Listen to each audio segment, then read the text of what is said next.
order, or at least in enough order.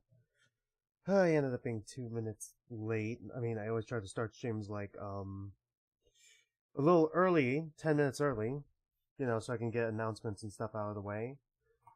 God, I still gotta open my game.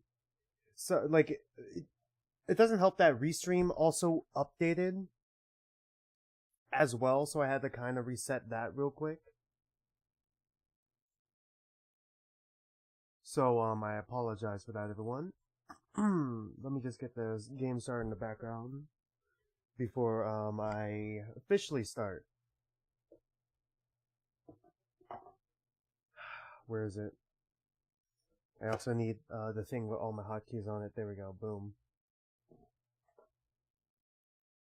So, as that's loading, what's up, my dudes, my dudettes, my dudenaries? I'm not gonna lie to you guys, I'm a little tired because I got like 5 hours of sleep last night. Because we had like another late night game. I didn't go to bed until it was like, didn't go to bed until it was like 2 in the morning. And then I had to do like all my chores right before the stream, and then I also had to like finish up some content maps. I'm mostly done with those for that one class, but I still got like 2 more, I believe I gotta finish. 2 more I gotta finish, which I'm gonna see if I can get done, both of them done this week, so I don't have to worry about them anymore. And then I could start on the final assignment for that class. But man, speaking of that novel writing class, I don't know why, I don't know how, I don't want to say how, I don't know why, but for some reason, my content map got flagged for AI. Even though I didn't even use AI on it at all. And that's like very unfortunate. So if that happens again, my teacher just said to send them the Google Doc for that. God, it's just so annoying.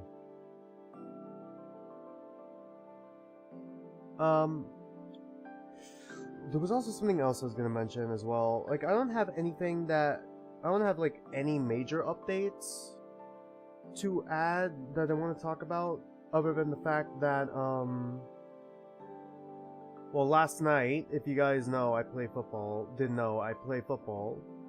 we ended up, losing again. Like, I don't know why, I don't know how, but for some reason, we just keep getting worse and worse every week. Like, I don't know why. At the start of the season, we started off strong.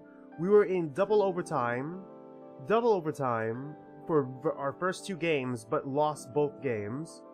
Then in our 3rd game, we lost by like 1 touchdown. And then like slowly and gradually, we started like getting worse and worse losses. Like, we didn't even make a touchdown last night, like in last night's game, until like the 4th quarter.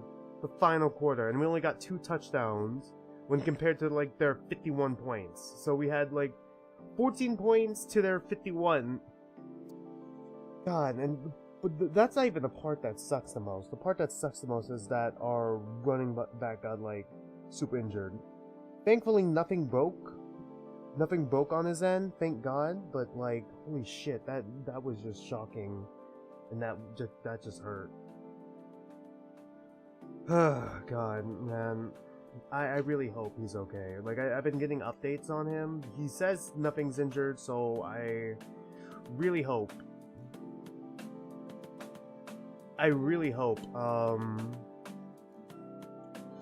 Everything, you know, turns out alright for him. But man, from this point on now, like, I know this is like a little selfish, but looking at myself, I only got like 4 more games left because I'm going to be suiting up for the JV game.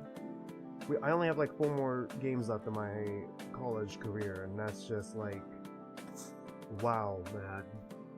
I'm just processing all that. Like, after all these years, it's almost over.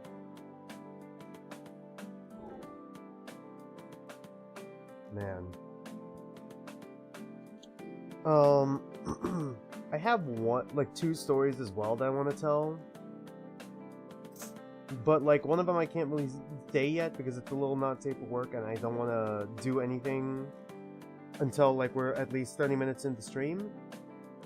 Like, anything like that until we're 30 minutes into stream. So we're just going to have to manage with the first story.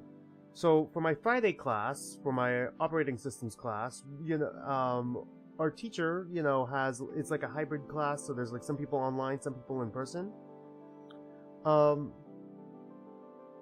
don't know what game this guy was playing, but he forgot to mute himself on Zoom, so we heard like everything he was talking about. Like, he's like, oh, I wonder if this will work. Oh, that's not how it works. Interesting. Oh, I think this is supposed to be level 20. Like, all that sorts of things. And, like, forgetting to mute himself in class so, like, everyone in class is hearing it. And, like, the teacher, let me just say, this teacher is so freaking based, man. Because, like, he doesn't get angry. He doesn't get angry or anything. He was just completely chill about it and just continued teaching. Never met a teacher like that before. Like, I feel like most teachers would get angrier, but for some reason with that teacher, that professor in particular, he was just really chill about it and kind of just joked about it. Like, I'm really surprised. My desk is not even, so every time I put my arm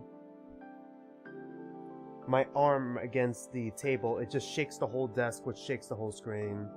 And that's kind of starting to annoy me a little bit. God, the size of my hair really did grow back fast, huh? Anyways, yeah, after getting distracted by my ADHD, one last thing I wanted to tell you guys about, one last thing, before we jump into more I Wani Hug that Gator. Well, two more things actually.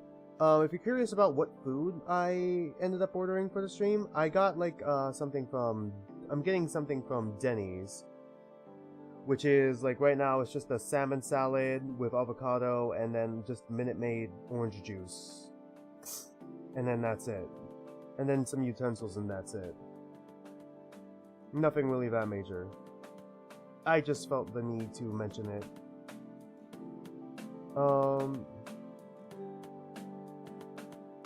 So yeah, outside of that, there was one more thing I wanted to talk about, specifically from Non-Entity and Non-Entity's comment. You know what? I think I'm gonna pull it up on stream real quick, because Non-Entity did this whole really interesting analysis. Interesting analysis on Olivia here for like what her personality type is, and I'm like, yeah, you know what, I think I can see it, because it makes the most sense.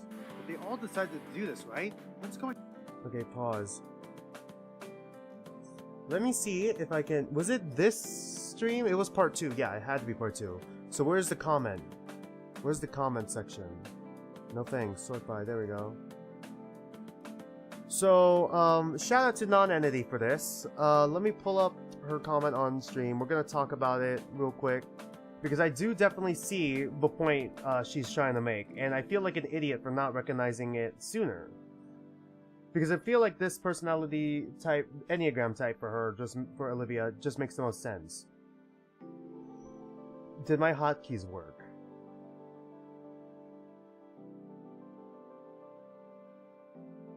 Okay, my hotkeys did not work. Are you Why? Okay, hold on. My hotkeys changed again. Give me a minute. Give me a minute. Why? Why does this always happen? I don't understand why my hotkeys always change.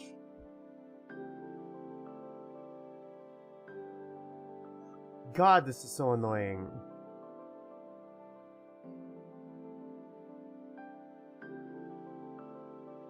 I don't understand why my hotkeys change. So, you guys are gonna have to give me a minute here.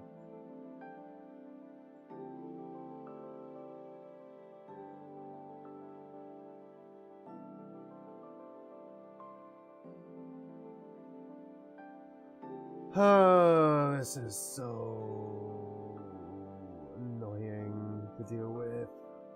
Sorry. No, that's not what I wanted to do. Jesus Christ.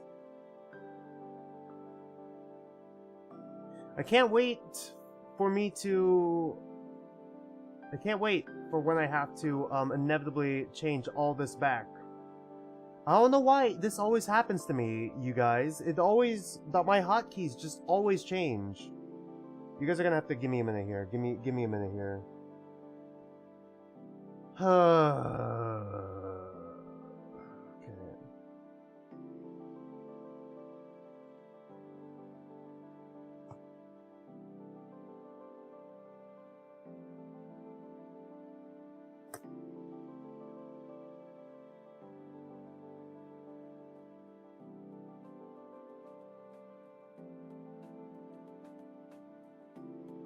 God, I hope. Okay, let's apply. Okay.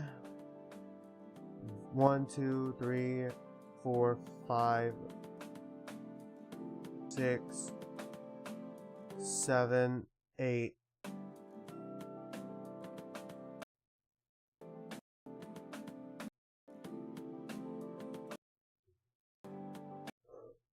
Okay, why does 8 do that? Hold on, give me a minute. There's one more thing I have to do now. Hold on.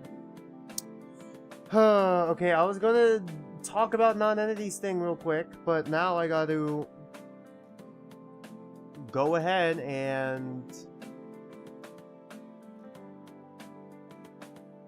figure out what the hell is going on here.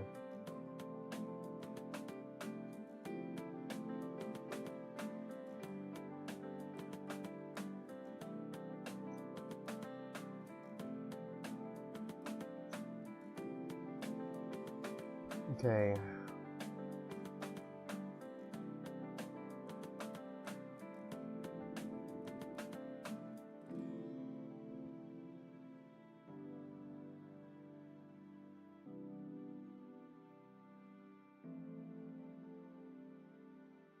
I don't know where's switch scene. Let me see. What is switching the scene?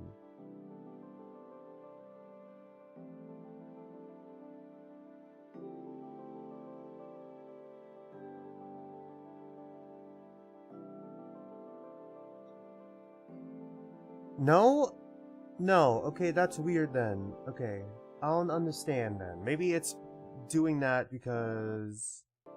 Okay, yeah, now I understand why. Alright. Okay, let's get back to mainstream. Alright. Hopefully everything now is in order. Sorry, that was all chaotic. My hotkeys were just all messed up. Anyways, back to non-entities analysis on Olivia, which I feel like makes the most sense. Makes the most sense because, like, you know, she also brings up points that I've made. She was, like, I was thinking Olivia was a type 8 or type 4 because type 8's kind of like, want to, like, protect themselves, kind of want to protect themselves or people within their inner circle. And, like, they're kind of, like, controlling, and type 4s, like, are trying to forge their own identity, and they usually try to, like, what's the proper way to word this? I don't want to say fetishize their flaws, that's not exactly the right term. They wear their flaws on their sleeve. Typically, they, you know, say, I am this bad thing, and, you know, they don't usually go for self-improvement at all. Or they, like, you know, they're kind of, like, melodramatic, that sorts of things. But type 5s, which is basically what she's saying Olivia is, are people who fear being useless, helpless, or incapable, or at least looking like that. And I feel like, yeah, that makes sense, that sounds like Olivia. She doesn't want to be looked down upon, and she wants to prove that she's competent. She's probably like a 5-wing 4, which takes, like, 4's, you know, forging of, like, you know, identity sort of thing, trying to make a unique identity, which can also, like, I mean, highly stereotypical, like, being stereotypical with 4's, kind of also require, like, you know, a little bit of creativity, like the artistic types almost, which is a bit of a stereotype for 4's, but, like, you know, it kind of wraps back into, like, the 5 type, where it's like, you know, she likes doing art because that's what, you know, she's competent in. Like, she doesn't need to, like, I don't know, draw with her feet or whatever. Like, she could just draw with her hands, and she's, like, really good at drawing with her, very talented with art. Like, she's, like, already aware of it. Like, as non-entity says here, she's aware that being disabled is part of her. And she knows she's very talented at art. And, like, it's kind of her hyperfixation. Yeah, like, that's what she hyperfixates on a lot. We see that in class with, like, all her little doodles with the rats. But, like, she hyperfocuses on it because it's the only way she could feel competent. But at the same time, she feels like, you know, winning freshman year at, like, the art contest. Like, I don't know if this is true, though. I don't know if this is true. But she feels like I don't know if she feels like she only won because, like, she's disabled. Or if she really did win because she was disabled. Or she's, like, viewing her own win as, like, a handout. Because she was disabled and people pitied her. I don't know. Like, Non-Entity makes a really good point here. Non-Entity makes a very good point here. And Type 5s, this is coming from a Type 5 as well. Like, I'm not the most social type of person. We kind of just, like, retreat a bit into ourselves and kind of focus in on ourselves and trying to, like, you know, gain, like, you know, knowledge in, like, you know, things we hyperfixate on. Like, for her, it's art. For me, it's, like, video games, writing, also kind of art, like, creative works. I guess football a little bit. At least with me trying to I've been trying to open up more and be more physically active because Type 5s do have that issue. Like, Type 5s do typically have an issue with trying to be, like, social. Trying to be, like, you know, more social or trying to do more basic things. Like, trying to do, like, basic small talks at a party, for example. Which is also, like, with, Inco trying to break her out of her shell. By, you know, asking if it's okay to watch her paint. That's good. That's a good moment. So yeah, I think Non-Entity might have hit it on the nail, but I might need to see more scenes with Olivia. But I'm pretty sure, like, Non-Entity even called me out in this last comment here, right here. Last contentation. God, I pronounced that wrong probably, because my brain is not barely operating right now. Because I'm operating off of 5 hours of sleep. How many times have you said Olivia is like you in certain scenes already? Yeah, exactly. Like, I kinda get it. Like, I got the point. It's like Iravat, where she's also an INTP.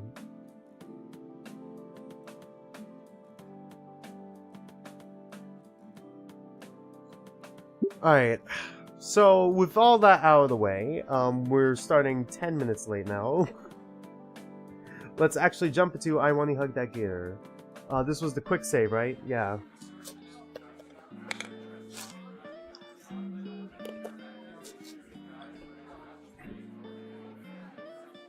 First thing I noticed walking into the classroom is the amount of people checking out the gallery. While I didn't expect it to be filled to the brim with eager students, there's a decent amount of people here, about a baker's dozen or so. Maybe more will come when they finish up their lunches. Well, I'm here now. Let's take a look at the lucky winners. The pieces are all set on easels in the back of the classroom. Some desks and chairs are moved closer to the front to give each one its own space. One by one, I take a moment to give each canvas a thorough review. The auditorium screen really didn't give the art justice, because now I can really take in the detail of each one by being up close. The color palettes, the brushwork, the subtle nuances. Yeah, I can definitely see all of them having a good shot at being first prize. But now, it's time to see the one I've been eager to get a look at since it was first shown. Is it Olivia's again? From what I recall from Mr. Itikin's lessons, it's made with acrylics, explaining why the colors of it seem more vibrant. It's Olivia's, isn't it? It stands out in defiance to the other paintings in the contest, most of which were either violently absurdist and meaningless, or muted still lives of ordinary objects, alright? It's a meadow of mystifying colors, the organic lines drawing the viewer deeper into the piece, and I feel as though this would be a place to wake up within a fantastical dream, yeah? I mean, I kinda see it. it it borders the line between like realistic while still being stylized.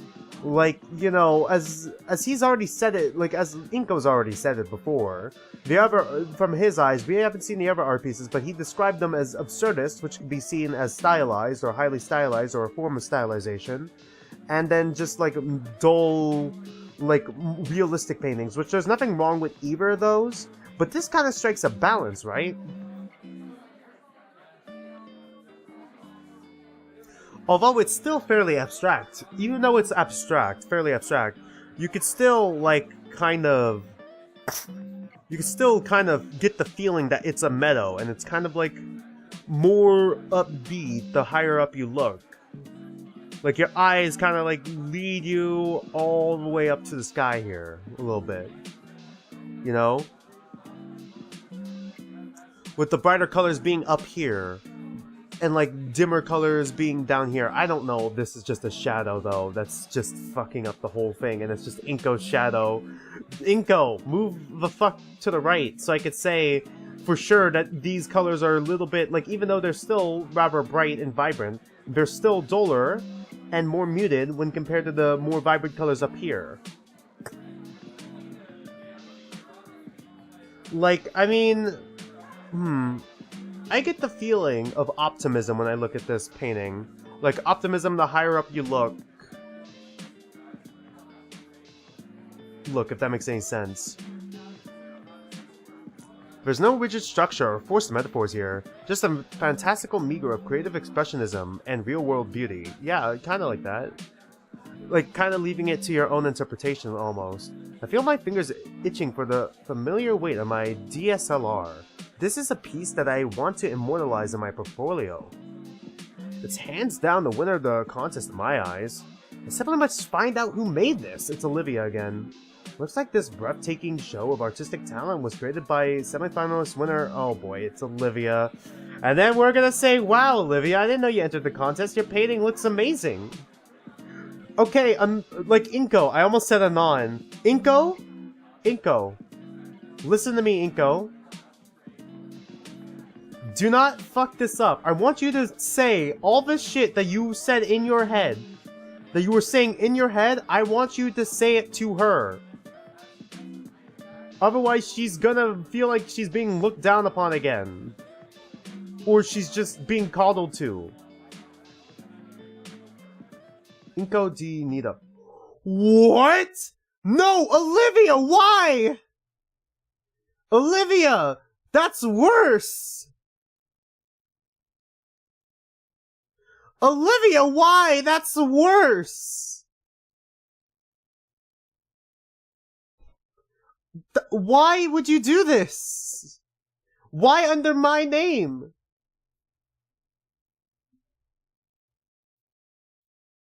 That's a problem. Right. Ah, Inco, I'm glad you swung by. Looks like you're admiring the art contest entries. I told you that St. Hammond's artistic programs were unparalleled. That's not mine. What's not yours? I tried to say more, but the words won't leave my mouth. Ben's eyes follow mine to the bottom of the painting in front of me, and I watch as he makes the same realization as I do. Inco, you didn't... Did you paint this? I had no idea your style was so developed, so humble. If I had known... That's not my entry! It's not? Oh, mine was a photograph. But what's your name doing on this one? Okay, either the glitch really did happen, or Olivia entered under our name, which is somehow more messed up. Why would you enter under my name? Like, fucking... Davian is right there! It must be some kind of mistake. A million scenarios come to mind. They must have got the wrong name somehow. If they did, I think the real artist would have come forward by now. Then the submission website must be hacked or broken. But our school checks for stuff like that. If it was, we would have known by now. Then... Inco, you're sure you didn't submit somebody else's piece by accident? Of course I didn't. Why would I do something like that? You're the only one who can log into your account, Inco.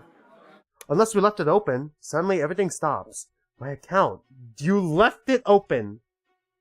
Did somebody... Look, relax, alright?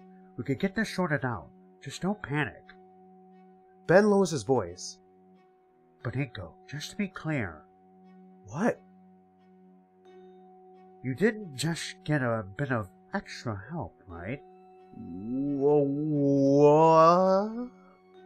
Okay. What's that supposed to mean? What does that mean, Ben? Ben looks at me through the edge of his glasses, eye to eye. There's some real stakes in the contest. Cheating is taken seriously. Especially fraud. The word echoes around inside me. Fraud? Okay, yeah, here we go. It makes my bones chill. Yeah, here's the type 3 feeling. The imposter syndrome. Well, it's either that or type 4. I'm thinking type 3 with a wing 4 for Inco. There's ingenuine, faker, liar. They're all bad in different ways, but fraud is just dripping with frigid condemnation. No, I swear I submitted a photograph. Ben relaxes his shoulders. Alright, just making sure. Sorry to alarm you. It's perturbing how he can go from deadly serious to jovial like a flip switch. God, what is... I'm trying to understand Ben's personality right now. Ben is kind of interesting. You going to be alright? Sorry, I need some air. Hey, feel free. I'll let Scalar know, okay? Yeah, thanks, Ben. No problem. Take it easy. Ben offers me an earnest smile, waving at me as he steps out of the room and down the hall. After some time, I follow him, shambling down the hallway as I try to make sense of what just happened. I thought everybody actually liked my photography, but they all thought I was some kind of expert painter instead. Oh boy. I don't even know how to express it. I feel empty. I thought maybe my hard work was finally paying off, but... Shoot. I submitted the right entry, so what happened? Did somebody change it? And if so, how? It's such a good piece too. What even is there to be gained by putting my name on it? I wander aimlessly through the halls. The thought of missing lunch passes through my mind, but there's a different sort of emptiness pervading my stomach. Why is this rattling me like it is? Man, it's not like I'm in trouble or anything. Ben's helping me sort this out. I'm at a loss of what to even think right now. Oh crap, Olivia mentioned something about server issues before. I couldn't see my submission, but was it just that? Maybe Olivia was right to be worried. Well, duh. Why else would she be so nervous?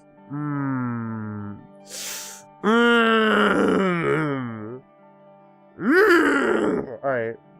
My aimless walking leads me outside the principal's office in the gala. There's that one cityscape painting from the start of the school year. The very first painting I ever saw here, and it's still one of the best. A vibrant cityscape that morphs the rigid structure of urban planning into a soft and inviting utopia, as if viewed from the eyes of a child. Kinda like that other painting. The sky above is a beautiful shade of crimson with radiant clouds clustered along its length. If the art contest submission was the best painting I've ever seen, this one comes close. Olivia? I can only imagine the accolades she must have gotten for painting this back then. You know, for a while I got to have that experience. I got to step in the shoes of an artist much better than myself. Maybe that was the intent? All the praise, approval, everything I've been wanting. Just for a while, it was given by an anonymous stranger. Whoever that may be. Sorry, I can't even look at the word anonymous without anon coming to mind. Actually, this gives me a bit of an idea. If I'm clever and Olivia's up for it, this could be a cool way to get her to show off her painting more. Oh my god. Everyone would be like that. Maybe that's what she needs. Everyone would like that. Maybe that's what she needs. She already did it, bruv. I could act as, like, a professional publisher for her, so she doesn't have to deal with people. Alright, did he connect the dots? Ah, I connected the dots. Did he? Wait a second. Ah, he's getting there. Alright, 2 brain cells. There was a spark there for a minute.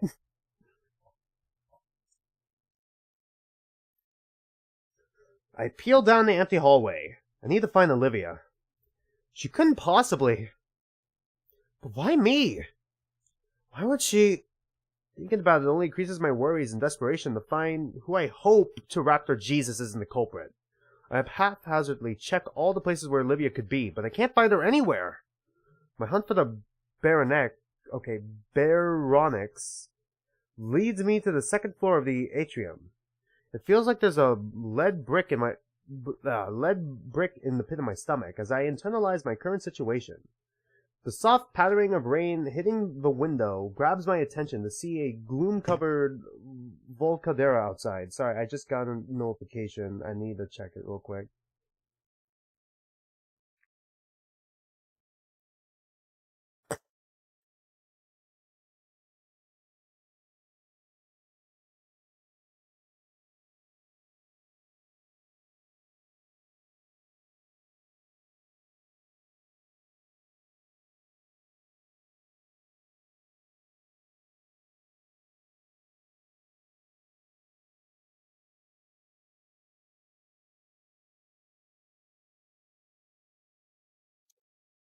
God, this is such a long text. Just let me... I gotta skim it. Hold on. God, this person just fucking exploded and vented on me, dude. I don't... How am I supposed to respond to this? Do I have to respond to this now? I don't want to... I feel like if I ignore it... I feel like shit. Oh, okay, they said it's not that important. Is it, though? Is it, though?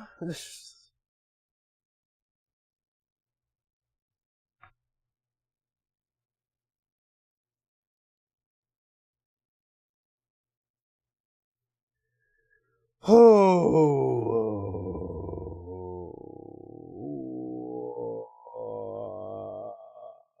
God, these noises are just coming out of me, bro. Oh. Alright, let's continue. Covered Volcadera outside. Let's continue. My eyes wander along the school's pathway, covered in mud thanks to the earlier rainfall. Wait a minute. Those look like tracks in the mud. Wheel tracks? I burst through the main entrance doors and am met with the feeling of droplets hitting my head. Outside, a dark overcast has rolled in. The forecast called for an on and off rain during the day, but pretty gnarly clouds. Alright. We've officially hit 30 minutes, so now we can cuss whenever I want, so I'm never stressed out. This is the first time we've done it, chat. We've done it. We've hit 30 minutes without cussing. Congratulations. Holy shit, man. I'm gonna save the story for later then, though, when we hit a break. The forecast call... Okay, we already hit that. We read that. Makes it look almost dusk around. Crap, what am I wasting time for? I followed the trail with urgency, fearing the rain will wash it away. Looks like it goes down the whole pathway. I ignore my clothes becoming progressively damp and the water collecting on my shades. Eventually, I round the curve that leads to the bridge and see a distressing item at its end. A wheelchair. Olivia's wheelchair. Empty of the occupant, toppled on its side. A new fear grips me at the born from the mental imagery provided by that sight. Those cruel thoughts pushed me up the steps faster than humanly possible, even as my rational mind tries to reassure me. Running across the deck, my breath is caught in my throat when I reach the middle.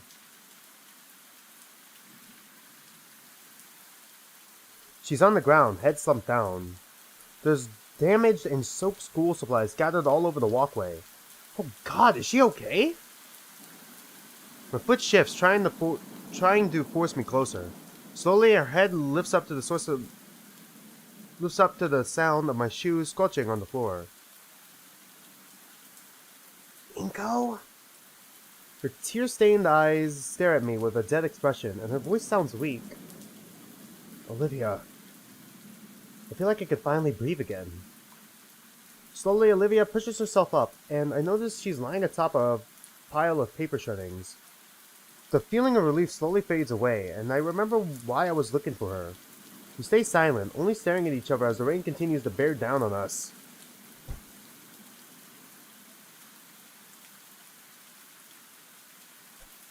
She simply sits there, letting herself grow more and more soaked from the rain.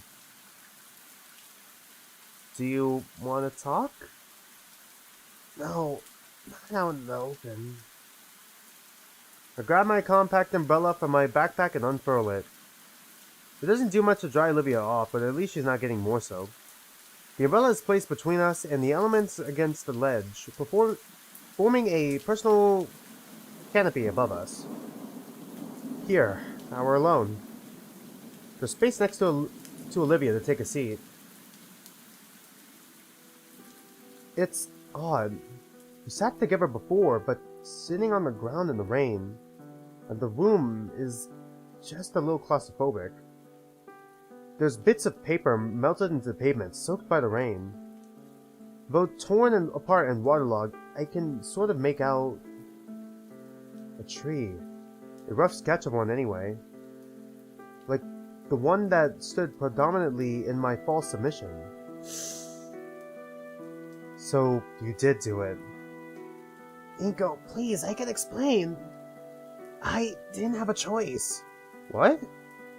I know what I did was wrong, but I didn't have any other way. It wasn't a choice to not trick me? She avoids looking at me, focusing on the scraps of paper scattered about the floor like confetti. It wasn't to trick you. I just... I get it. You were mad at me. I'm not mad. I'm just confused. I thought we were good friends. I wasn't expecting it. Expecting you. She pauses to give her throat some respite. Her usual water bottle isn't anywhere nearby. A shaky breath escapes her mouth. When you came around, I thought you were no different than the others. That you were some self-centered, pretentious midwit who only cares about his image. Ah! You're half right. You're still half right, Olivia. You're not wrong. No, Olivia. You're not completely wrong. That's when I got the idea of using you to swap out your art with mine. Didn't seem like the kind of person who cared about how he gets the attention from others, just how he gets it. The description of my character feels really reductive, but it's not wrong. The ache in my chest tells me it hits a little too close to home. Yeah! Type 3 achievers, baby! Let's go! Man, a Type 3 achiever and a Type 5 investigator relationship. Holy shit. This is interesting, actually. I'm very, very curious to see where this goes. Hold on. But that's not what I think of you now. Itaken's the only person I can trust. So when he went to bat for you, saying we'd make good friends, I was worried. What's so special about this guy? I honestly got scared he'd be wrong. That you'd just be like everyone else. And I'd be setting myself up for failure. But worse than that, Inco, I was afraid he'd be right, and that I'd have to face what I've done to myself. And now I've gone and done something like this. Switching my contest entry? She nods, swallowing hard. I wasn't thinking. Suddenly everything was out of balance. Everything I had created, all my work, my own little world, was suddenly changing, and I had no control over it. I just had to do something. I didn't know I was doing that. I'm sorry. She stops to process my words and continues. I knew I'd get caught. It's stupid. I was hoping for it even. Someone to figure out that it was swapped so it could be changed and everyone would be none the wiser. She turns to face me with silver eyes welled with tears. I'm sorry. Please don't hate me. I just don't want to go back to being the person I used to be. The person who didn't care about hurting you. Her head tilts downward with a violent hitch of breath. Ivory claws extend and grip at her knees in a painful display, and yet Olivia chokes back any sound she's made. Her body shudders with every breath from her, and I realize that every last defense barrier she had was completely gone. Oh, this is kinda similar. I'm kinda getting similar vibes from like the talk I had with like my parents and even like my godbrother for when I was gonna quit football. I'm starting to see it, non-entity. I think I'm seeing your point, non-entity. If you're watching the playback of the stream. Man, I don't know how I missed this. Olivia's laid herself bare, leaving only the crying girl desperately trying to silence her pitiful tears. I can't hate you? Oh my god. But why do all of this? Oh, this is tough. I can't say I can't hate you. I feel like I need to say, I don't want to reassure her because that, like, by saying I can't hate you, because that would just seem fake a little bit. And I want to say that could seem fake to her. God, I'm trying to look at, like, now that I understand Olivia more, and that she's a type 5 and like me, I'm like, okay, what would I want to hear? I don't think I want to hear I can't hate you. I think I'd want to hear, but why do all this? I'm going to hate myself for thinking this, but she still hasn't told me why she did it. I don't want to push the issue too hard, but if not now, then when? Alright. I just want to know, why go through all the trouble? Ah, God. What were you trying to accomplish? I immediately regret my words as the pain grimace on her face drives home the mistake she's made. Okay. This feels bad. Even if I'm in the right to ask, I feel like a villain for pressing her, but out of respect for Olivia's feelings, I stand steady. Because to back down would be to denigrate her, like all those people in the past have done. Yeah, exactly! That's why I had to ask the question. That's why I have to ask the question. Because it would just feel like we're looking down on her if I say I can't hate you. Because then it's like, why can't you hate me? I changed your entry. Like, I could have gotten you in trouble. I could have gotten us in trouble. Like, come on. Like, God, alright. I wanted to see what people thought of my art without knowing that I was the one who made it. Why would you want that?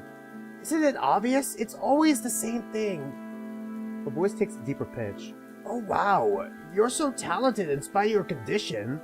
Ah, yeah, I had a feeling. Non-entity called it. I had a feeling. And I've already said it before. Like, it's not like she's drawing with her feet, man. She's paraplegic. She just can't walk. She can do art good. She doesn't need her feet for that. She doesn't need to walk for that. This time it's a little higher, shriller tone. Amazing! It's like you aren't disabled at all. Like, wow. Okay, I get where she's coming from. Yeah. Her voice returns, this time weighed down with contempt. For all their kind words, it always came back to those empty platitudes. I never felt like they cared about me or my interests.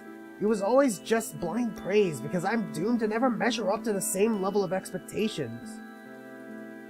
The worst of it came when I found out I couldn't even fail on my own.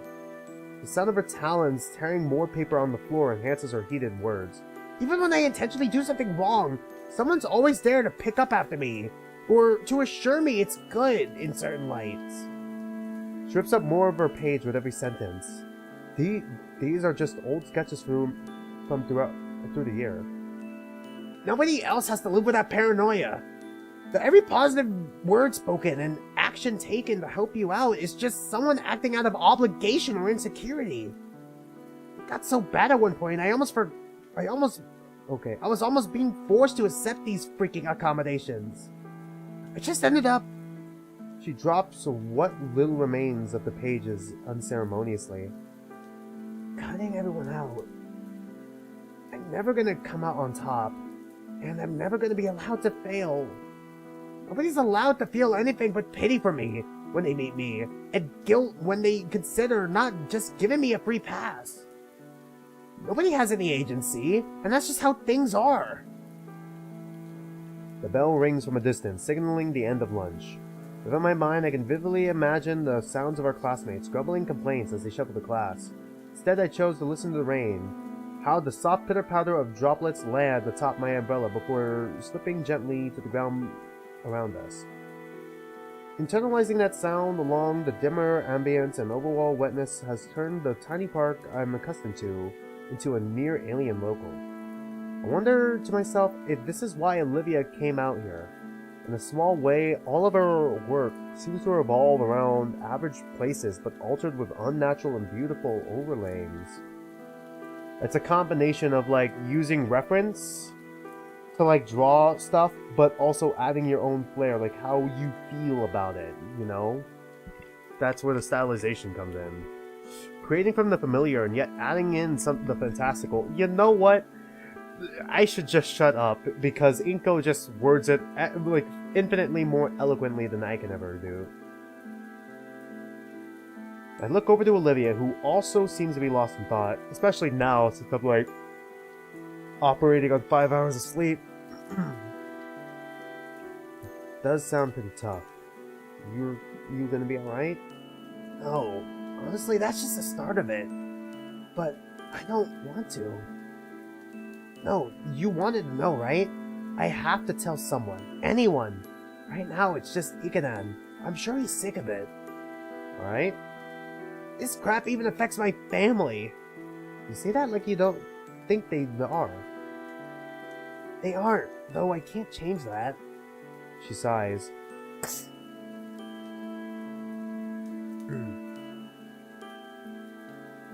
You're right. I should be more grateful to them.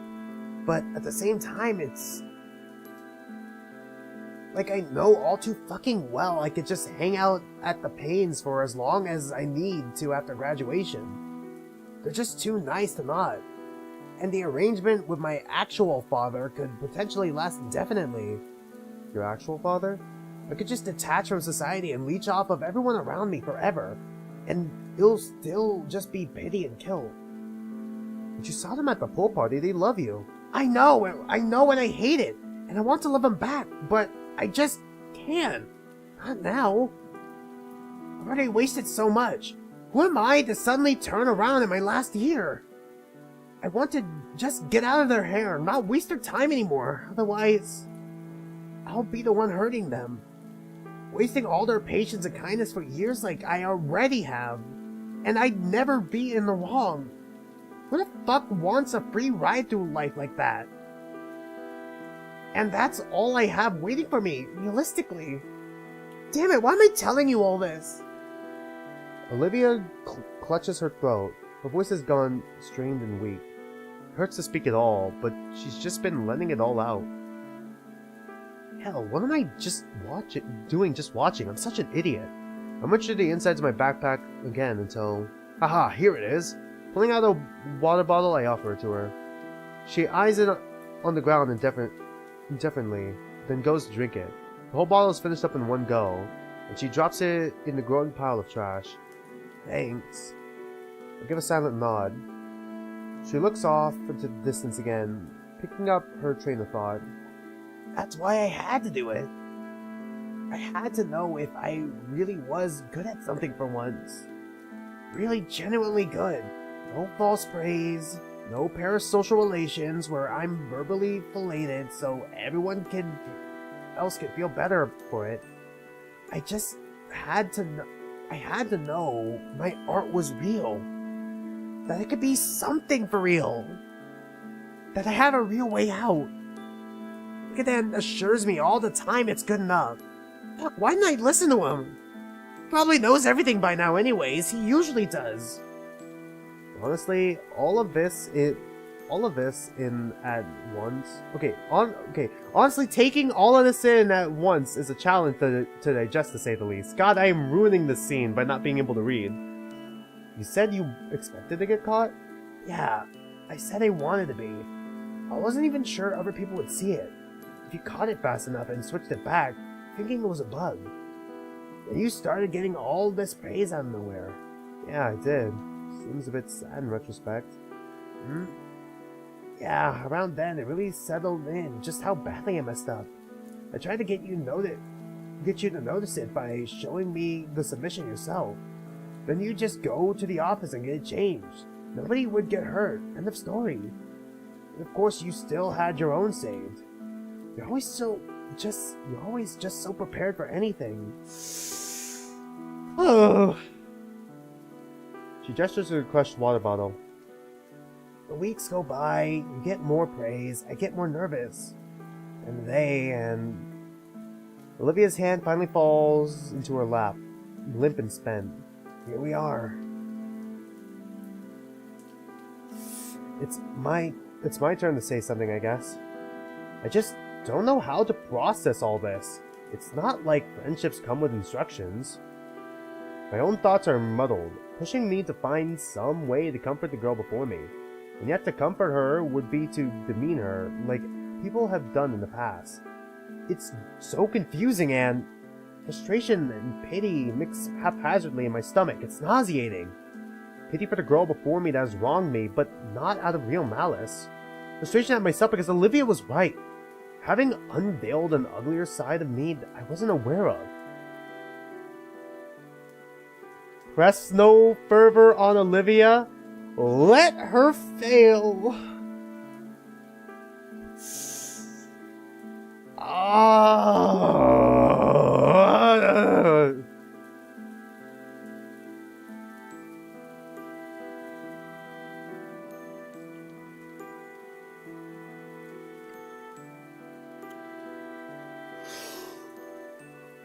We have to let her fail.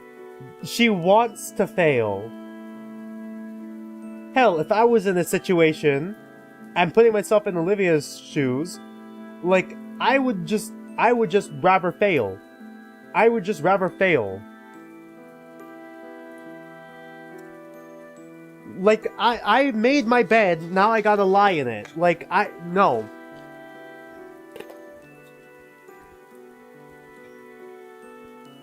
We gotta let her fail, man. I'm sorry.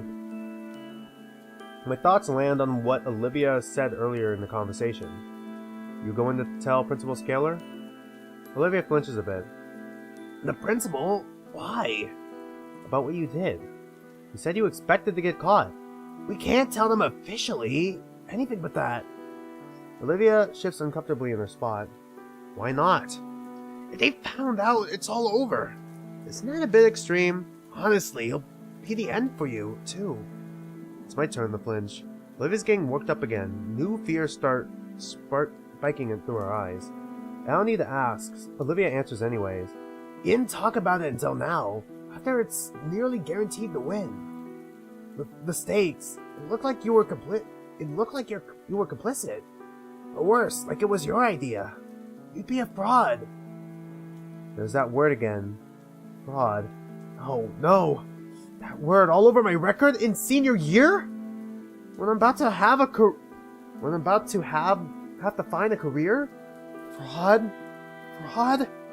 But even so, isn't it the right thing to do? I can handle it. Don't worry about me.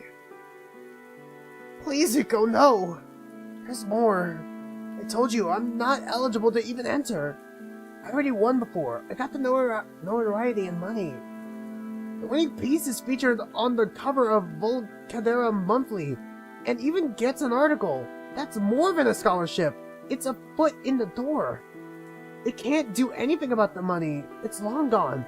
But if everyone knows what I did, and it gets those magazines... She clutches the sleeves of her hoodie and stares me dead in the eye. I need to graduate. I fucking hate it, but I need it. It's my only way out. My only way to actually go somewhere. You're putting all your eggs into that one basket? There's no other baskets. Yeah. God. I just can't risk it. I know. I just carried on about why does nobody let me fail but this. It's serious. They can't know. Please, Inco. I can't lose everything over this mistake. I just can't. I can't. God, not that. But isn't it? Olivia grabs the sides of my jacket and yanks herself close. The motion tips the umbrella over. Ugh, it slides a few feet away in the breeze. It makes her almost lose balance and fall over onto me. Her breathing is erratic. Inco, listen to me. Please, I can't lose this. I can't be doomed to be nothing. This is all I have. You can't go to someone about this. I'm begging you. She's tugging me towards the ground, close to her. My jacket's starting to tear. I can feel her anxiety by now, by how her hands are quivering with fear as they grip tightly at my coat. It's my fault, okay? Not yours. You don't need to make it your problem. Please.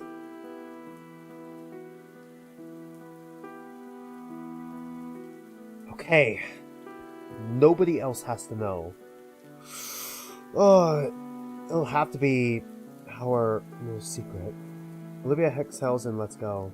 All at once she slumps down. But if they but you gotta teach me how to paint, Olivia. Olivia, you gotta teach me how to paint. They're gonna ask. People are gonna ask questions.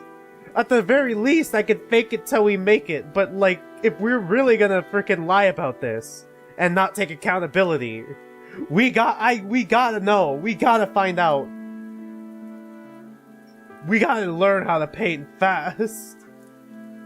Where is this story going? I have to hold out my arms to stop myself from falling too. Olivia ends up slumped over at my lap sideways. Hey, you okay? No, I'm really not. The Gator girl tries to push herself up from my lap. Her attempt only ended with her twisting on my legs and turning her face and chest upwards. She must be really exhausted, as even her attempt to blow her wet hair from her face is unsuccessful. God damn it. Is this what it's all come to? I got away with it, too. Fuck. I'm just like Ben. You have the energy to get up? What do you mean you're just like Ben? Hello? What does that line mean?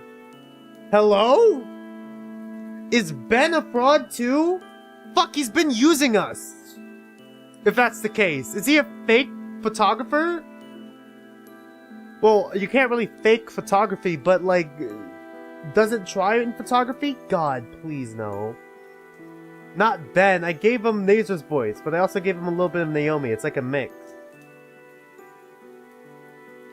Not yet. Olivia? What's wrong with Ben? How are you like him? She exhales hard. Ben. It's all his fault. All of it. If not for him, I wouldn't be this thing. What? Some worthless heap, unable to do anything. With nothing and nobody. None of this would have happened. It sounds like something I should be prying into. You don't need to tell me. Okay, thank God. Yeah, I don't. But I did this to you. I should be honest. Can you get off my legs first? I'm starting to lose feeling. Yeah, well, imagine how I feel. You too? Fine. Can you help me up at least? I take Olivia's shoulder and help her back into her sitting position by me. God, this is really good. This is what a way to start the stream. Holy shit. There's no one on stream right now. I don't know. Did the notification not get sent out properly? Yeah, it's fine. She just leans back against my shoulder. Sorry, been a long day. I guess it's fine for now. Where do I even start? That Ben. I don't remember how we became friends, but we definitely hung out a lot in my last year of middle school. He didn't care that I was in the chair, didn't treat me any different. It was cool. What's the issue then? Olivia bops my chin with her skull. Let me finish. He was cool.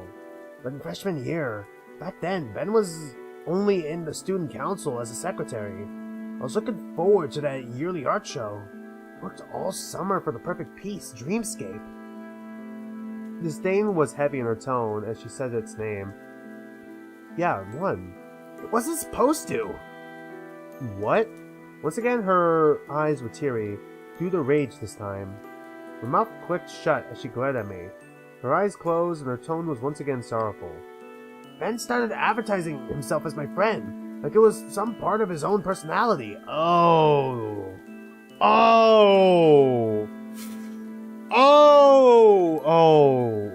no.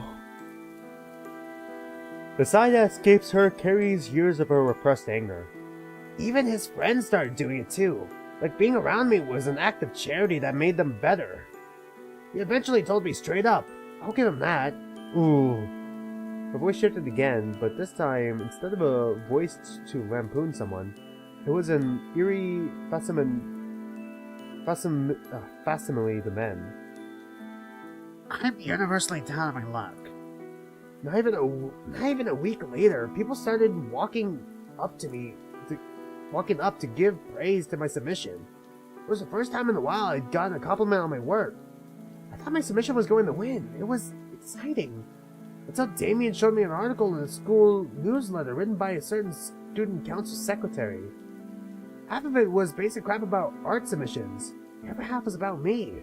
Ben had written the longest segment about the talented poor girl in the wheelchair, and practically worshipped me for my determination. Ooh. Surprise, surprise, it wins by a landslide. Even when my piece won, all I could remember was that feeling of just being handed a victory as charity. My whole summer, all that effort just overshadowed, and for what? A safety net that I didn't earn? He really thought I was going to thank him. That's the worst part, honestly.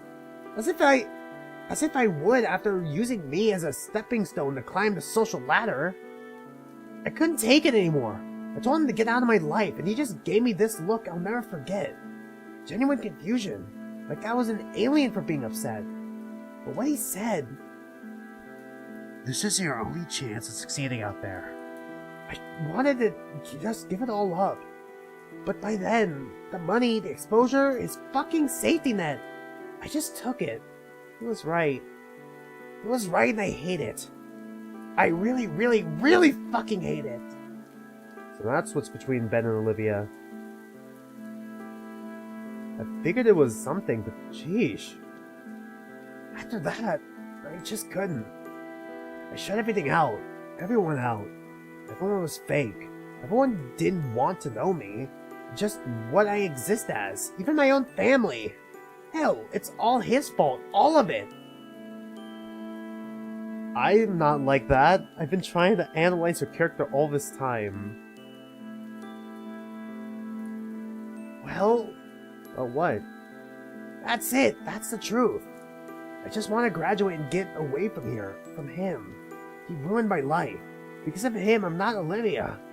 I'm Olivia, the poor sad cripple. That title is forever fixed to my name.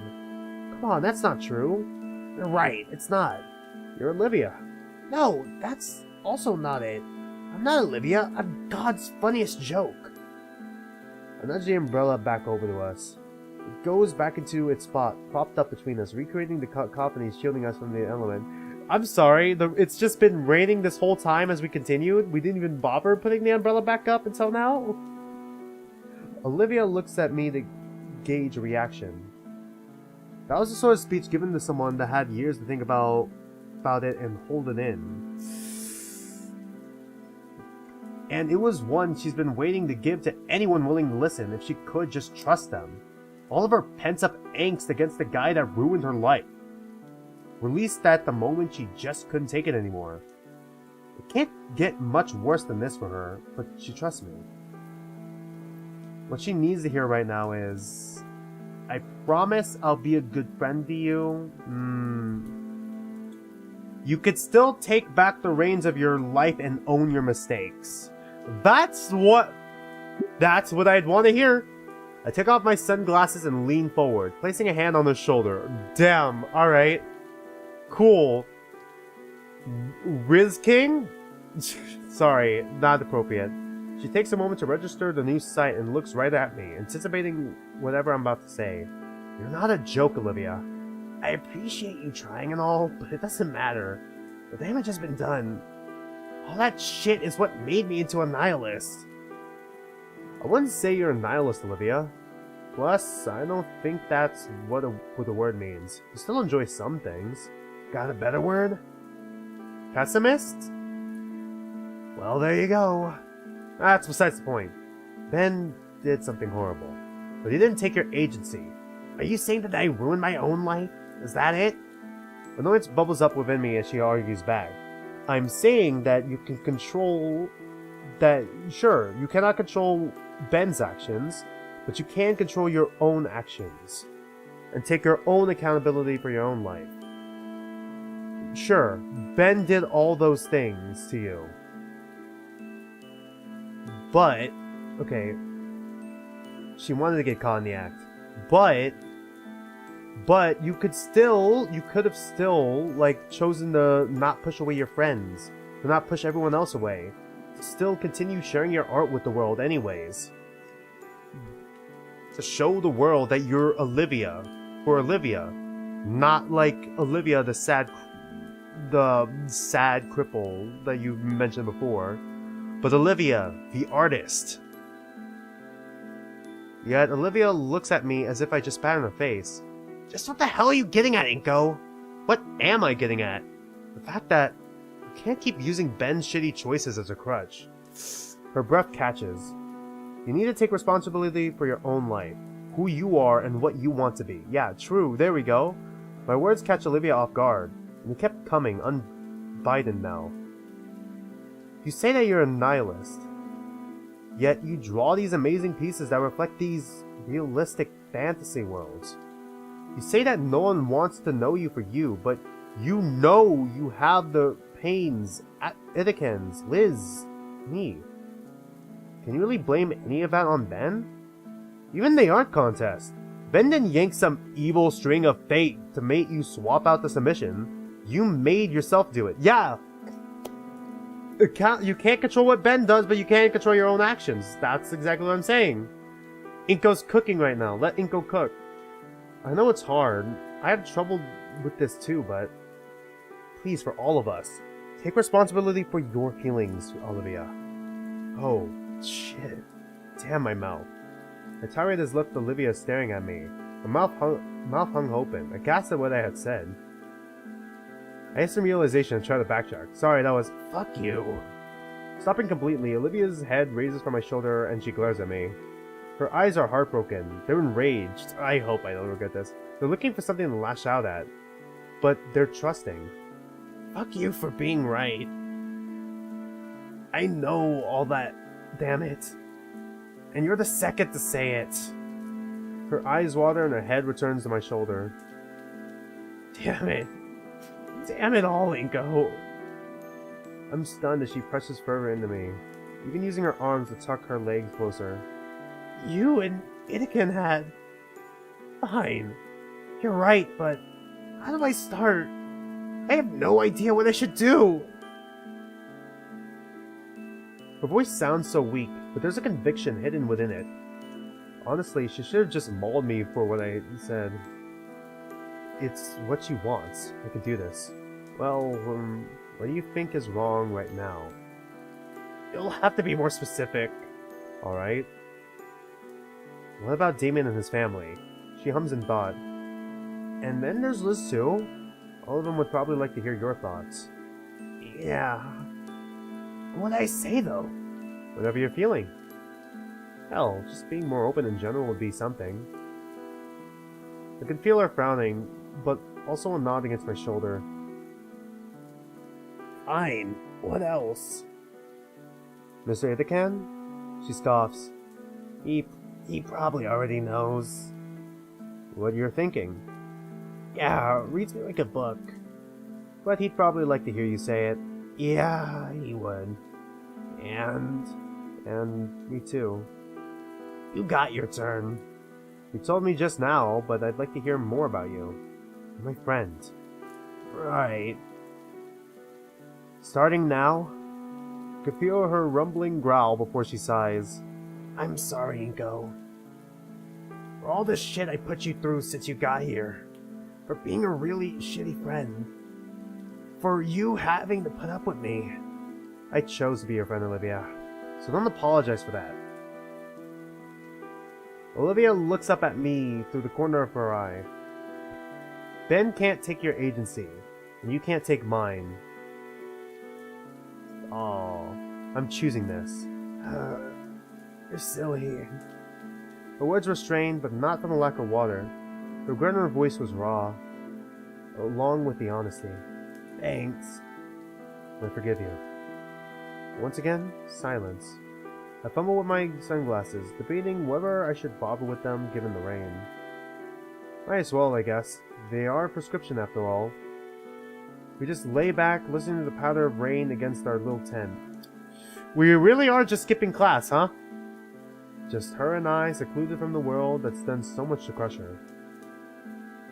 Man, she's really leaning against me. I crane my neck so I can turn and look at her. She looks so at peace now, even with the smeared mascara and wet hair. I'm starting to lose feeling in my arm though. Watching like this is that a snore? God, she fell asleep? I guess she would be pretty tired.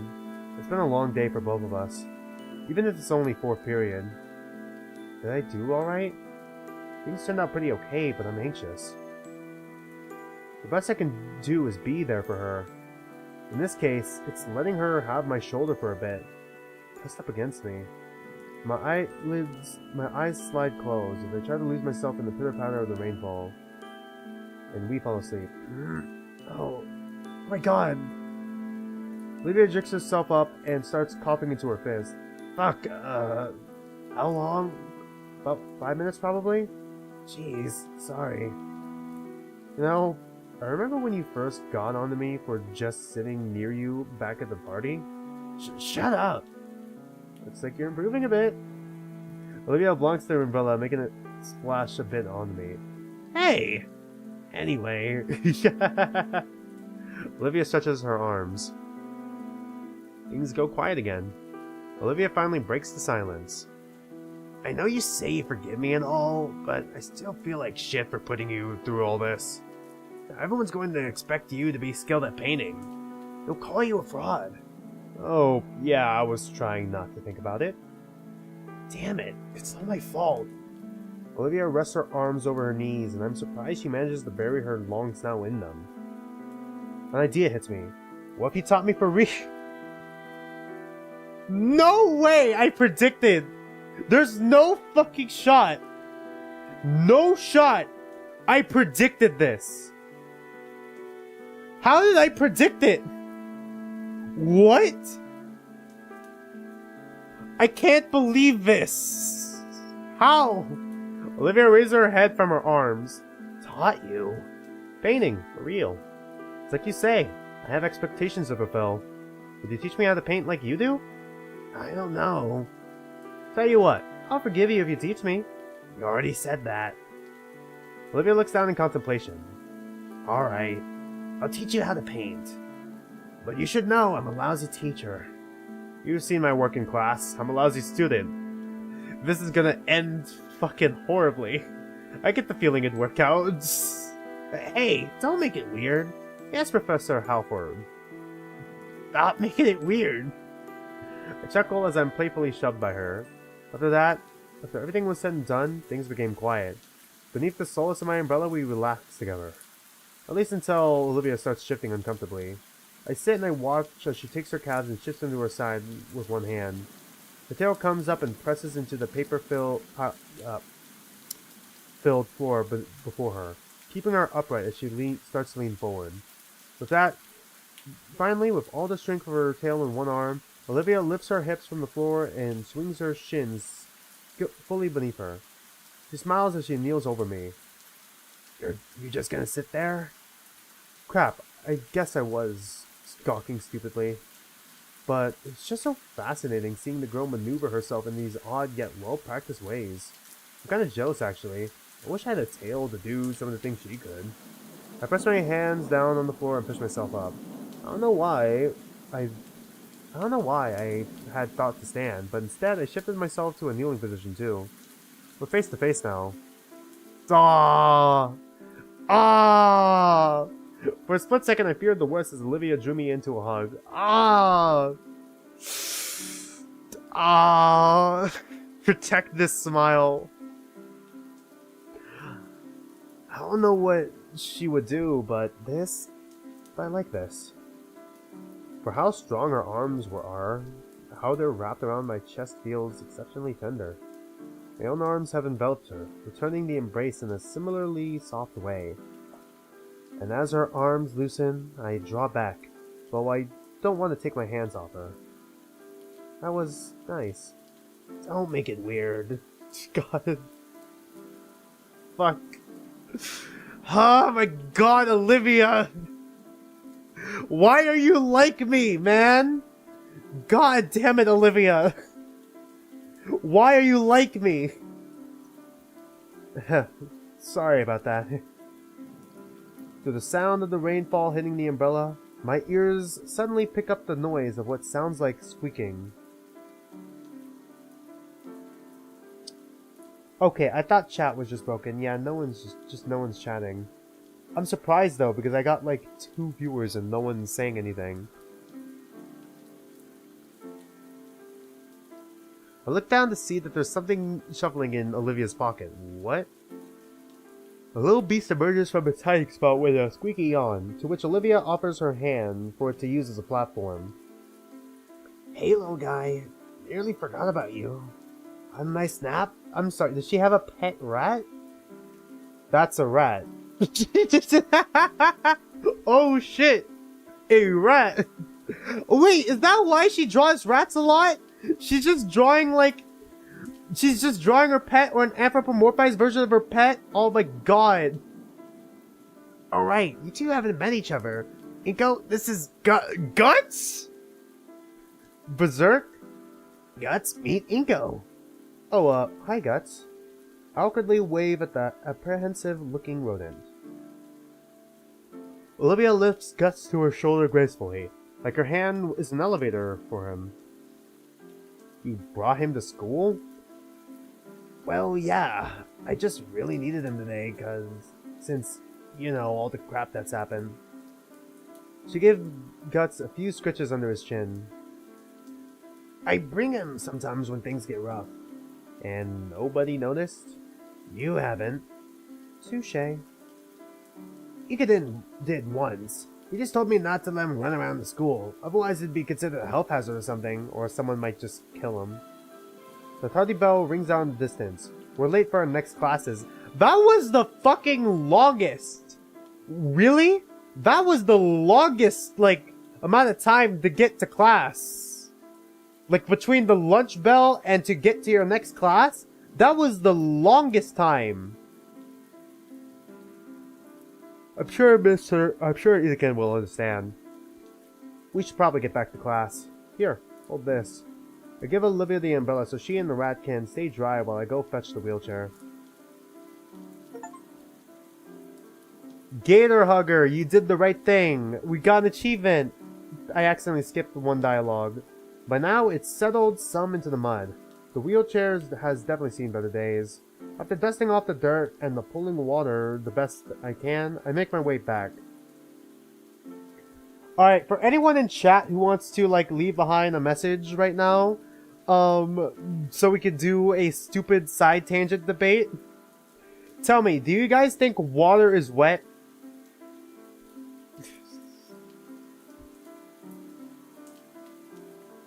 Thanks. She offers the umbrella back, but I make sure to hold it above her. I keep the wheelchair steady with one hand as Olivia climbs into the seat, using her tail to help herself up. We stand in the rain in silence for a moment, only sharing content glances.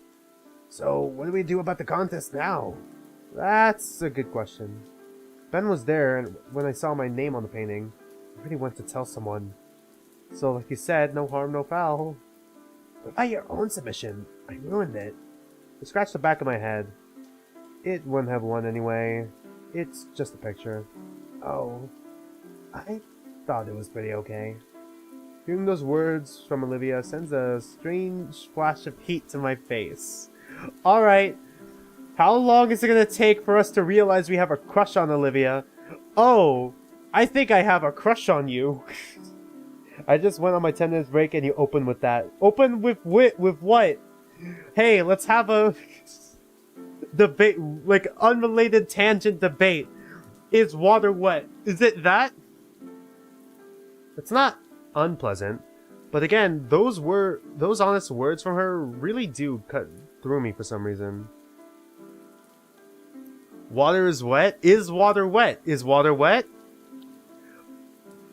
Is water wet? I wouldn't describe water as dry, but personally, I'm of the opinion that water is not wet. It does, however, make other things wet.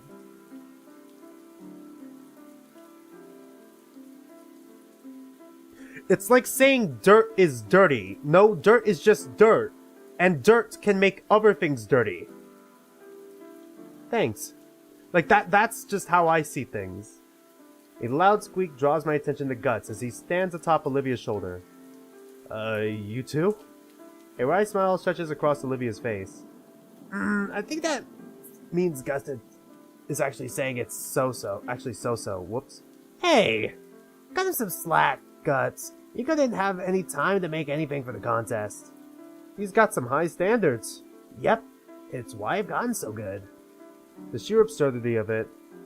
I don't know which of us broke first, but our laughter fills the air, only heard by us as the rainfall cuts off all the other noise. God, is the teacher gonna just run in and just ruin the moment? No, Idakan. It's Idakan who's our next teacher. But the gym teacher. So, now what? I don't know. Oh yeah, Nananity, let me just say, you missed the scene. You missed the most important scene, but you are right. Yeah, Olivia's type 5 for sure. Type 5 coded for sure. You could just look earlier on the stream as well. I don't want to go yet. Still pretty worn out. Worn out. Smile crosses my face as a wicked idea comes to mind. Well, too bad. What? I walk behind Olivia, grinning like a mad idiot. Inco, what are you doing? Inco? Inco! Her head tries to follow me as I stand right behind her chair. I figured that pushing your chair around is really tiring, so how about I help you out? Olivia blushes and looks away. Fine, but just for today. Returning to the campus was certainly awkward. Passersby shoot us looks. It's not the most common scene to see a girl in a wheelchair just rolling on in sopping wet and tracking mud. More likely though, it's because said girl had taken to using my umbrella to hide herself from those looks. Ugh. She's already extremely red in her face. It was a conundrum. Drop the umbrella and let people see her? Or keep it and draw more attention? I shall name it the Nito Theorem. Nito Theorem? This is gonna kill me if I ever attempt to publish it. By making our way back to Olivia's current class, she simply shook her still concealed head. I didn't really have much of a choice from all that I knew of the girl. Her last classes were on the upper levels, right?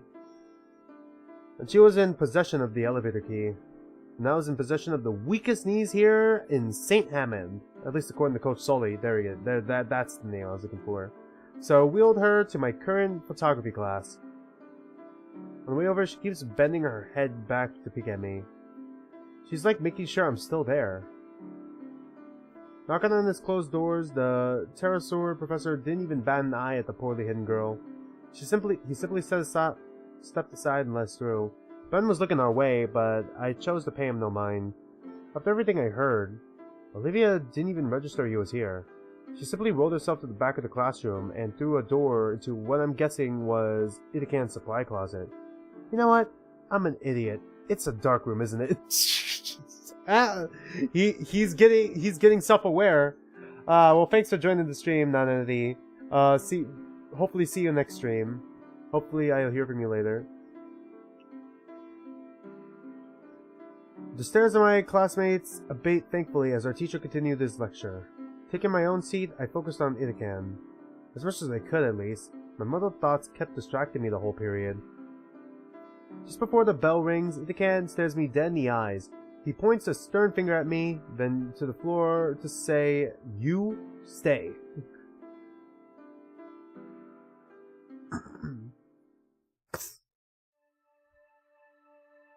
Once everyone else has left, he closes the class door and locks it. Oh boy, here we go.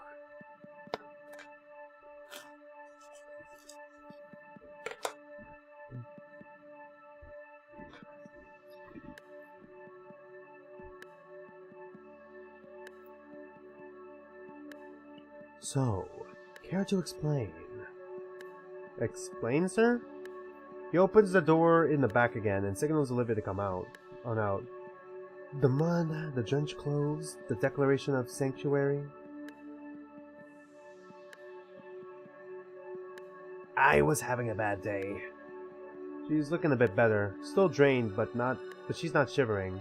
Her rat sits on her lap, and Itacan extends a finger down to scratch under its chin. I can see that. He takes a seat against a nearby desk and waves a hand for Olivia to go on. When she does, he shifts his hand to me. I look between the two of them. Mr. Itacan's expectant leer, and Olivia's pleading eyes. Ultimately, I shake my head in the negative. I just helped Olivia get out of the rain. Of course. He slouches further atop the desk. Can I tell you some overtime? Sure. Whatever it is, it looks like you've recovered pretty well. Olivia doesn't answer verbally, instead giving him a bashful smile and nod. Uh-huh. Was it about your work again? Yeah. Oh, this girl. He turns to me and points a thumb at her. You know, the work she's so concerned about absolutely wrecks the grading curve in my class. For the sake of the other students, I had to put a limit on extra credit assignments. Really? Yeah. Never before would I ever even consider such a restraint. Why punish someone for working too hard? I would think to myself. Then 4 years ago, this little green goblin comes rolling into my class. Half a semester and more than a few angry calls from parents later. My hands were tied. The young lady simply does too dang much. Olivia smiles but doesn't look up from her pen. It was that much better than all the other students? Well, no, I don't grade by technique. If I did, you'd be in big trouble, Inco. Olivia's work was very good even then. But the main thing I admire is how motivated she could be. God, I can't... Man... My brain is just completely rotted, because now I can't even hear the word motivation without just an image of Virgil just popping in the mind. God, and there's a storm going on outside right now. God. I haven't seen anyone so enthused to just paint in years. Certainly haven't seen anyone so enthused I had to change the rules like that. You were worried it'd stop me. Was I? That definitely sounds like me. But it didn't stop you. Not even a little. Heck, that year you even got me to see some things differently. I don't think I ever did anything like that. You did when you came back in after class the Friday before Mother's Day. Take a look at this. I'm handed the quill pen, and the first thing I note about is how soft the feather portion is. It's the special pen you always use. It's actually from my wife. Whoa. Inspecting it closer, I can now see more of the intricate details. From the faded engravings on the shank to the maintained but worn port. It's well made and kept, and yet the feather and brass showed its age. She came in that afternoon from a whole stack of crumpled painting drafts, so frustrated that she couldn't get it right, and so determined to make it perfect. I say any of these would be great. Your aunt would love any of these. And she fires back, if it's not good enough for me, why would it be good enough for someone I love? I did not have an answer. So I tell her to take a step back, and we take a few hours to go over fundamentals once more. I send her home to try getting it right over the weekend, and come Monday she returns and hugs me first thing. That Friday night though, what she said was on my mind. I talked about it all night with my wife. Then that morning I decided to make a change for myself. My wife was molting at the time, so there was always a new feather or 3 in our blankets each morning. I took the biggest one, preserved it right, and got a bit of help to make it into a real pen. And I've used it ever since. That's simultaneously cute, but also kinda creepy. But also it's your wife, so it's fine. It's cute. I say creepy because that's like, I don't know, making a doll out of hair or something. I'm not sure. It helps me remember to do my job right. For the people I care about, and for the people my students care about. I think what it was. It's that childlike reasoning that comes so naturally for the youth. That reasoning,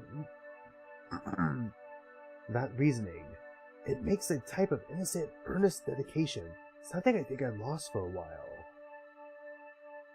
Don't give me too much credit. So much credit. Oop. You haven't lost it, have you? Good. Don't lose it for me, okay? Okay. It again yawns and stretches. Hold on, I gotta yawn now. Ooh, alright, sorry. You feeling alright to go to your next class? Yes, I'm ready. Great. He claps a hand over my back. We should do this again sometime. Mr. Edegan ushers us out of his classroom as the late bell trills, handing us a note he rapidly scrawled on. Miss Procklin didn't seem enthused to see us come in late, but sighed as she read the late note from Edegan. Ooh. As I took my usual spot, I felt something odd in the corner of my eye. Looking up, it was to see Olivia looking my way, with that smile on her face. One that spoke so many words, yet I couldn't figure out what. Dense as a fucking brick wall. All I could do in turn was to try and match it, before focusing on Miss Procklin's latest lecture. As more time passes, the art contest fades into the background. Last week I had a scare when Principal Scaler called me into her office. I feared that they figured out that what Olivia did, and I assumed that was part of it, just as she predicted. Luckily that wasn't the case. Instead, she wanted to inform me that they had no leads as to who could have done the swap, and since it was tampered, it'd be removed from the contest. Phew! Alright. No skin off my back, honestly. As compensation, she gave me one of the runner-up prizes, a coupon for some pizza from some Italian restaurant called Dynamo's! Dynamo's is back! Snoot game! Not the biggest pizza fan, but not a bad prize to get after all this. Saving it for a rainy day. I mean, it is raining right now. However, I find myself in a conundrum of my own doing. My peers' concerns about my entry were resolved, but I hadn't accounted for the new questions about my portfolio. My paint portfolio. A few times I showed off my photography work, they'd be mildly impressed at best. They were never upfront about it either. No, instead I got the runaround. Oh, yeah, these are nice, Inco.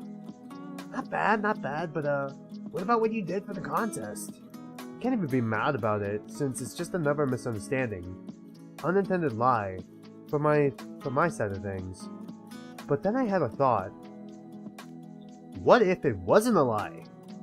What if I was actually good at painting? Yeah, here we go. And after working at it for the past month, I'm still shit. Yeah, no, I can't unscrew this. The past 3 weeks I've been staying after school making use of one of the club rooms to practice. Yeesh, Inco. Did you listen to any of the tips I gave you? Using everything I had at my disposal, namely the textbooks for Mr. Itikan and how-to tutorials online, I'd stay as late as possible trying to get to the same skill level as Olivia. As I stare at the horrid acrylic monstrosity before me, I could do nothing but weep at my own inadequacies. Not actually weep, but squinting at the Lovecraftian horror before me, and I maybe see a little progress drowning in the madness of the excess paint. Olivia had made good on her promise to teach me around the time I asked Mr. Itikan to borrow the keys to the spare room. And while I memorized all of her teachings down to the letter... What am I even looking at? Are you trying an abstract sort of thing here? It was an attempt at a self-portrait, actually. God. Could probably post it online and some rich asshole would buy it. Is that good? No, never trust the opinions of people on the internet. God. True! I learned that the hard way. After a brief period of awkward silence, I let myself collapse on the stool behind me and toss off the oily paper in frustration. At this rate, I'm gonna be a double fraud or something. Creep. Splat. Oh. I don't even have the energy to get angry. Probably looks better now, at least. How did Olivia get so good at this? Olivia, please, you gotta have some actual advice for me. She quietly hums to herself, sweeping away a notebook she had splayed across her lap into a nearby bag. Well, when I usually draw, it's because I got something on my mind. What, like inspiration? Kinda. More so that I just envisioned something, and I want to put that on the canvas. A muse, then? I don't really get... Ooh. The door of the studio flies open, and Damien quickly storms inside. Hi, Damien. Okay. Aw, dude! Inco, Olivia! Are you guys here? Okay, there we go. I had to do the voice in order to warm myself up real quick. He takes heavy breaths as his vision darts around the room. After a moment of surprise, I raise my arm to catch his attention. Damien, what's wrong? The hyperactive Dilophosaurus spots me, taking a final breath before jogging over. Guys, I need to ask you something. What? Is everything alright? Is something happening? I can't help but panic. I've never seen Damien this flustered. Do you want to come to the arcade with me and lose? God. Is that it? Yeah, that's what I said. Wait, when was this decided? I thought something bad had happened. Whoop. Nope, just asking. Liz already had the car prep and everything. Oh. Oh my god! Hold on! How funny would it be if we go right now and Liz just fucking gets sad because she was expecting like maybe an arcade date with Damien? But then Damien's like, yeah, it's a friend thing. I love you and all my friends. Like, my god. Holy shit. Liz, you gotta fucking put it down, like, bluntly for Damien. I probably should have expected that, but still. How did you know we were here? I didn't. I just kept opening doors until I found you two. I've been at it for a while, actually. Damien's eyes dart to the canvas that lies on the floor next to me. You working on your next masterpiece? Oh, painting sideways is probably one of your secrets, huh? Olivia hides her snicker with her hand. Don't worry, I won't tell a soul. Yeah, that's right. Don't tell anyone. I leaned down to pick up the canvas and place it upright, deciding to remove the ugly painting and place it in the corner of the room to dry. Anyway, how about it? To the arcade? The Olive Baryonyx fidgets, her brow lowered in contemplation as she considers the question. The arcade, huh? It's not like I had any other plans today. Sure, why not? Alright, let's go! Well, wait, don't just, zoom, she's just gone. Yeah. Okay, what's that give you again? Inco, Olivia, there you are. Damon was taking so long to get you, so I was about to come find you myself. This time, both Damien and I are wheezing for air. Yeah, I'm just trying to keep track of my Uber Eats right now. It's gonna get here in like 7 minutes. Despite Olivia's protest and hesitation, Damien had wasted no time in grabbing her by the handlebars and sprinting for the exit. I had chased them, all the while Olivia screamed like a banshee as she was pushed through the hallway at a breakneck pace. Yeah, just... I take a deep breath and stand upright. Olivia's claws have dug into her armrest, and she's definitely trying to kill Damien with her glare, which she happily ignores. Why didn't you just message me or something? I wanted to, but... Didn't want to ruin your concentration, man. So instead, you kicked the art room door open? Yep. Liz had the good grace to look embarrassed on Damien's behalf. God. But yeah, gave you a bit of extra time, huh? Time, right? You've been staying late for forever now, right? I can't hide the wince. It hadn't occurred to me that more people would notice. Relax. Not like you're the only one. Yeah, sometimes I need to stay behind for student council and club meetings. Right, sure. So, come on! Oh, sorry. Come on, the car's in the student section. How does driving work for her? Like, is it convertible? The Dino Duo start toward the student parking lot, heading towards a rather old but well-kept sedan. Olivia grumbles silently to herself, but follows nonetheless. Come on, dude! It'll only take a few minutes to get Olivia in, and then 30 to get to the arcade. It won't take that long, damn it! Olivia huffs and wheels herself to the passenger side, opening the door for herself. Do you need any... It's fine. To punctuate her statement, Olivia uses her strong arms to lift herself on the armrest. There were more grace than I thought possible from the olive-scaled girl. She manages to flop down into the passenger seat. I stare at the abandoned chair, wondering where to put it. I've got room in the trunk, Inco. Alright. Clunk. The trunk lid opens up with a heavy thunk to punctuate that. It takes more time than I'd like to admit to figure out how to undo the locks to actually collapse the chair, but once it's done, I'm able to slide it into the spacious storage area easily. David had already hopped through the window of the front passenger seat by the time I'm done, as if he's practiced the maneuver. God! I wonder if that's ever gone wrong. Clack, clack, clack.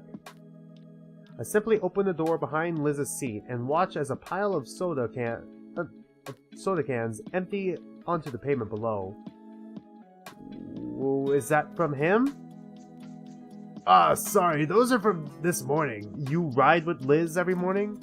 I just toss them into the back seat when I'm done. Surprised Liz doesn't make you use a bag. I do. He just never uses it. Damien pulls up an overflowing plastic bag as if it were a trophy. Why haven't you tossed all those bottles out already? I'm saving them for a project about recycling. Plus, I'm going to use a couple of them for a sculpture. Save me the trouble of going out and finding aluminum. Okay, alright, fair enough, fair enough. And I get to drink as much soda as I want! I don't really say anything as Damien scoops out the rest of the cans from the floor of the car and puts them in a new bag, which he then stuffs into the car's trunk before giving me and Olivia's a thumbs up. Alright dudes, we're good to go! Ah, my god, this art is so much cleaner than in Snoot Game, actually, what the hell. I nod and slink into the semi-clean seat. My hand searches for the buckle of the seatbelt and brushes against something warm and soft. Okay, how close is this guy again? 2 minutes away. Okay, yeah, he is like across the street. Hold on. There's a tiny gasp next to me as the comfortable mystery in my hand is yanked away. Huh? I look to Olivia, her hand held to her chest. Her green face had a scarlet tinge and her mirror shade eyes glare holes through my head. Alright, hold on. I'm gonna have to... Well, okay, let's see. Will it work?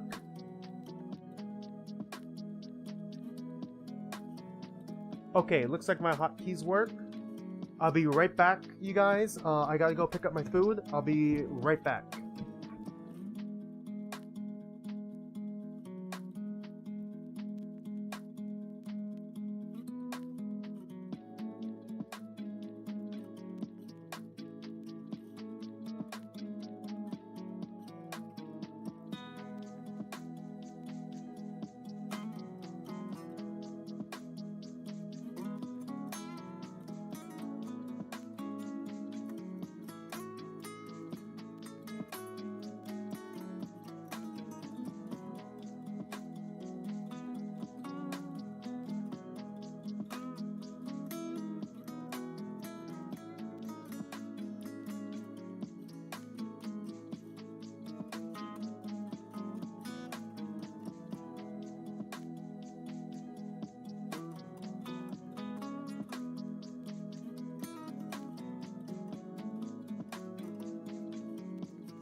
back. Sorry, I had to toss my salad real quick. You can't see it. Okay, thank God, because like the cap just kind of comes up a little bit, so I was kind of concerned that you guys would end up seeing it on stream. But that doesn't appear to be the case, thankfully.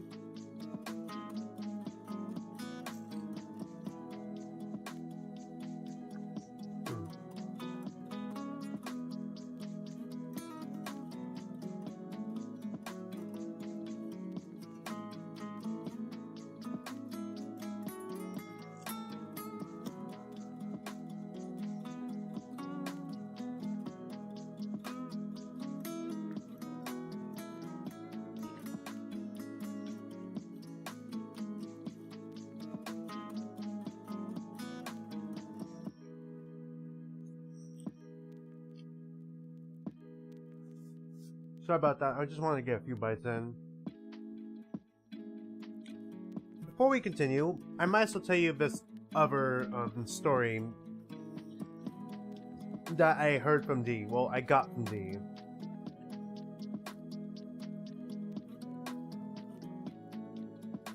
I mentioned this was like not safe for work, but basically D sent me like a porn comic where the plot was like this one major character got amnesia, and then like, you know, kind of has been like with like this other person, this female lead, I guess, this female lead who kind of just found him out in the middle of like the woods, in like the snowy woods, like half dead, and kind of like, you know, helped him.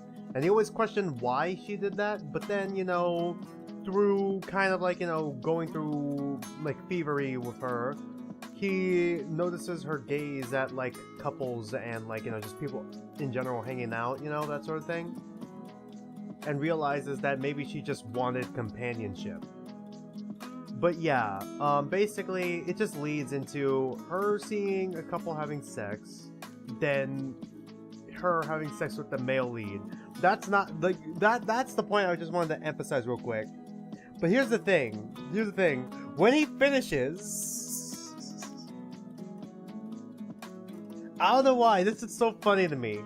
It's so random, but this is so funny to me. When he finishes, like, he gets like his memories back and he's like, oh fuck, I'm married. The post-nut clarity hit him so hard, he got cured of his amnesia and remembered that he was married. I don't even remember what the comic is called, but like that shit is just so funny to me. I don't know why. Imagine having amnesia, having sex with someone, and the post-nut clarity hits you, and you're just like, oh god, I'm married.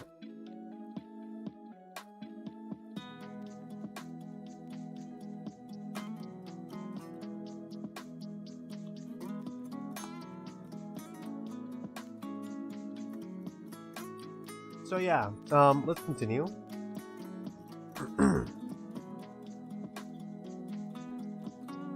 I look to Olivia. Her hands, oh my god, it's blocking it. Okay, I gotta rotate this. Let me see if I can rotate this. I'm gonna have to rotate this a lot. Hold on, there we go. And let me scooch over to the left.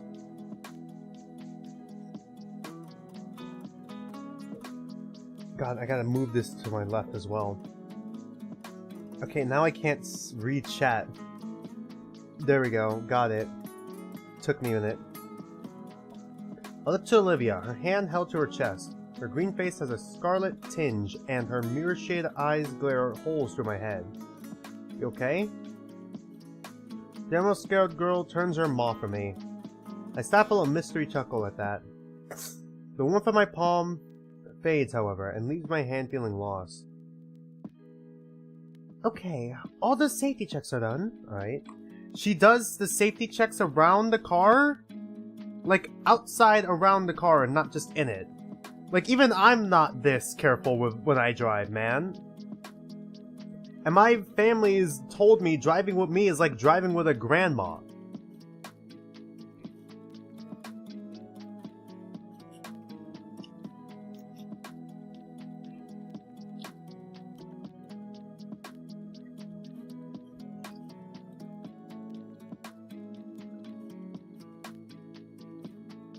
Oh, okay, she just curls it.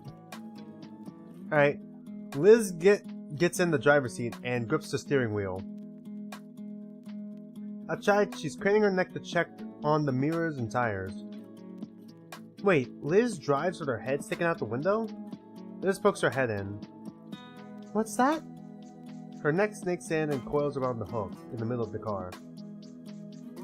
Then with practice motion, her neck continually coils till her head sits atop the neck roll, as if no different from someone putting on shoes, okay? It kinda looks like a giant scale-covered scarf. There's even still enough space to see her for her to see the windows and check behind her. Inco? It wasn't anything important. Alright. But, the city, right? I've actually been wanting to see it a bit more up close for Itiken's class. Do you know how much gas money it burned to take a detour around here? Good, because neither do I. Let's do it! Hey, what? No! I barely have enough as is. A view on the way is fine. I'm looking forward to it as well. You sure? Yeah, I'll point out some stuff I remember along the way. You're my tour guide now. Don't make me change my mind. Well, how'd that settle then? Everyone buckled in, right? Liz pulls away from the school parking lot, starting down the opposite direction I've always entered and exited. Yeah? Probably not Damien. Weird to think, but the edge of my world was as close as a right turn out of my own world. Oh, yeah, out of my own school. Then again, I still haven't been living here for long.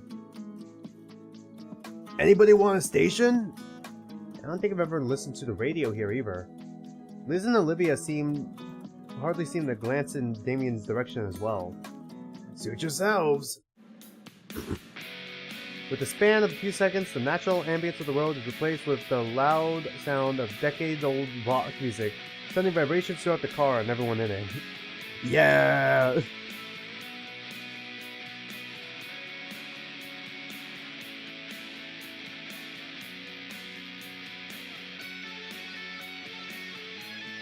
Sorry, give me a minute here. I will get this fucking crouton, it's the last thing to do.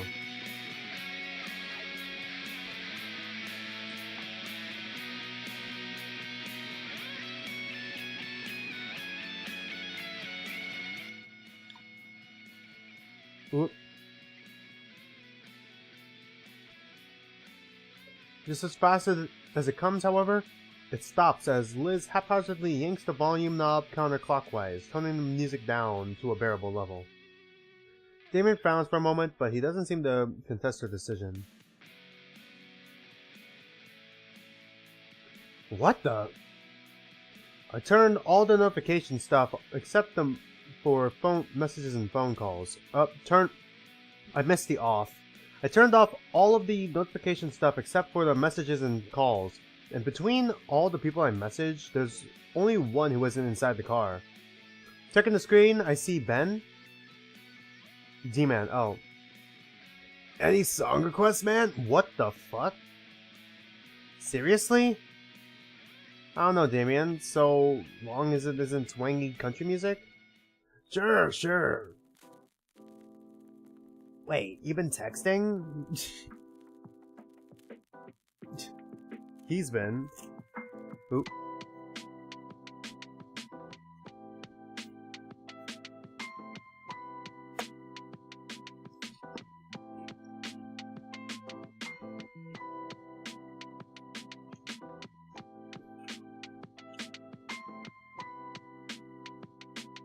How long?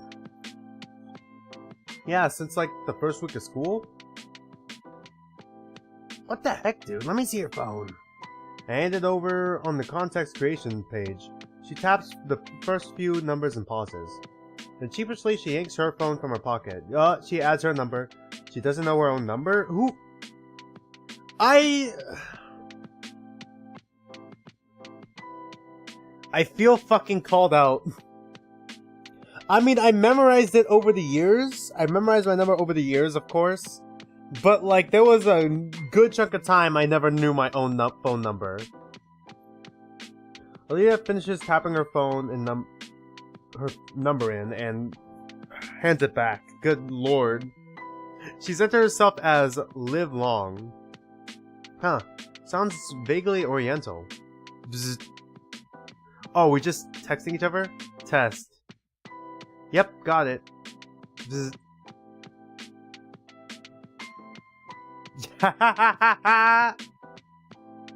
Yeah, this is type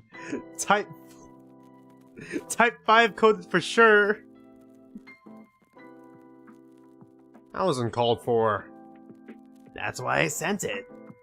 She giggles at her own joke, and despite being the butt of it, the mood in the car is too high to hold it against her. Before long, the dense forestry starts giving way to more urban developments.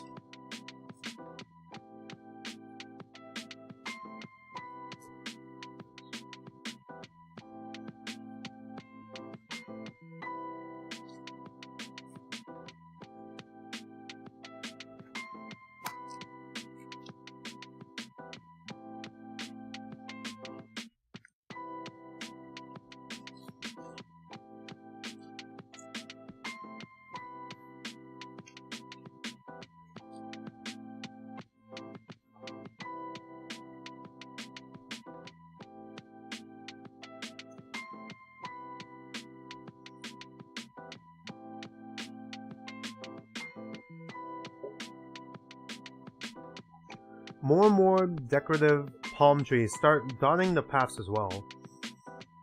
The silhouette of the city gets closer as we approach one of those spaghetti junctions leading up to it.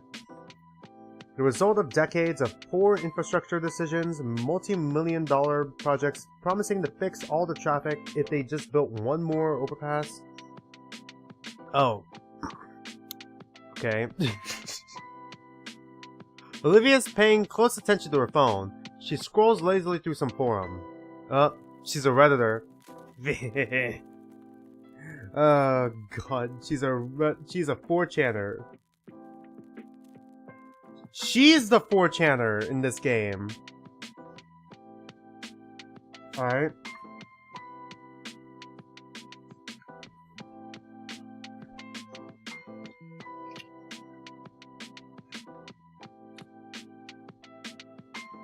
What's so funny? Oh, nothing. Hey. Lizard Lounge? Oh boy, you're still browsing that, Olivia? Yeah? What is it? Don't tell him! It's this weird exclusionary chat room. They only allow dinosaur women.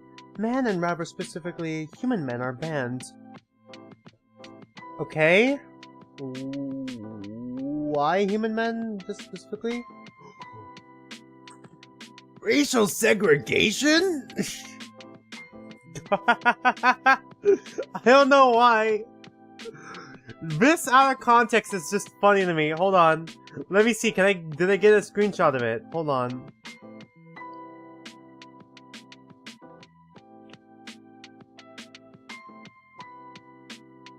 I need to know. Did I get a screenshot of it? What the fuck? This is like way behind.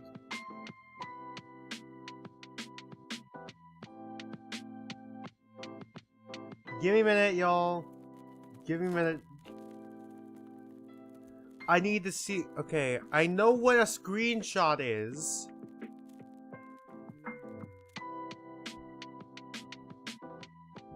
God, how do I access my photos?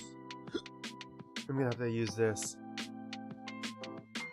There it is.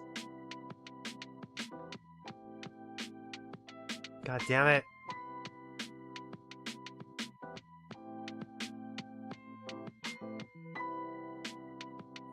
Fuck.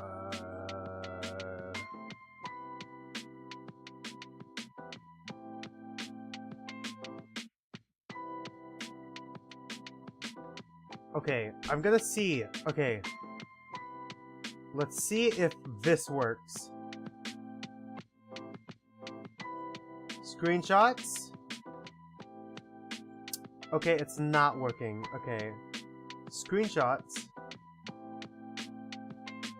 Oh, for fuck.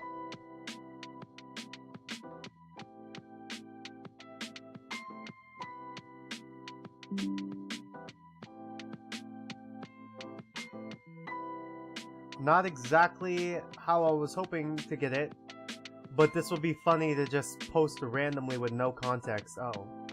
With no context later. Alright. I don't know why. Just out of context, it's just so funny to me. Oh, okay, let's see it. Is it working? Alright, there we go. We got it working. Hotkeys are still working. Olivia showed me once. The people on it are really weird. Humans are banned? You weren't supposed to tell him. God. Why humans specifically? Why human men specifically? Oh! Okay, is it like... Give me a minute here.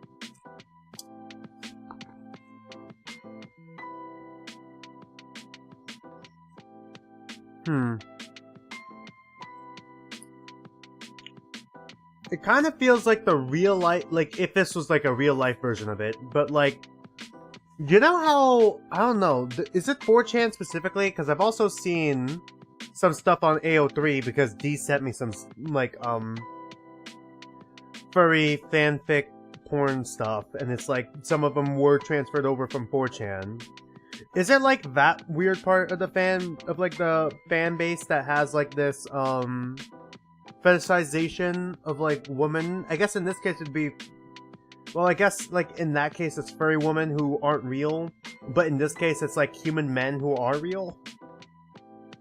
In fact, there was like weird alternate universe implication stuff where it's like the furry female woman are like the dominant, like it's a matriarchy for furry woman, and then like then it's like just men human men for some reason just are the I don't want to say, it's not like, I don't want to say as harshly, I want to say like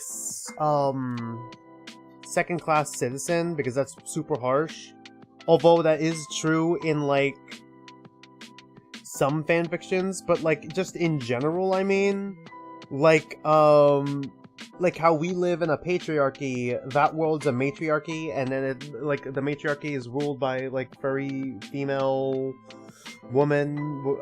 I feel like saying female and woman's kind of redundant, but alright. And then there's just human men that is like, you guys get the idea. Sorry, I'm not articulating my thoughts that well right now because I'm operating on 5 hours of sleep. It's the latest safe house for us on the internet. I think there's probably better places for that online for you to associate with. Tell me about the racial segregation. Can I please get this? Can I get this? I want these two. I want these. I want both of these. Hold on. I want both of these screenshots.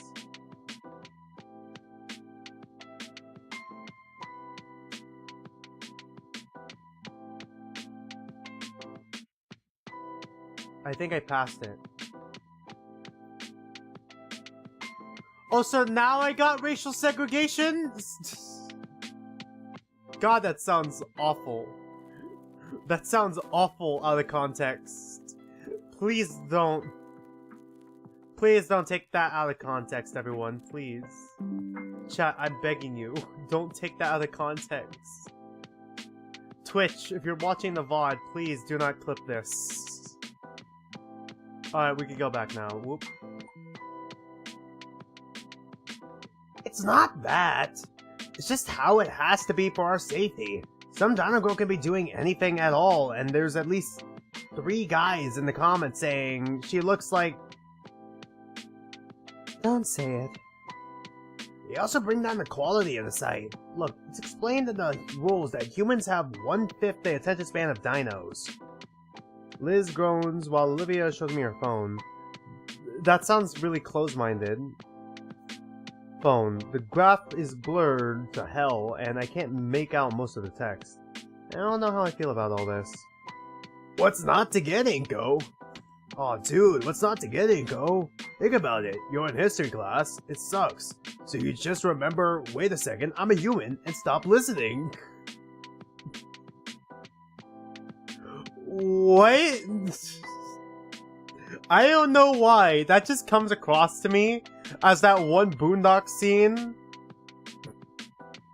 where, like, a white guy crashes, like, bumps into a black guy, and the black guy is like, watch where you're going, and then the white guy is like, wait, and then, like, wait a minute. Like, laughs, and it's like, I'm white, and then just walks away. Holy shit. What do you mean? I don't know why that line just gives me the same exact vibes. I wish I could do that. According to Lady Hitler here, you can. Oh my god. Damien just has the best lines in this game, huh? Damien is like banger after banger after banger. Bro, holy shit.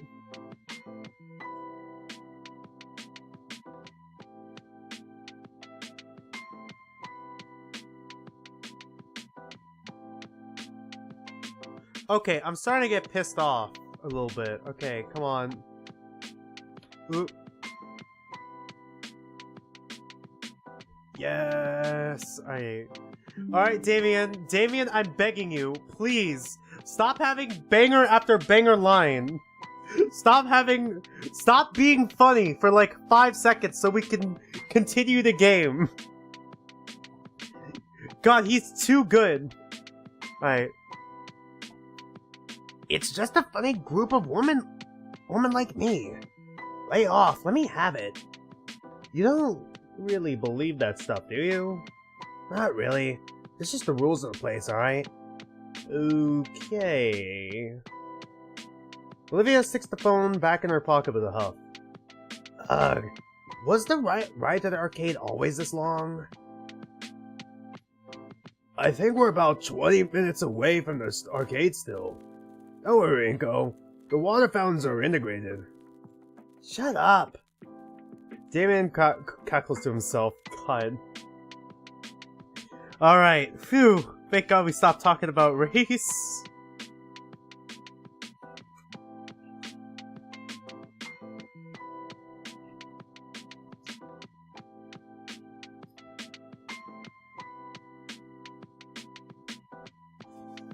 Alright, let's continue. Alright. Hope the place still sells those hot dogs for just $1. In this economy, no way. There's no way anyone anywhere sells hot dogs for $1 anymore. Yeah, but they did. It was great. Olivia and I would save our lunch money to just go there instead after class. I don't think I'd trust it if it were still that cheap, honestly. You ate a dog off the floor once? That's different. Is it?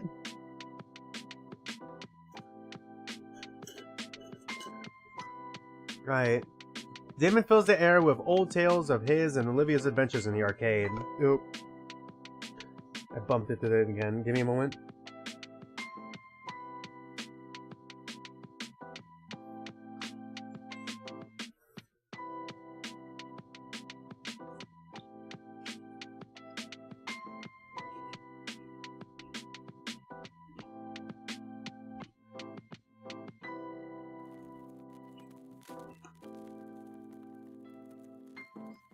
She'd occasionally chime in to correct him or whatever over-embellishment. On whatever over-embellishment. Even as the last remnants of suburbia melts away, the skyscrapers overtake our view of the outside world. Finally, I'm in the big city. Here we are. I'm almost disappointed when we pull into the arcade parking lot. Large glass windows covered in sun-bleached promotional leaflets adorn the front of the arcade, and the building itself looks a couple decades old. This place was probably successful in the past, but I can only imagine they break even nowadays. Though maybe the recent resurgence of retro deco could change that. Maybe. I could show you more on the return trip. Come on. Guess she must have seen my brief hesitance.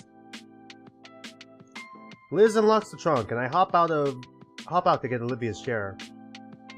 As an attempt to heave the thing out of Liz's trunk, it takes considerably more effort than I'd like to admit.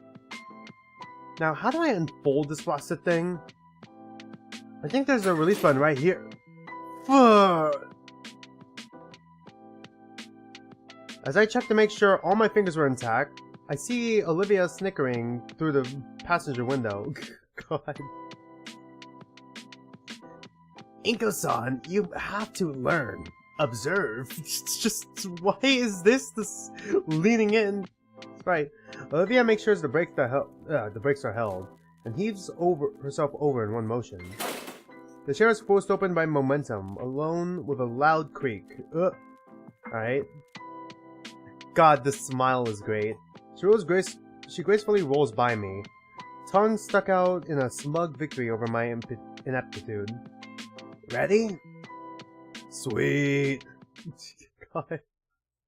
Damon hurries us inside, and I can tell he's the most excited to be here out of everyone. Alright, hold on, let me just get all my salad in the corner here.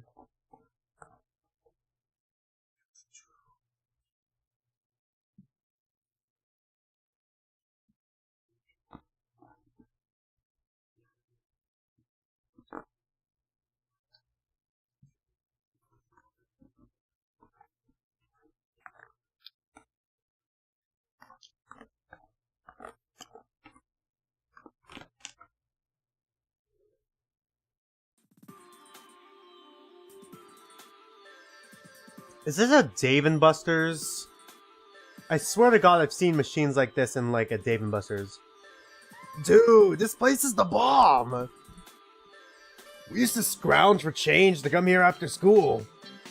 The place is abuzz with activity, flashing machines, all competing for attention, and gamers excitedly conversing. Arcades are almost like legal, I was gonna say like legal gambling, but like legal casinos, but that's not exactly true. Is it true? Hold on. It depends. Does the arcade have like a prize corner where you can earn tickets? It kinda is, huh? It's almost like legalized gambling, almost. Almost, if you squint. And like spread your definition of gambling by like a lot. I lean in a bit closer to Olivia. It's pretty dang loud here. You going to be alright having to speak up more? Of course I am. What do you take me for, a kid? I'm talking about your sore throat. Sorry. Alright. I appreciate the concern. Aww. Liz scowls as she peels her boot from the floor with a loud shk. Oh boy. God, of course the floor would be sticky here. It's a fucking arcade.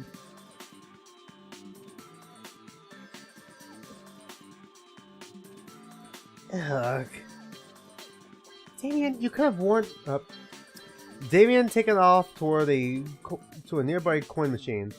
Fistfuls of bills at the ready. I could have told you too. I've been here before. So why didn't you warn me about the stickiness? Olivia shrugs. God. Liz heads lowers to bridge of snoot pinching levels. Well, you two did kind of drop this on me at the last minute. But I still remember this place pretty well. Great. You can show Inco around, and I'll go with Damien. Liz meekly points her pointer fingers together as she looks at the salmon-filled teen. Yeah, here we go. Of course. What is this? This is great. Those two-player gun thingies look fun to try out. You mean the light gun games? Yeah, those ones. I can't put my finger on it, but something tells me that Liz was banking on splitting apart from the start. Yeah? Yeah, I mean, I almost predicted it. I thought, like, if she saw the two of us, like, I thought Damien kind of came up with the idea. I mean, didn't it? We talked about this before, going to the arcade before, and now here we are, though. But like, I was assuming that it was gonna be like Liz asked Damien if he wants to go to the arcade, and then Damien just kind of invited us, and like Liz was like, "Oh, I was just expecting you and me." But I guess this works too. Though, give me ample opportunity to have some alone time with Olivia, just to get to know her more. Of course. God, he still isn't aware. Liz, I think I broke this one's joystick. Liz sighs heavily through her nose. Seriously, Damien? Oh, come on. It's perfectly even and fair. You sure about this, Liz? We could all just stick together. The long-necked dino looks around the arcade nervously. As much as I want to protest the suggestion, it might be for the best. Liz wants to stick with Damien, probably to make sure he doesn't do more damage, God. And Olivia knows this place well, so she'd know all the best games. We've already spent time together after school, so why not? I'm not against the idea, just Alright, glad you agree. Liz takes this as her cue to leave, as she quickly pulls Damien away deep into the arcade. Oh boy. Yeah! Olivia was waiting for this moment. Hold on.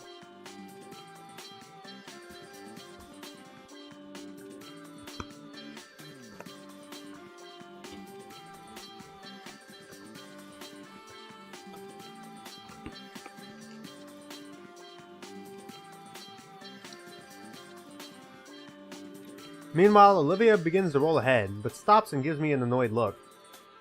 Come on already! Alright, as soon as I step closer... Okay, as soon as I step closer, Olivia resumes her casual roll down the way, alright? God, sorry, there's just like one piece of the salad that's still lodged in the back of my throat. Hold on.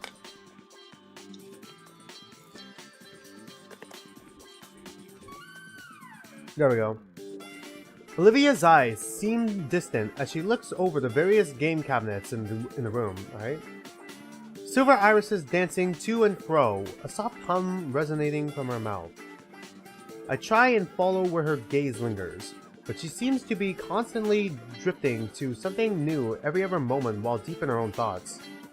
As we carry on slowly, the creeping awkwardness in my stomach gnaws away at me. I have no clue what to do right now. The point of this excursion was to relax. It feels rude to interrupt her, but she definitely knows better than me. Say, Olivia. My voice brings her back to the current moment with a start, her hands maneuvering her chair around to look at me fully. What game should we try first? The Baronet shrugs her shoulders. Anything. Okay, then how about one of your favorites? My favorites? Yeah, you used to come here all the time. I'm sure you got some you prefer. Look surprised from her is quickly hidden by her turning her chair back around. Fine, my favorites then. My favorites. She pushes her wheelchair with purpose towards a particularly large screen in the corner. Looking at it closer, there's a large block connected to it, and dull multicolored sticks hanging off the sides of it with wires. Oh, damn it! Look up at the title above the screen. Ruin Robbers? The more I look at it, the more I see where splotches of freshly barely cover poorly done marker graffiti. Olivia's pout is so prominent as she glares at the base of the funny-looking block before the screen. Oh, did she draw on it, and now all of those drawings are covered? They updated it. So it should be better then, right? Her pout breaks, transforming into a depressed frown as her eyes seem to gloss over. I follow her gaze to the metal plate at the base to try and better understand. She looks pretty well maintained if you ask me. Something wrong with it? He added a foot pedal for the cover action. I test the plate, feeling it sink down, and noticing the video demo on the screen changes to a screen with a bunch of ass with numbers next to each instance. Is that Olivia? This sucks. Olivia curls her fist into... Hands curl into fists as she glares at the machine. A twinge runs through my chest when I look back to the frustrated dino. One aspect of her favorite pastimes has been changed in a way that almost robs her of it. The thought strikes a painful chord in my heart, though I know I had zero hand in the game update. All the same, to see the clover-scaled girl look so morose. I turn my eyes away to my feet, the sensation leaving as I do, and a flash of brilliance overcomes me as I look at my loafers. Inco, I swear to God, if you were about to say, how about you sit on my lap so I can, you know, handle the pedal, and then you do the steering, I'm going to lose my shit. Hey, I got an idea. She cuts me off with a growl. I know what you're gonna say, and the answer is no. So you're willing to just give up because you can't play it easily? Fuck. No! Why, Olivia? Why are you and I on the same wavelength, Olivia? Yes. Olivia's response leaves me a bit floored. Her hateful eyes leer venomously at her former favorite game, but I know my idea will work. Okay, you play then.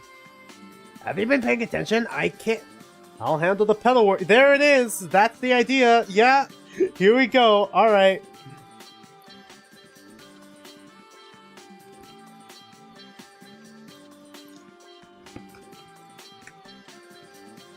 I'm so excited to see her reaction to this. Olivia's words are left hanging as she tries to visualize what I'm saying. Her confused gaze wanders between me and the flat rectangle on the floor. The whole time she looks so goofy, I have to withhold a chuckle in fear of her clawing me. I must have realized, though, as she snatches the light gun from her hand, her cheeks bearing a red hue. Fine. One game. She looks at the light gun in her hand and takes a deep breath. You better do your job right, Inco.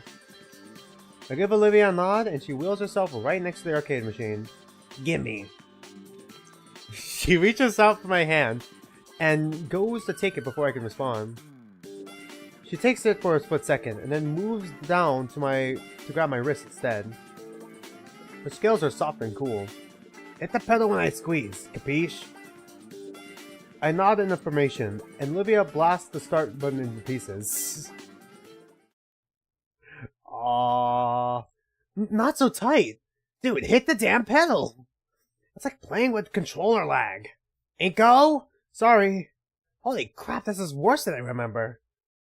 Hi, it's me. I'm the guy that makes sense. Here you can see I put the responding enemies in front of a place you're forced to cross. I came up with this idea while eating a bird. I don't even want to staple my ears to me. Fucking damn it, not again! Oh, this game sucks. Wanna play again? She's a bit intense. She's a gamer. God. When Olivia finally releases her grip on my wrist, I feel my blood rushing through the imprint she left. We ended up playing 4 or 5 games in total. That's probably enough. I'm good to move on. You? Are you sure? I don't want to keep you here all day. Olivia looks over the machine one last time before sliding the plastic gun back in its slot. I'm still disappointed. Still a bit disappointed they changed it, but... thanks. Alright, there are better games around anyway. All of them now have a pedal. And just every single game now has a pedal. Even Tetris. Even like a giant Tetris game they got. This looks like a rhythm game. Let's go! A stray thought from before I really got to know Olivia careens to the forefront of my mind. Sometime along the way, people started calling her Hot Wheels. Don't really remember who or when.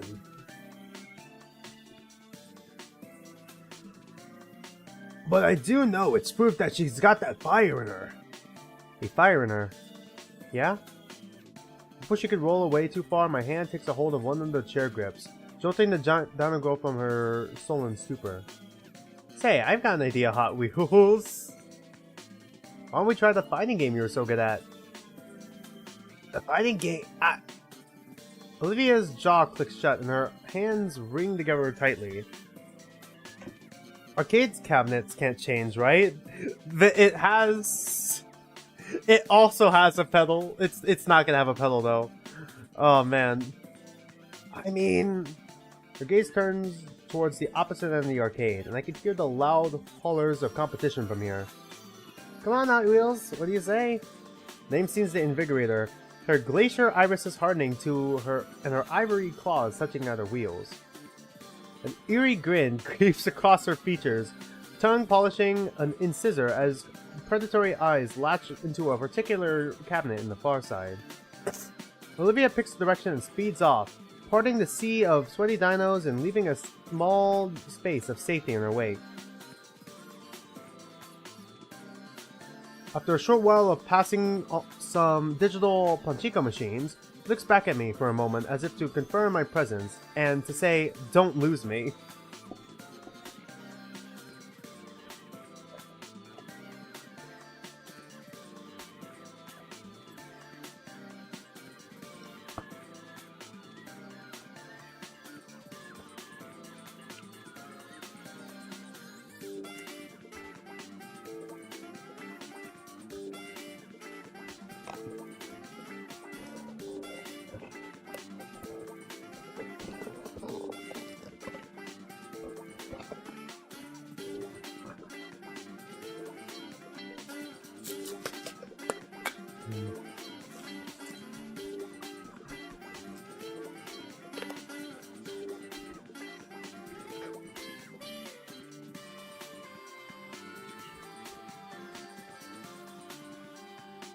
And then yanks her wheelchair to launch herself through the building towards a new destination.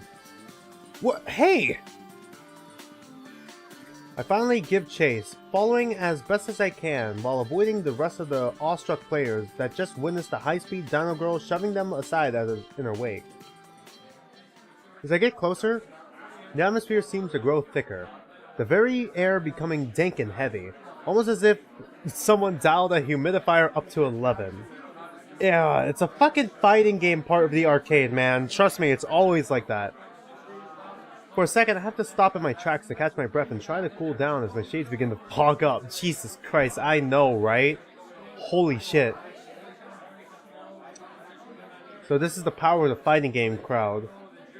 I'd heard things, but I thought they were jokes.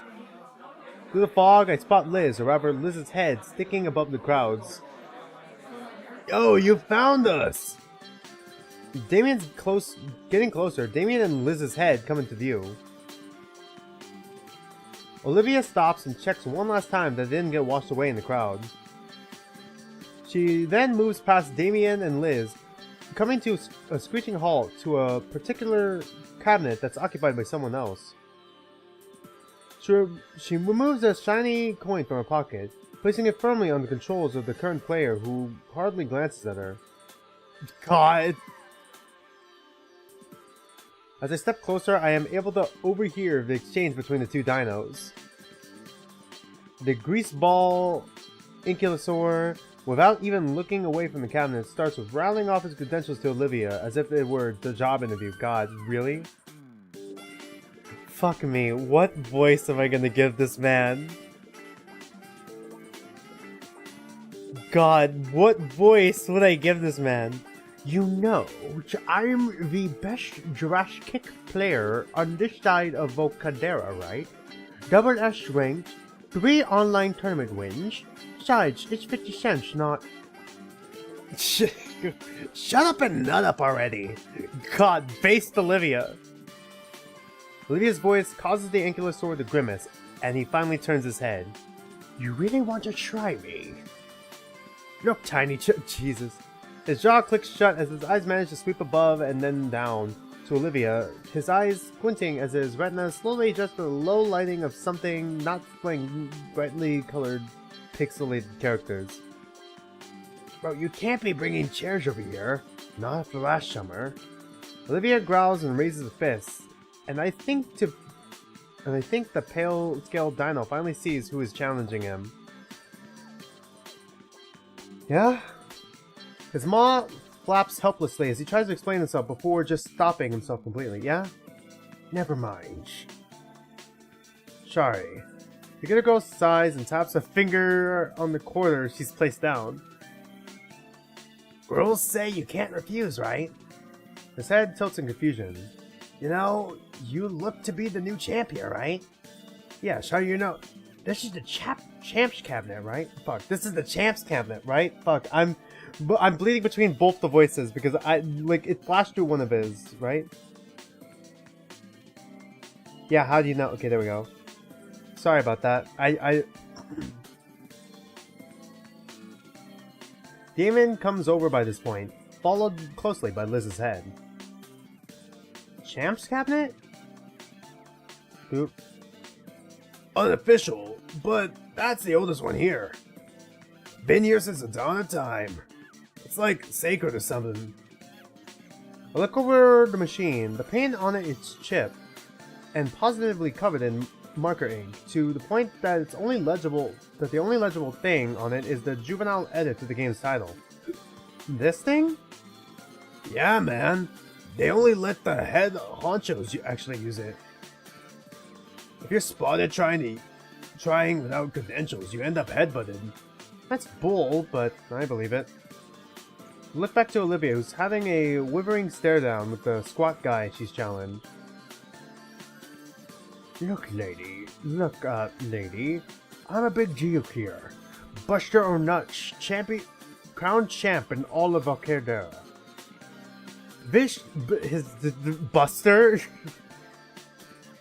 This particular Jurassic Kick machine's got history. It happens to be the same machine that Dino Directs managed to parry. Quit stalling and fight me already. I'm just setting the stage is all. Plus, you think you're the only challenger I ever got? I look around, noticing that there was now a group surrounding us. On my title as champion, I take all comers now. A hushed whisper goes through the crowd. Finally, I form a line now. Okay. Tallest to smallest.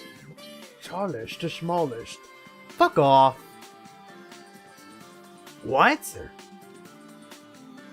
No cuttings.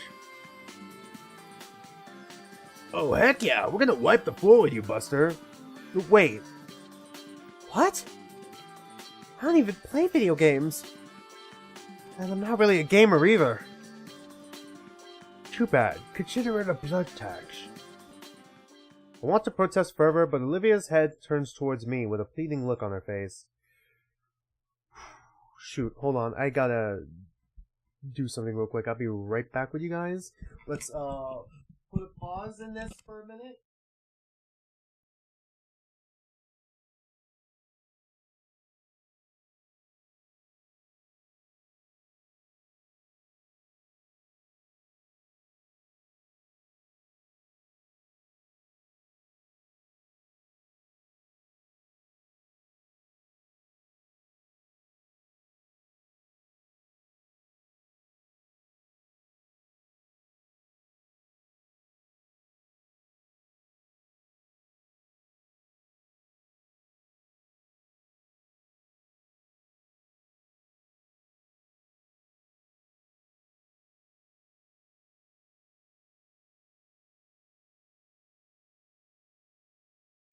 Sorry about that, I'm back. Roommate texted me real quick, and we just had to do a quick talk.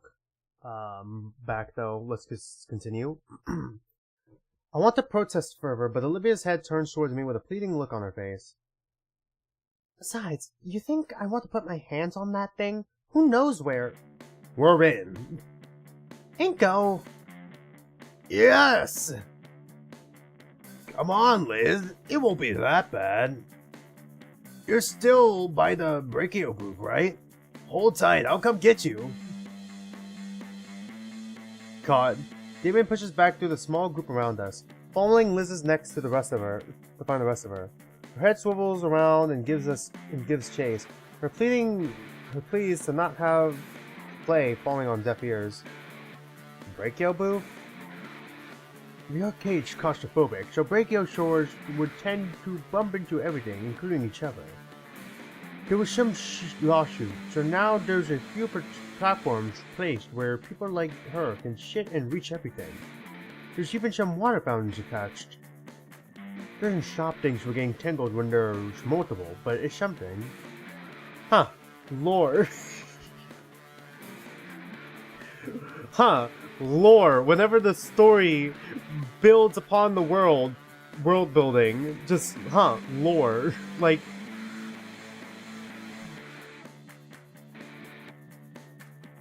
In the end, Liz must have relented, because she shuffles up to the rest of the group. Fine, let's just make this quick.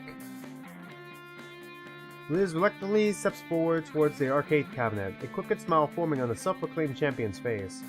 Yeah, of course she'd lose. It doesn't take long for Liz to completely lose. The large ankylosaur hands move like a blur as they dance across the controls, pummeling their digital opponent into the ground.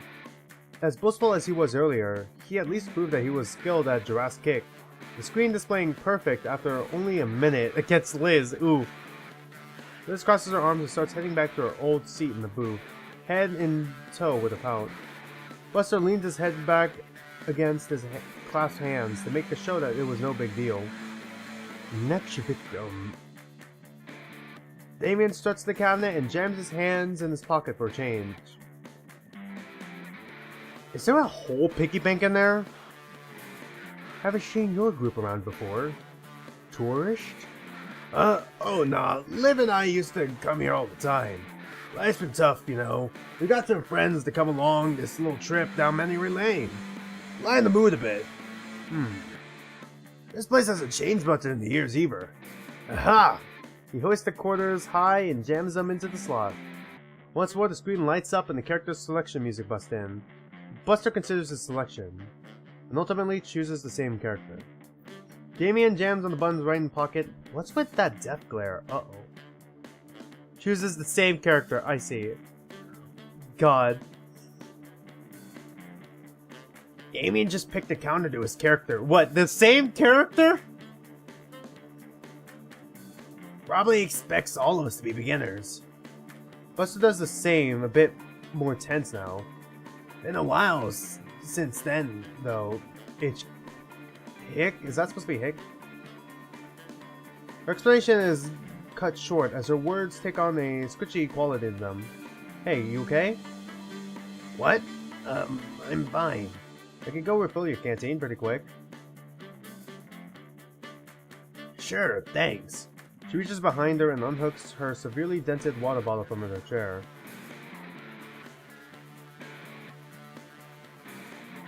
There's something to look into for Christmas. That Buster guy said there was water by the Brachio booths. Well, I can't imagine the water here is very good. Christmas what? What am I thinking? I haven't gotten anyone a gift like that before. Focus, Inco. You're just getting some water. I head deeper into the arcade towards the center, passing through the aisles lit by the game screens. You guys done already? No, just refilling Olivia's bottle. Guess I'm gonna miss Damien's match. Say, Liz, this sticker here, what is it? Her head comes in close as she eyes the weird brand on the canteen. Oh, that's from some really old show. Like, back in the 90s old. Why? Just curious is all. Are we gonna get her a Christmas gift that relates to it? Well, I never really asked Olivia about it. Maybe I should. After all, I think I recall watching a video essay about it once. Yeah, for sure. Yeah, that's something I do. But I can never get into the older stuff. The animation always looks so choppy. I mean, I still like Yu Yu Hakusho.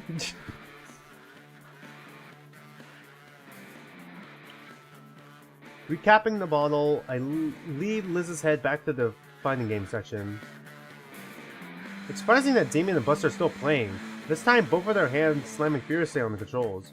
The crowd has even formed around the duo, exchanging low whispers as they watch the old CRT screen. I pick out Olivia from at the front of the crowd, close to the cabinet, so she's able to clearly watch. She's hyper-focused to the point that when I swish the bottle in front of her face, she just leans over to keep watching. Evil it is then. Hold the canteen above her muzzle and carefully tip it over until a few drops fall on her face. The tongue laps along her lips and swipes up the nourishing droplets before glaring at me. Hey!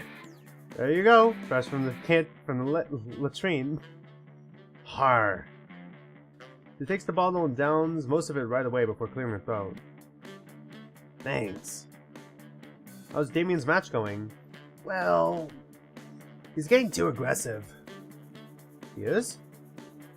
Yeah, Buster picked a rushdown character, so Damien picked a zoner to keep Buster at a distance. Didn't they pick the same character? Is it like variations? Problem is that zoners are notoriously bad when it comes to footsies, and even worse with mix-ups. Yeah, zoners are better at, like, I guess, projectile launching. Unless it's like the other type of zoners where it's like long-range weapons.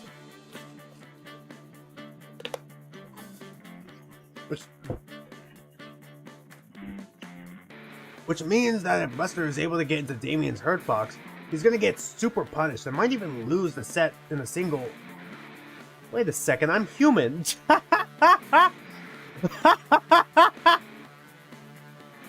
God damn it! Fucking hell, Inco. So Damien has to keep his distance. It's not looking good from the... Oh, crap! Olivia and I watch from the sidelines. Over the next few seconds, Buster pulls off an impressive series of moves that crush Damien's character into the ground. Almost like he was waiting for us to get back. Wow, you actually knew how to play.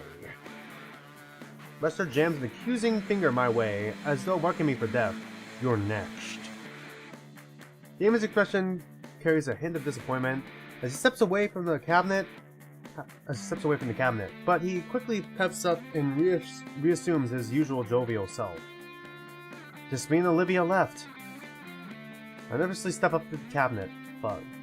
The FRFR characters in various fighting poses are staring back at me, each with their own promises of victory. I recall an old saying Coach Solly had said, "If we do not know what we're doing, then the opposing team certainly can't anticipate our future actions." I tap my joystick over the large question mark in the middle of the screen. Middle of the screen is highlighted. Okay. To the astonishment of the spectators and my visibly nervous opponent. Mwahaha! Lady Luck, take the wheel! The game begins, and the opponent beside me seems exceptionally calm as he manipulates his controls. Compared to me, trying out every button and stick to figure out what the heck I'm doing. Like Damien, who at least looked like he was holding his own against the bloated Buster, I was getting the digital crap kicked out of me. Every attempt I made was met by my character getting grabbed and thrown in some ridiculously elaborate way. By the time the perfect announcement played out on the screen, I could feel my wrist cramping from the crazy amount of button mashing I'd done in under a minute. Ooh, at least I lasted a little longer than Liz. Don't feel too bad. I am the best here after all. His snort-filled laughter grates on my ears as I walk back to my friends, all of them scaring daggers at the pasty-scaled dino. The rest of the crowd are in an uproar along with him, and I can feel my ears heat up at the attention. Olivia's eyes are narrowed as she wheels herself into position, her tail lashing roughly against the ground as she waits for the laughter to die down and her turn to finally begin. Buster chuckles to himself while cracking his knuckles. I just finished wiping the floor with your friends, while hardly breaking a sweat. Just so you know who you're dealing with, I'm Buster O'Nuts, okay? Cool, Buster. Fucking shut the fuck up. Yeah, you're busting my fucking nuts right now. Just shut up. Shut up, God. I fucking hate people who are like this. God, this just reminds me of when I used to go to like this arcade and there was like a Tekken arcade cabinet, and there was always this one guy there who just fucking gate kept the whole thing, and that's why I just could never get into Tekken, because like whenever I play Tekken or interact with anything from Tekken, I just see that guy. Achiever of conclaves in the annual Jurassic Kick Wisconsin E-Tournament, the monster of Licrea, second best player of 2007 and 2012, and co-leader of the Midwestern branch of the Mighty Mammoth Gamers Guild. You won't look bad for ducking out. Or are you ready to get busted? God, fucking even has his own stupid phrase. He even has his own stupid catchphrase. Sorry. I got distracted by Olivia responding, "You're fat." You know, you could chill back out of this. Olivia's response is insert her coin slowly without breaking eye contact with Buster, with what I can only describe as a predatory leer. She then slams her fist on the start button. Buster instantly moves his cursor towards a different character. The demon next to me lets out a gasp. What? What's wrong? Buster's characters is like 3 kinds of bullshit is what's wrong. Oh, he's going for a broken character, I see. What? Well, for one thing, he usually gentlemen's bands and tourneys, and his mouth is moving, but all that comes out is alien words. Buster lets out a chuckle and turns to look at Olivia with giving her a smug grin. Olivia doesn't seem at all fazed by Buster's character choice, clicking her joystick lazily. Soon, as Olivia picks her character, the game announcer blares the name aloud. Wani Long. Demon turns to look at me. The excitement in his face is overbearing. That's Olivia's main. Oh man, this will be one hell of a fight if Olivia's breaking her out. So is this Wani Long a good character? No, she's the worst character. She's a joke character. Or this explanation you'll understand is yes. Okay. Aww. God, if it was... God, I really wish it was like a joke character that she mains and was really good at. Because playing someone who picks like meta, like broken meta character with like the joke character and then winning, there's no better feeling than that. Especially when it's someone as smug as this fucker. What's the long one? If you don't know what a shoto is, it'll take too long to explain here. Alright. While Damien rambles on, I recall Olivia's motivation just to get here. That look she had. That more than anything piques my curiosity. So, how good is Olivia with her? Damien replies only to give me a wide, big grin. Yeah. Oh, you'll see. A loud soundbite from the cabinet speaker signals the start of Olivia's match. Given the way Damien spoke of Olivia's skills like it was derived from an ancient scroll, I expected it to be a flurry of pixelated beatdowns and tactful controller play. But instead it looked like nothing at all. On the large display, both characters were just shifting back and forth, the joysticks in Olivia's and Buster's hands clacking about furiously. Good lord. Honestly, it looks more like they're attempting to make their digital avatars tap dance. Good lord. Oh! Wait, did I miss something? I didn't want to turn my eyes away in case anything happens. Oh, like, they're trying to get a read on each other. Yeah, that's it. It's like they're trying to predict what the other will do so they can counter it and steal the match. It's a game of chicken right now. Oh. So it's like they're sizing... There's a heavy clacking clump on the floor in front of me. Olivia's tail lashed at the base of the cabinet, while Buster's Phagnomonizer had managed to crack into the concrete beneath him. On the screen, characters finally made contact, and sent each other flying in opposite directions.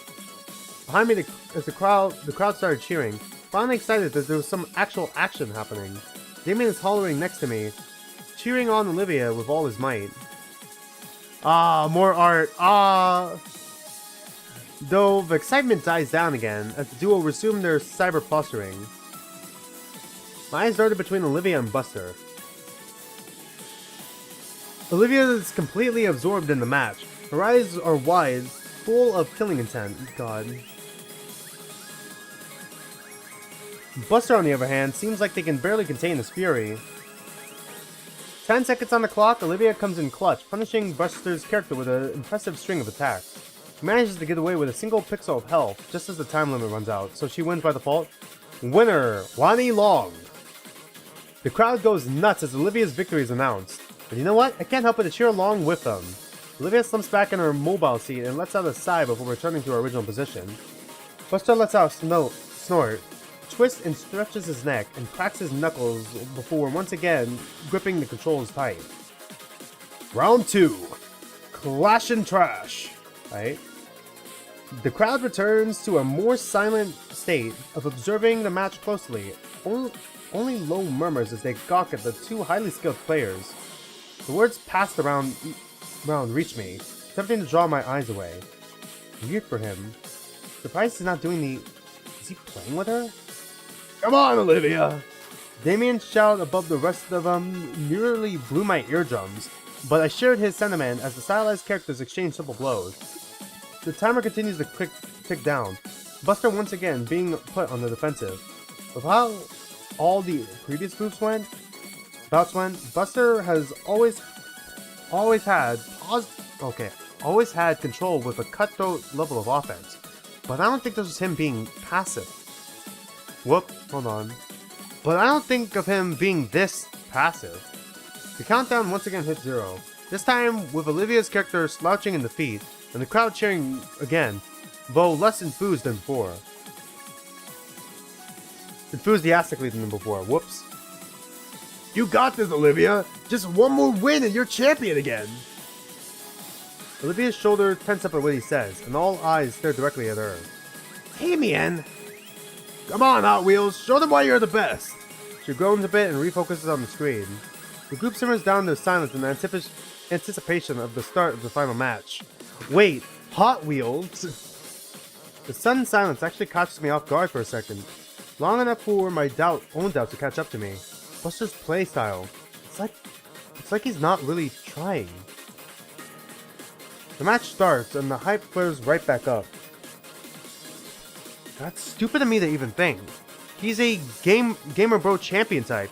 He's got way too much to lose. And yet... Hey, Damien? Yeah? Do you notice anything off about Buster's playing? You notice it too? Guess I'm not just paranoid then. Like, I didn't really watch your match, but was he always so passive? No. But, like, these two are crazy good. So maybe this is all mind games. As if he's going to throw the game and let her win. We glance back at the ongoing battle happening on the screen, and I take notice of Buster's hand movements. As Olivia launches a character into a furious combo, sure enough, Buster hesitates just enough to let his fighter get hit by the first row. That's brilliant timing. This is crazy. Huh? Then it hits me all at once like a freight train. The way Buster was looking down at Olivia, how he didn't want to take her challenge, all the excuses he was giving. He's a virgin!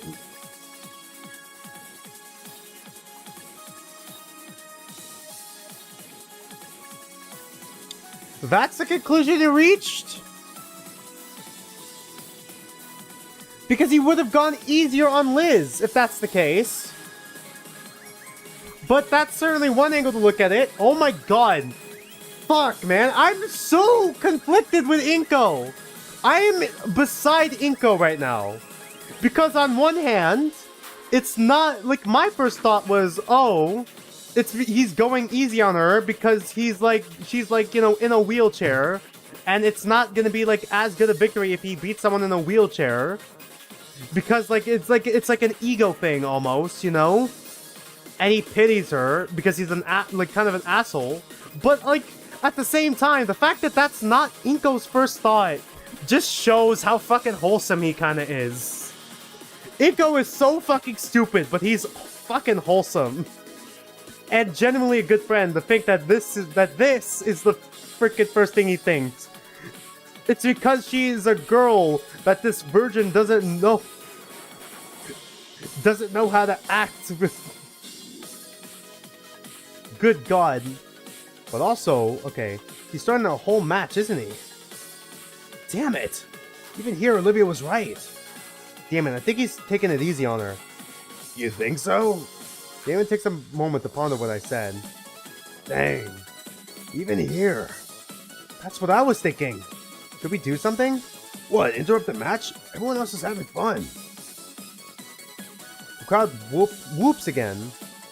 Only now, it sounds a bit different. Hollow, mocking. Damien's frill sags with concern. He turns to me. What we came here for is a good time. If she can't tell, what's the harm? Ah!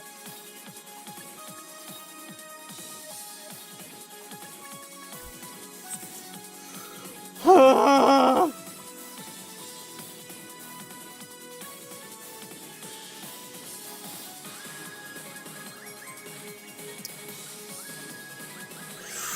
Ha! Jeez. You know what I mean? Yeah, I do. I hate that he's right. I could stand up for her. I mean, no, standing up for her would make it worse. Nah, I'll just stand aside. If the choice is to stand up for her right now, I think I have to stand aside, man. I'm sorry. Just being there for Olivia when Amiya was getting on her went pretty alright. But that was a while ago. I just didn't know. I just don't know. Look over the crowd again. The match is about halfway done. Judging by the remaining health pools. Fuck it. Let's save. Don't make a fuss for Olivia. Cheer Olivia on. We're cheering her on. I thought it was gonna be getting in between both. Let's cheer her on. I know Olivia doesn't normally like this from strangers, but I'm no stranger to Olivia. She knows my intentions. We're friends. On screen, it looks like the characters are about to strike one another with their feet, okay? I've got my hands around my mouth. Go, Olivia! You got this! Damien recoils from my scream. Or maybe I popped his eardrum, judging by the glare he levels at me.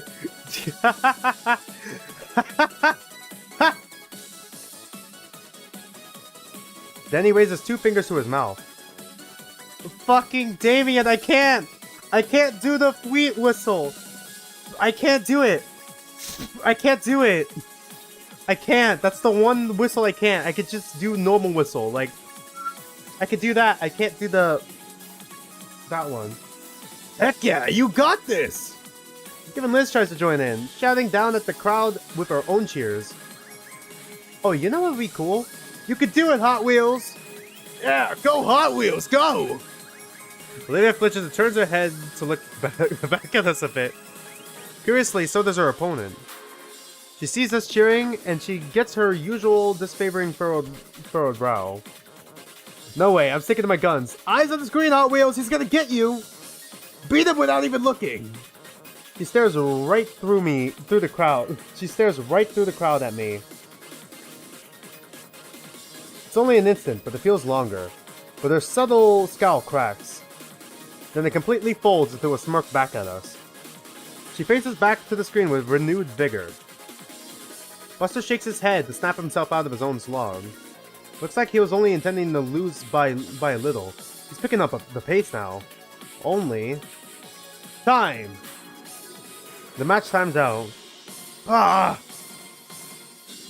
Jang, wanna go for another round? People need a winner. Actually, mind if I run to the restroom real fast? It's down that way. Olivia turns and smiles at me again. It's warm.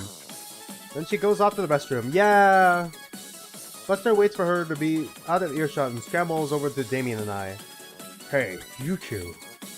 You guys weren't serious, right? Huh? Huh? You were saying Hot Wheels. Yes! I fucking knew it! Hot Wheels is back, baby! Fuck, I knew it! I knew Hot Wheels was gonna be relevant! That's not really her, right?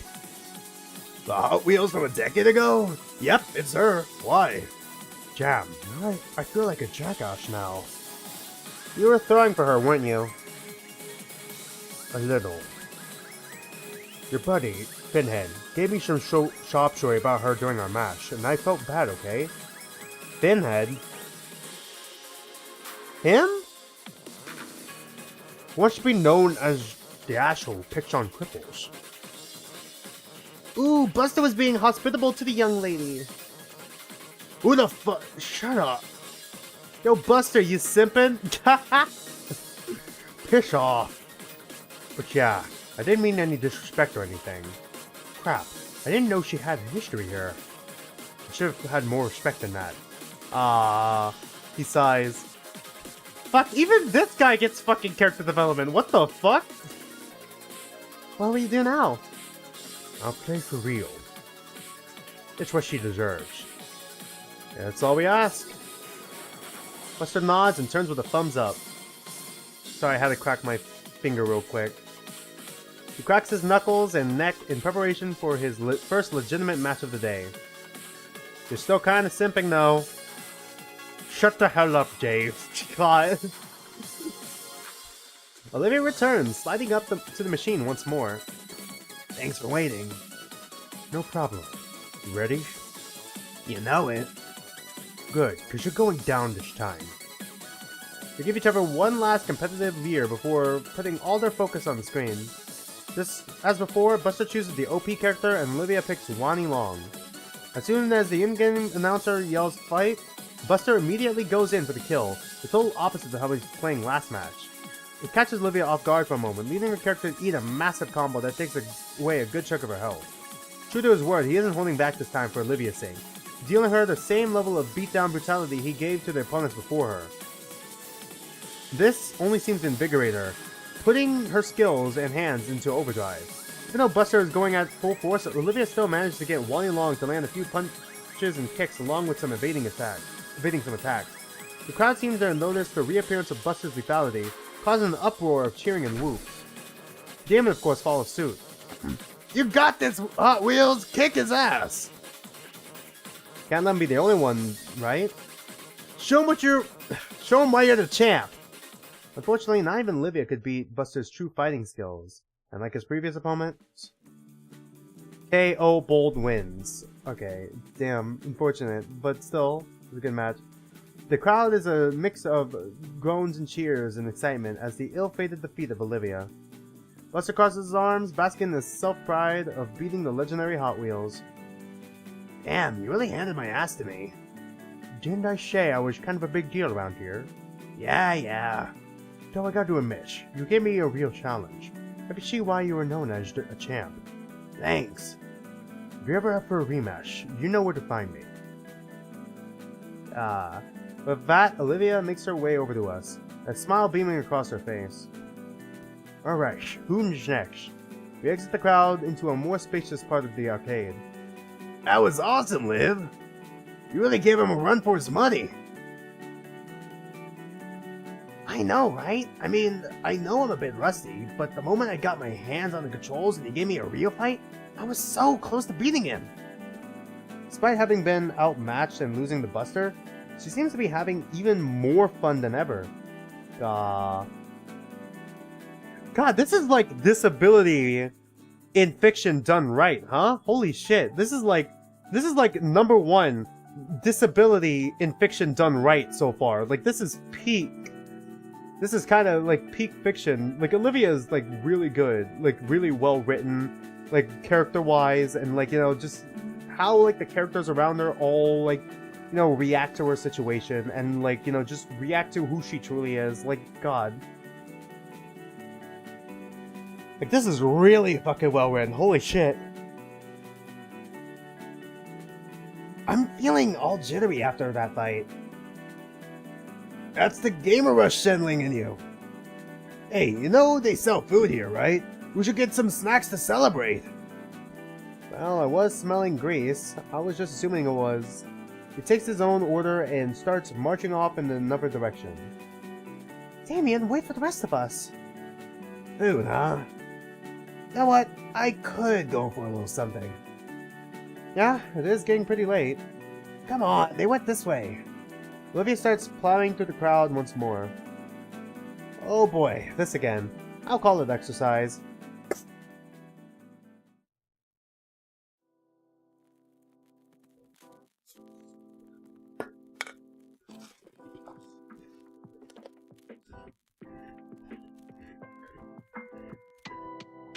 The snack bar is a small cutaway from the rest of the building, segregated by different style tiling and brighter fluorescent lighting. There's not a lot of options aside from what you'd expect. Pizza, ice cream, chicken strips, pickles, and the like. When Damien asked for 2 slices of pizza, Liz got excited, and then he ate both, yeah? The moment he got the food, however, he was already eating one while holding the other. She seemed really annoyed, but took his offer to let him pay for her food. I mean, yeah, that's still nice. He offered to pay for Olivia and myself, but the last thing I want for him to do is drain his wallet any further, knowing their living situation. It's barely over $10, so it's not like it bothers me. Olivia had gotten an order of chicken wings slathered in hot sauce. I just went with the classic chicken strips and one of the sodas I recognized from the school vending machine. Yeah, that's probably what I'd go for, either pizza or the chicken strips. We take a seat at one of the few open tables, and I struggle not to think about how often they're cleaned. Damien doesn't bother sitting with us. He just heads right back to the fray with both arms occupied by his dinner. Liz follows after Damien to keep track of him, or at least her head does. Olivia barely even sets her tray down before just starts snacking on him. Is she eating it bones and all? I suddenly shift myself away from the maelstrom of molars and claws. Damien probably said he'd cover the meal because he knew Olivia would get like this. Sheesh, Hot Wheels, would you like some actual meat on that? I didn't even know wing bones could get that big. Olivia responds by snapping the bone in between her teeth, yeah? The marrow squirts out a little, and she has to get a napkin to wipe her cheek. Suddenly my own chicken tender meal looks even more unsavory, so I push it aside and closer to the toothed tornado. It only takes moments for her to accept my offering with no manners whatsoever. Thank you. Don't mention it. So, after we finish, any other plans? Olivia ponders my words while rolling a bone around in her mouth like it's a lollipop stick. It's just a chicken bone, Inco. An oddly large chicken bone. What's that supposed to mean? I don't know. I've basically done all I want to do by now. Damon's probably got another 20 minutes before he burns out. I'm cool to hang here unless you want to do something. Nah, I don't actually play games much. I had fun playing with you, though. Olivia looks away for some reason. We should do this sort of thing more often. Yeah. Of course, I've never had this much fun outside my previous schools, only because I never had that many friends to hang out with. That's kinda sad. It is, but it looks like moving here was a real change for the better. Plus, it's just fun hanging out with you. Both stained with sauce, Olivia's lips curl into a smile. Liz and Damien's too, of course. From a distance. Though, I have to admit, with the way Liz gravitates towards Damien, it's almost like she had this all set up. What do you mean? Well, Damien and Liz are pretty close, so maybe she's using this as an opportunity for them to get closer? It's almost like we're on a double date or something. Yeah? Oh my god, I was about to make this comment before. Oh god. She jerks back to me, completely attentive. Did I say something? Fucking dumbass. Really? God. Olivia, my poor little gator bean. Oh my god. Oh honey. Oh sweetheart. God, why are both of them idiots? They're both like different flavors of idiots. Holy shit. Yeah, it's kind of funny. Since we hang out together pretty often, people might start thinking we're together. Something whips into my back. Gah! Olivia grabs hold of her tail. Crap, sorry. Yeah. I had fun today. Oof. Going out like this for the first time in ages, seeing this place again, it's nice. Our buster guy said they renovated it a bit in the last few years. Has anything else changed? Olivia looks into the depths of the arcade, looking for anything different. You know what? I think the wallpaper's changed. But other than that... She turns back to me with a nostalgic grin. No, it's stayed the same. You know what else? What has changed though? Me? What? The people here. Yeah? What, like employees? M2, but I mean the regulars. Inco, catch the hints! Inco! Inco, holy fucking shit! God damn it. I'm like a mixture of Inco and Olivia. Man. It's like I have like the fit of like Inco and like the inability to read the room like Inco, and then like I guess kind of technically the ability to walk like Inco, and then just everything else is just Olivia. What the hell? When we finally came here, the place was always more... The tongue probes her cheek as she considers different words. Or hectic? No, more packed. It was so easy through here today. Oh, it was so easy getting through here today. I recall her almost running some people over to get across the building. And with that look she had back then, I don't think she would have noticed if she did. Olivia's gaze lingers back towards the arcade machines. Back then, every machine was crowded.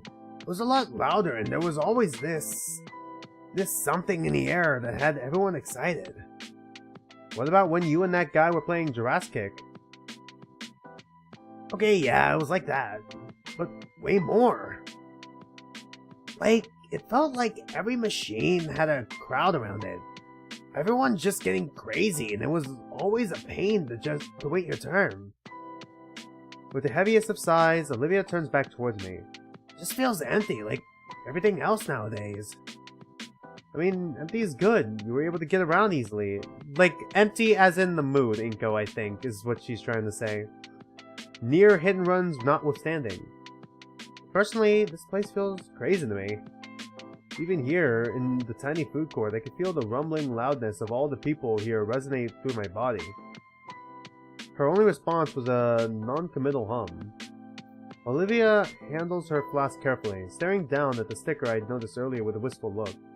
I remember that Liz mentioned it being from an old show she watched. Say, I noticed that sticker when I went to refill it. What's it from? Oh, that... It's from some old anime that I remember watching growing up. It's nothing really special. From some anime, huh? What's it about? You wanna know? Oh my god.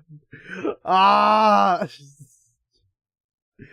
God damn it, Olivia, you're gonna fucking kill me. Sure, I never really caught on to the whole anime stuff, but I'd like to know what it's about. Fucking... God damn it, Olivia. Olivia just becomes more and more relatable. Well, if you really do want to know, it's not like any other anime. It's called Gundam, and oh my god, is she gonna explain Gundam? Please, yes. Yes. I've only ever seen, like, one Gundam series, but I haven't seen it in a while. I've seen Gundam, I've seen Evangelion, and that's all I can remember off the top of my head. I have also seen, Genlock, but Genlock sucks. For the next 5 minutes, Olivia tries to summarize the premise of Gundam in detail. God. Yeah? Oh my god. God damn it. Me and Non-Entity had a conversation like this. For like one of my stories. One of the stories I wrote. For like half an hour, I went on and on about it. And she was just sitting there, like, with a blank stare, like... Given that I'm as clueless to it as I was with the fighting terminology, the plot sounds completely esoteric. The sticker is of the symbol worn by the faction of Spacenoids fighting for their independence, alright? Sounds just like a noble group with a goal like that. Sounds like a just and noble group with a goal like that, yeah? Watching her talk so passionately about the series, franchise, oh, that's a lot. For how long? But that's alternate universe stuff. Oh, and then there's this martial arts ones? Okay. God, I gotta really get back into Gundam, man. How many Gundam series are there again? I kinda wanna go back to the old classic anime. I feel like if I do Mobile Suit Gundam, I gotta really watch Mobile Suit Gundam again. There's so many different Gundam shows, man. There's so much I gotta see. God, I also saw Sailor Moon. I gotta get back into Sailor Moon as well. I say that because, like, one of my first animes was Sailor Moon, and, well, the very first one was actually Yu Yu Hakusho. God, like, all for my mom. I popped out of the womb of a weeb. I had no chance. As she continues her description of the franchise, I start to realize how enamored I've become. Not just about hearing the show, but from seeing Olivia talking about her favorite show with such passion and energy. God. Yeah. I find myself engrossed in her voice as she recounts a particular version of the anime, as she's even taken to emulating segments from the show. Oh. And in the end, he finally admits it, and it's one of the best romances Gundam's ever done. Her sudden pause worries me. Yeah, what's wrong? She just talked about romance. Nothing. Doesn't sound like nothing. Rather, given the roughness of her tone again, her throat finally ran dry. Do you need another refill? I'm good. She drinks deeply from the canteen that had started this all off, yeah? God. Wait! Oh my god, I don't know why I only now connected the dots.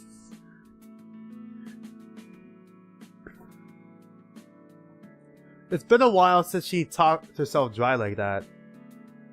In fact, I can't recall the last time she desperately needed to hydrate like that.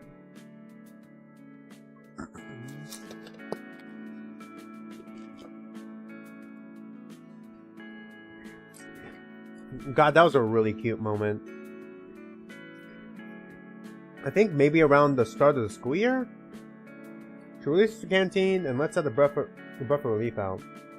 Better? Olivia nods. Yeah, anyway, where did I leave? Actually, I've probably been babbling on too long about it. Oh no, I don't mind at all. That's fine. Besides, you let me talk about my favorite show, so tell me about yours. Oh, okay. Mine? Well, I haven't finished anything. Just mostly essay videos about old shows. I'm told I can call myself a fan of video games without having played them. But does that apply to TV? I feel like it should. Olivia sure has taste. She can tell me exactly what kind of shows she likes and why she likes it. I just know bits of trivia. Fuck, I'm like... God, this is like... these two are like a combined make me. No, that can't be right. I've seen lots of things in passing. Like... Oh shoot. I have no swag! I guess I spent more time watching in-depth video essays about shows than actually watching them. Man, that's embarrassing. No it's not. Okay, maybe a little. But it's never too late to get into it. See what you do or don't like. Next time you're over at my place, we can binge watch a whole anime series. I like the sound of that. But if it ever gets too intense, you can always watch Power Raptors with Vinny. Hey! Relax. Toku shows like that aren't just for kids to like. It's funny though. I remember my dad letting me watch it as a kid, and Benny got into it because I showed him. Aww. If you don't mind me asking, you mentioned your dad's in and out of town because of his job. What is it exactly? He's on the contract with the DoD. Wow, really? Yep, been working with the Air Force since I was a baby. Normally he isn't called out that often, but when he does, it's pretty lengthy. Weeks, even months. Oop. That must suck. It isn't all too bad. We still call each other and send messages. The work just keeps him busy. Well, that's good. Keeping in touch with your folks is important. Why do I feel sad now? Because we've gone through this whole game and we've never even talked to your parents once. Like, directly. What about your parents? What's their job? Oh, mine are joint partners in architect. That's why we move around a lot. The main reason why we're here in Volcadero to begin with. Ah, now it all makes sense. What does? You know. She points at my shades and jacket. Having on a jacket and shades doesn't automatically make me rich, Olivia. Dude, who else wears clothes from Abercrombie and Lint and has extra pairs of Ray A band sunglasses on them? People in mansions, that's who. I don't live in a mansion. For your information, it's a 2-story complex with an automatic gate and... Oh. I see what you mean. Now you get it, moneybags. Suddenly Liz starts wagging her hands around excitedly. What the? Hands and tail? Whoop. Her hand? No, it's just hands. Okay. Inco, Olivia! David comes rushing in, both arms filled with a pile of tickets. Whoa, mama, that's a lot of tickets. The other end is still trailing behind him. Damien got the jackpot at Megala Millionaire. This is probably like 1,000 tickets. I'm gonna go see what this gets at the prize corner. Come on! Holy crap. Alright, yeah, you done eating, Olivia? She takes the basket of chicken strips and pushes back from the table. Yeah. I roll my eyes and follow behind Damien to the prize counter. He plops his winning stash on the counter in front of the unamused clerk. So, what will this get me? Nothing. You need to drop those in a ticket counter first. Aw, oh, damn, nearly forgot. He rushes off to get them counted and then look over the options. There's a few old games on the top shelves for several thousand. What's the exchange rate supposed to be? Below me in the glass counter is a bunch of candy and small plastic novelties. There's also a lot of joke items, whoopee cushions, air horns, things like that. God, when was the last time I've been to an arcade? Holy shit.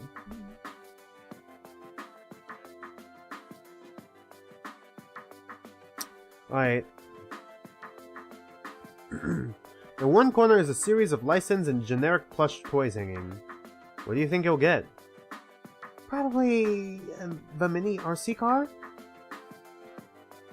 Or no, maybe that plasma globe. He's gonna get a handful of candy and let us have the rest. You think so? That's probably it. Alright, I'm back. He hands the ticket over the number 1247 printed on the ticket, okay? I think arcades died out here about 20 years ago. God, Monk, that is unfortunate. Also, welcome to the stream. Welcome, welcome. Holy fucking shit. We went through so fucking much. I don't even know where to start. So I'm thinking, I'm still on Inco here being a type 3. Still trying to figure out what her personality type is, but she seems really meticulous. I want to say she could be a reformer, but I'm not sure. She's either a reformer or also a type 1 reformer or also a type 3. Another type of type 3. Damien feels like a type 7. He either feels like a type 2 or a type 7. Like, type 7s are, like, you know, trying to avoid bad times and just trying to, like, you know, focus on good times. They're, like, kind of, like, adventurous, like, thrill hunters kind of peoples. Type 2s, like, you know, are more about, like, you know, trying to... God, my throat's sore. Like, they want to belong and be loved by others, and they're usually helpers, but, like, I'm like, that's not really him. I feel like he's more of a type 7. Like, Damien's definitely a type 7. Which is, like, more optimistic, adventurous, and, like, you know, spontaneous kind of types, you know?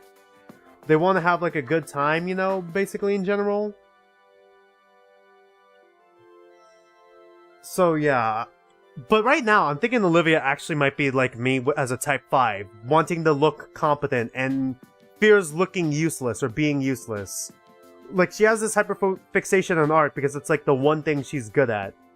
And like, you know, even though she did win that art contest like for freshman year, she feels like she only won because of like Ben and what he said like on the paper and all that sort of things. And like she only won out of pity, like it was a handout.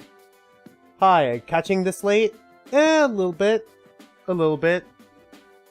We're still continuing though. I just wanted to like, you know, catch you guys up a little bit on like my thoughts. Anyways, let's continue. Dang, that's enough for one of the plushes on the wall. Let's see. I won. It's candy. Hey, how about that? He points to a small foosball table on the top shelf. The girl glances up at it and back. That's gonna be like a number few thousand. Okay, makes sense. Oh hey, you got the truth about Ben? Yeah? Yeah, I got the truth about Ben. Already. I'm in between with Ben right now. I don't think Ben is necessarily a bad person. At least he wasn't at first, but like I wonder if it was just like the environment that started messing with him, or if he just like sort of lost his way, or if he was genuinely trying to. No, I'm not sure if it's right for me to say genuinely trying to be nice, but did it about like the wrong way. Good on you. That was Wani's rooftop scene. Fuck, are we on ending 4 then? On the route to ending 4 then? Because like I'm excited and happy that we're getting to the best end. We could possibly be getting to the best ending. But unfortunately, that's gonna be the first ending, meaning that every other ending is gonna be sadder. That's gonna be like another few thousand. I already saw the truth about Ben, though. I already talked about the truth about Ben. Let's just continue. Ah, oh, damn it! Well, I'm all out of ideas. I guess I'll have some of those then. The clerk gets a small bag of chocolates from the display. You guys can have the rest. Damn. I don't really need anything here. Nothing's really speaking to me either. I might want something. Olivia scans the corner. There's still enough tickets for a medium prize. She might be going for a paddleball or something. Whoa, look at that! She points to the plushie corner. The blue slug thing? Oh, next to it! There's a weird dark green thing hanging in the corner. Good God. The only one of its kind. I kind of want to dropkick it.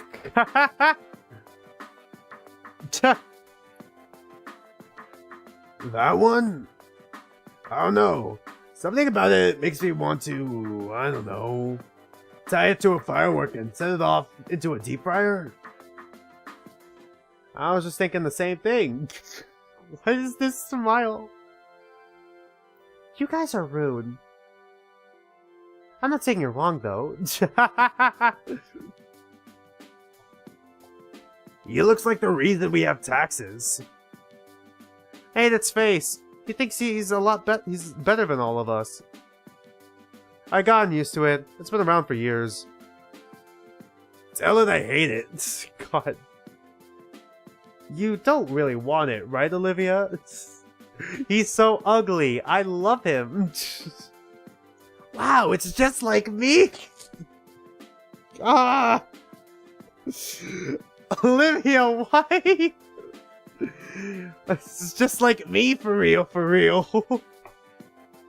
Why, Olivia? Her eyes are bright and wide. She's in love. Oh.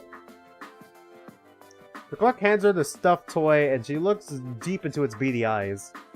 Like, it doesn't look that bad. Like, whoa. The plush hate thing's gotta be some kind of inside joke, but I don't get it. Yeah, it's gotta be an inside joke that I'm missing.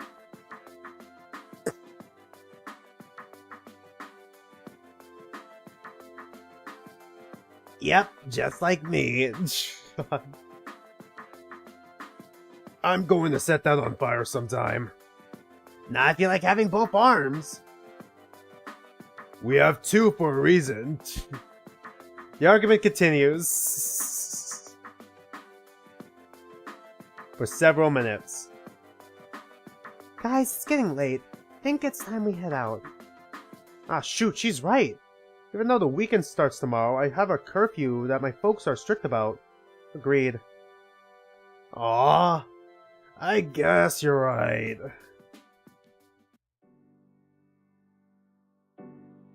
On the way out, Damien stops and breathes in heavily. Breathes in deeply. There we go. You know, this was a lot of fun. God. What is she about to do? Wait. Does your lover... Oh!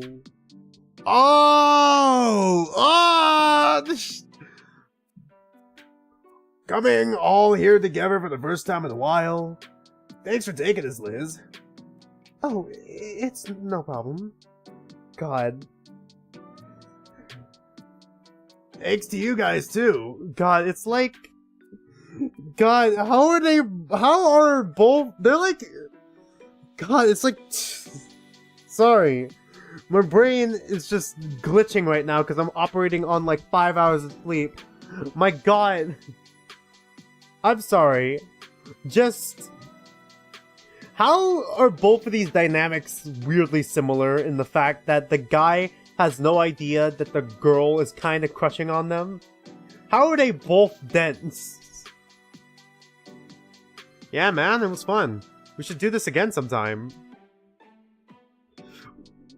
Hold on, I kind of want to... Burning. Was it... Did it say burning before too? Is it just like you remember it? Damien totally knows he's just a natural. If Damien has just knows that Liz has feelings for him and has just been acting casual this whole time, I will actually lose my fucking mind. God, because that'd be so amazing. Even better. I know I was a bit meh about the whole idea at first, but I'll admit, it was worth it. That's just the first impression I got from him. He goes about as sharp as a spoon, and Damien is blissfully oblivious. Yeah, that's the impression. That's pretty much. Back in the car, while argument picks up again. I'm still waiting. I'm still waiting for the scene where Inco looks at, like, well, I'm waiting for another scene now.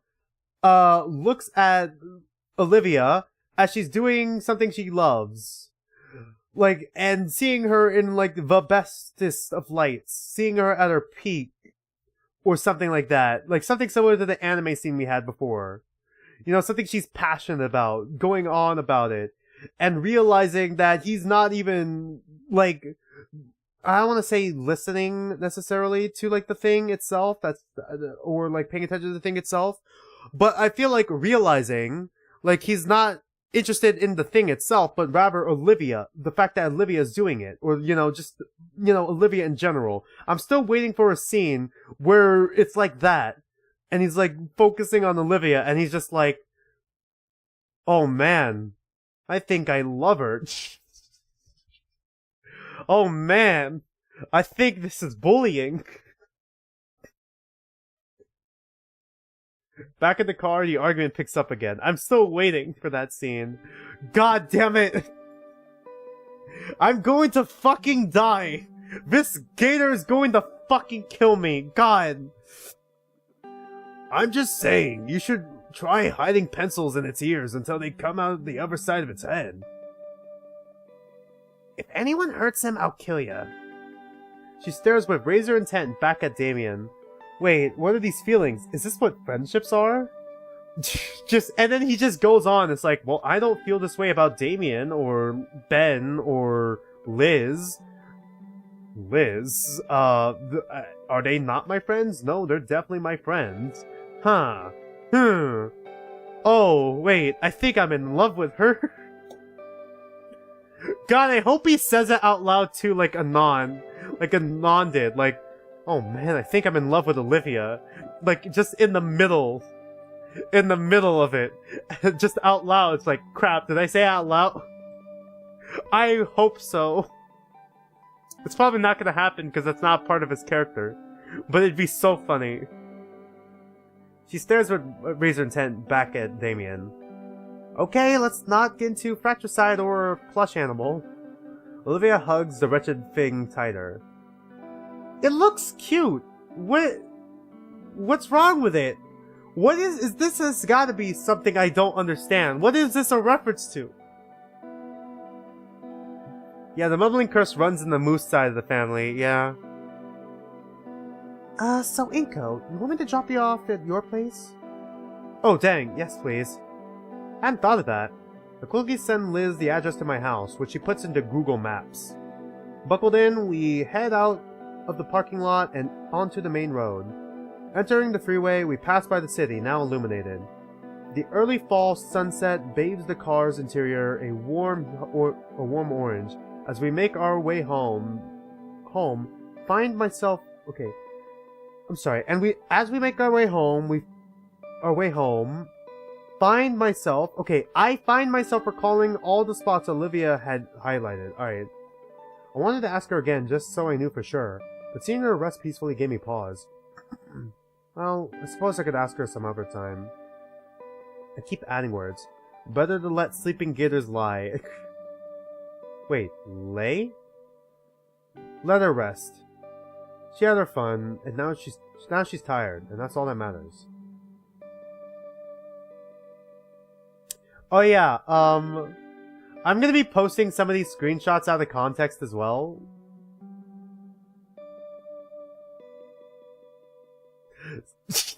I don't know if you guys can see it. This shit's... I don't know why.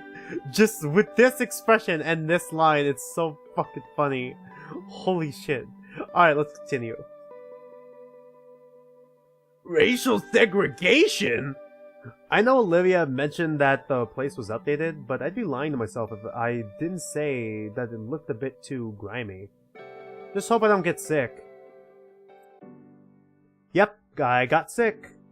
I've been completely out the whole weekend, sick like a dog. Must have caught it at the arcade. At first it was just a slight headache and a stuffy nose. By Sunday it felt like my bones were made out of paper mache. I couldn't even go to school today. Man, this sucks. I shouldn't have ignored the signs. The rapid weather change isn't helping at all either. Between the pollen and chills. Worst part is, I'm falling out of practice. I've tried on and off every hour to watch a drawing tutorial, but within minutes my consciousness is overtaken by a fog and I retreat back to bed. At this rate, I'll never actually have the skill people thought I had at the beginning of the contest. Between the sunlight obscuring clouds and my own bouts of unconsciousness, it feels like I've been sick for weeks instead of just days. Man, I can't wait for a misunderstanding with the whole school to happen, where it's outed that Olivia made our art, and then we look like a bad person because it looks like we were trying to take advantage of Olivia or something. I can't wait for that scene to happen. I would have asked my parents for some help, but they still had work, and the most help they could be was simply calling in the school to let them know I was sick. God. I finished off the cup of medicine I made and go back to my noodles. The only reason I'm even conscious right now is because I figured some soup would help with the splitting headache. And I've made sure the pantry is stocked full of cup of ramen, yeah? I shovel even more instant noodles into my mouth as I lie splayed on the couch trying to watch whatever's on TV. Eventually I set the salty goodness aside in favor of scrolling through the notifications on my cell phone. Of course I got a few dozen from Damien. Bless his heart, he's been giving me an hourly play-by-play of the school day. Got a few messages from Liz too. He's also filling me in on the school day, albeit not as nearly as often as David. Even Olivia messaged me, and I felt oddly soothed as I read her well wishes. I suddenly get another notification, this time from Ben. It's my PDF of my homework, followed soon after by a simple get well soon animated emoji. Aren't I popular? I'll be sure to thank them in person when I'm better. Another wave of fuzziness washes over me, so I pop a few flu meds and chase it down with another gulp of the lukewarm chicken broth. 3 days of being sick as a dog, and it's only occurring to me that I haven't seen any signs of... Huh?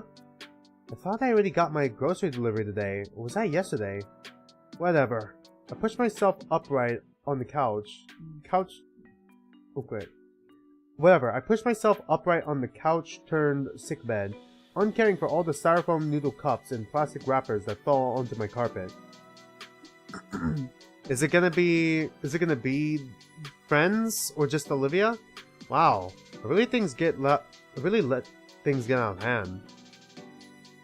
My head is spinning as I make the arduous 20-foot journey. A check at the peephole and nothing's there. Or maybe it's a small child. It's fucking Olivia. Oh, Trieste Scout cookies sound awesome right now. Do Inco's parents even exist?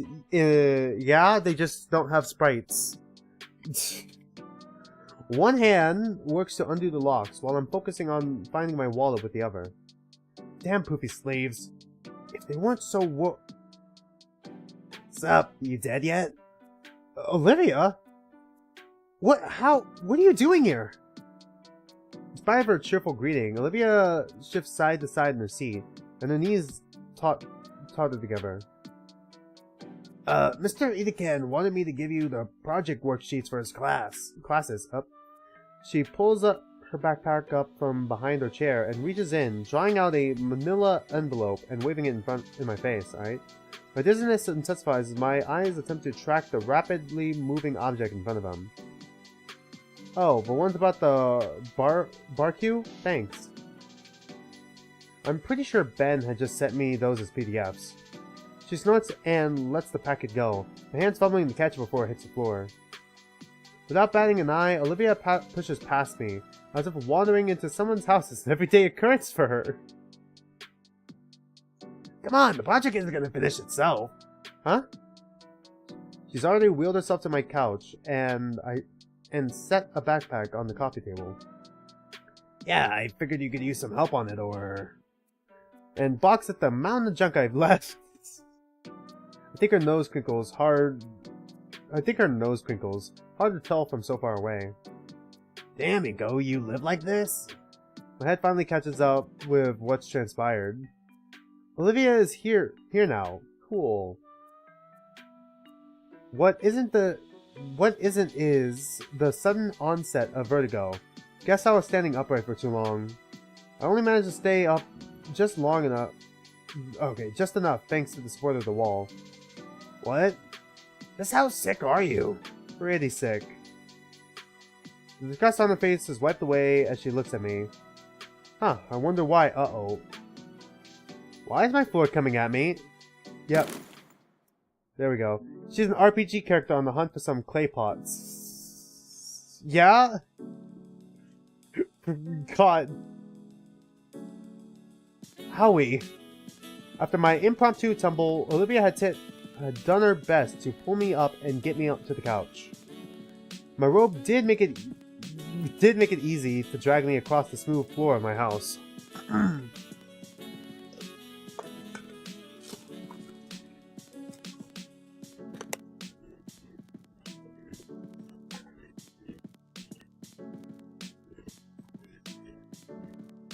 Okay, forget the project. What project? Attaboy. I can't tell if the dizziest is new or not. Olivia's already started picking at the trash mountain, moving what she can into a grocery bag. Watching her with my vision going fuzzy only intensifies the vertigo. I guess I should take more of my medicine. I grab a can of soda from the half-empty case on the table, along with the bottle of cough syrup. I upend the can and I don't know why I'm making sound effect noises. I upend the can and bottle into the glass I'd been using all weekend, watching the delicious mixture slowly become my panacea. It's funny. Giving the glass a good swirl to ensure the best final product, I grin and gulp down my alchemical masterpiece. I don't get to finish the drink, however, as an olive green tail slams my midsection and makes me spit up the rest of the drink all over myself. What? The fuck are you doing? I'm not even sick as shit. What? I read online that it makes the medicine go down easier. Inco, you've been drugging yourself with fucking purple drink. Oh my god. I mean, yeah, it's purple and I drink it. Inco! Fucking Inco, you... I don't understand! How can I be infuriated with Inco sometimes with his stupidity, but with Damien, I'm just fucking... My heart is warmed. Like, I don't understand. It's the same thing. It's the same picture. What the fuck? Holy crap, how are you alive? The smell of my spat up drink irritates my nose, and I feel my stomach roil from the impact and forced purging. Absolute spoon. I resist the urge to retch, feeling all my energy drain away. I feel completely spent again. Here we go. My vision swims and the world turns counterclockwise. I feel something on my head, and thankfully that's something soft and warm and soothingly smooth maneuvers its back onto the couch. Okay. The blackness of my shut eyelids returns the uprightness of the world, and the numbness I'd grown used to overtake my limbs. Oh my god. Inco? Inco, are you okay? Oh man, stay there. I'll figure. Olivia's voice is drowned out by a growing drone of white noise. Oh boy. Once again, the colors from outside the window bleed and flood into my house. Oh boy. And I'm still without my rent money. Okay, god. Someone's in here still. They're bent over something. Hey, Hugh, what's going on?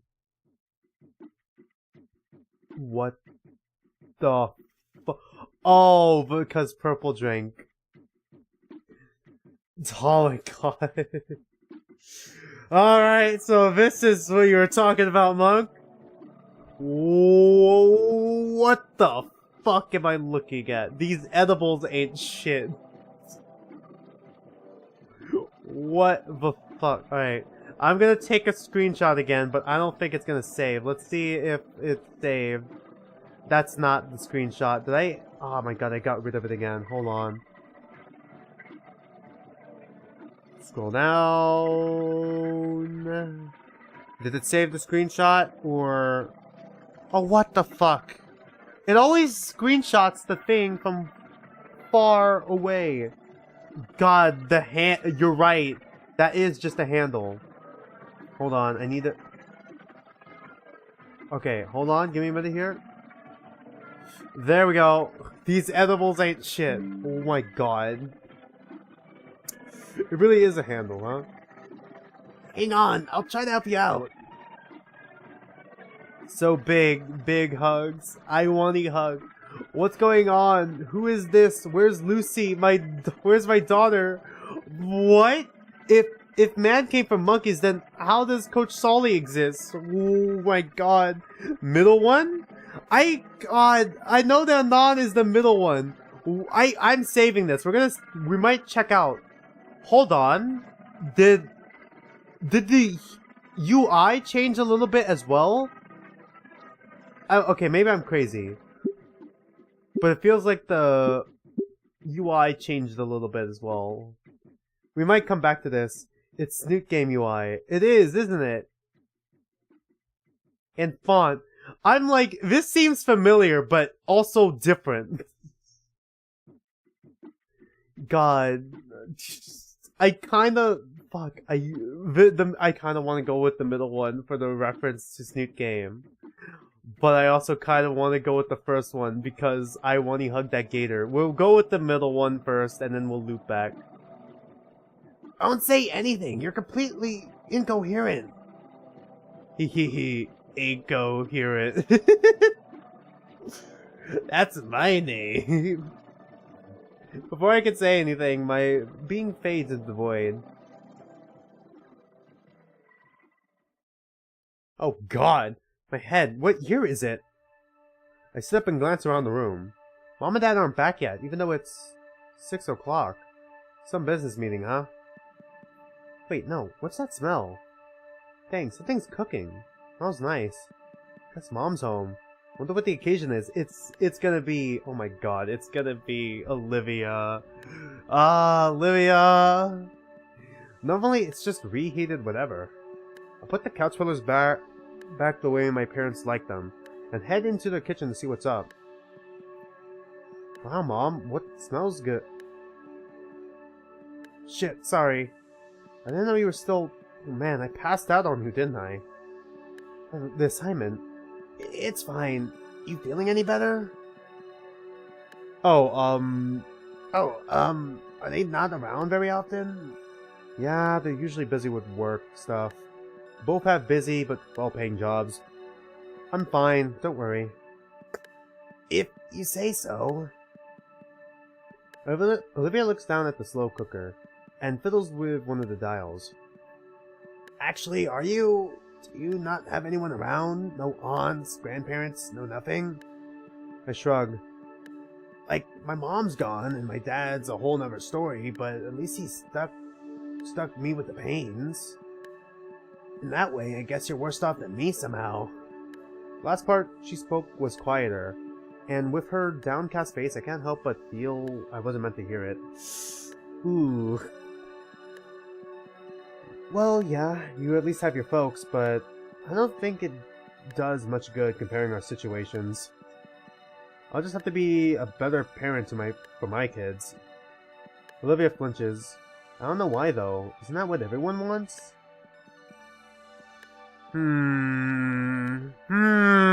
Okay. You plan to start a family? Yeah, of course. What about you? My dad really wants me to. He knows he's pretty far from ideal. He's told me before that he hopes I can make a family work, like how he couldn't.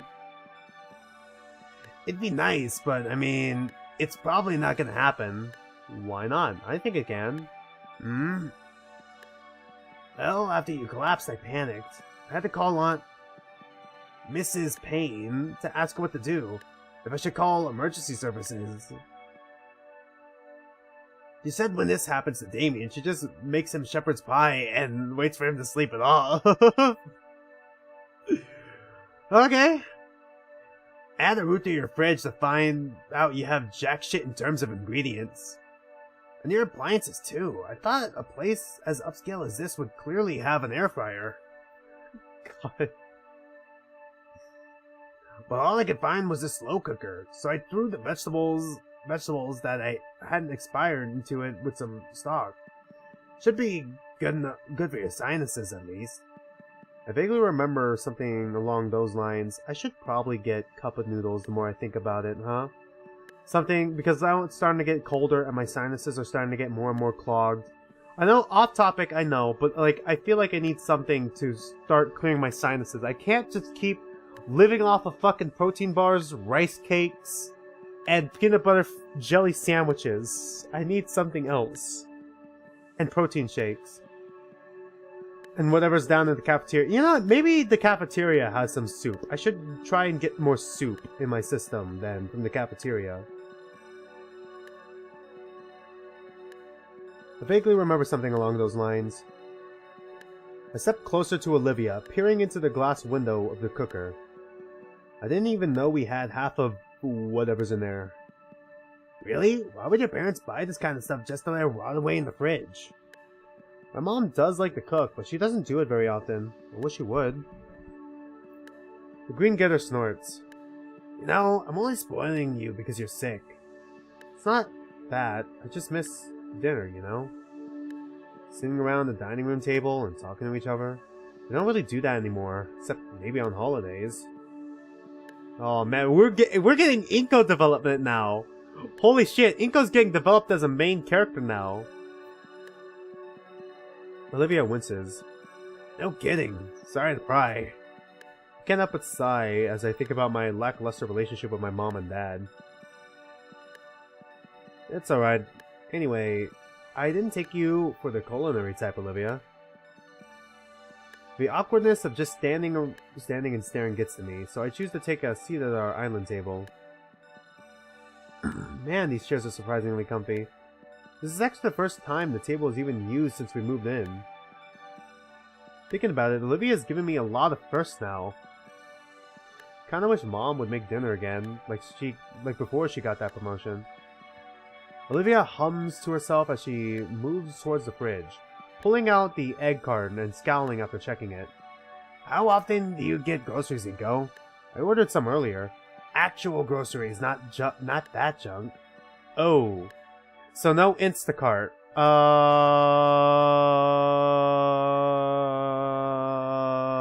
Never. Yeah. God, that's such a waste of money. Imagine if you could cook the food you like, okay? Fuck, you're not wrong. God damn it! Olivia, okay, now Olivia's calling me out. Like I said, I'm a mixture of Inco and Olivia. Fuck's sake. I gotta fucking learn how to cook, bro. I try to, but my head starts to get a bit lighter. Well, now I could practically taste the salivating smell coming from the cooker. I Wani changing another person's life already, yeah?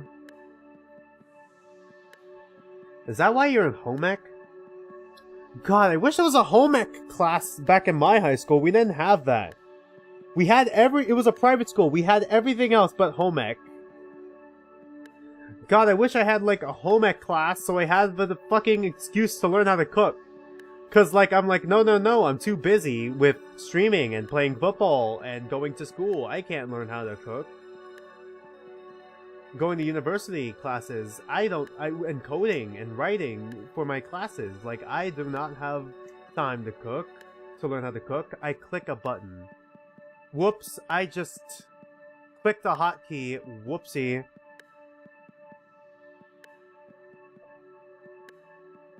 Sorry, did my stream glitch out? Sorry, I clicked a hotkey and now... There we go. Alright, fixed. Sorry about that. There's another low hum from her as she considers something. I mean, if you know how to operate a stove and how to read and follow instructions, it's as simple as finding a recipe you'd like to try. I mean, yeah, that's true. You're not wrong. It's simple. But it's also, like, deceptively simple. Like, I always brush it off. Like, it's like the type 5 sort of things. Well, they always end up socially awkward because they focus on, like, you know, more specific skills. They hyper-focus on, like, you know, I guess in her case it's art. In my case it's football, art, writing, coding, streaming, like all those sorts of things, you know? Anime, whatever. Just on everything else but the stuff you need to live, or like basic social skills. Just don't think yourself above the instructions, yeah. There's another low hum as she considers something. I wanted to be ready when I have to have a place of my own. And it's actually relaxing, just keeping my mind and hands busy when I'm alone. Plus, it's either this or, you know, bother Aunt Mrs. Payne all the time. The cooker pinged, signaling the stew was finished. When Olivia takes the lid off, a cloud of steam erupts from the rich aroma of cooked meats and vegetables. Can you grab us some bowls? I'm guessing they're in the shelves above. I nod and get up, moving around the table to the shelf with all the bowls. I give the top a quick dust check, sticking it back in and taking the two under it. Olivia's already in. Olivia already has the ladle ready, stirring the soup slowly. I set the bowls down next to her, and she ladles in servings for us. Okay, moneybags, back to the couch. You don't want to eat at the table? I can't. It's too high. What do you... Oh. The island table doesn't really have the space for her chair to fit underneath. Plus, I want to enjoy with some quality entertainment. I figured we could watch something together with that on that big flat screen you've got. That's okay, right? Sure. Also, what do you think of my... I know this is like... But this was because someone else, I think Bezvep may have mentioned it in my Snoot game streams. How do you guys think of my voices for each of these characters? Bit of a side tangent here, I know. But what do you guys think?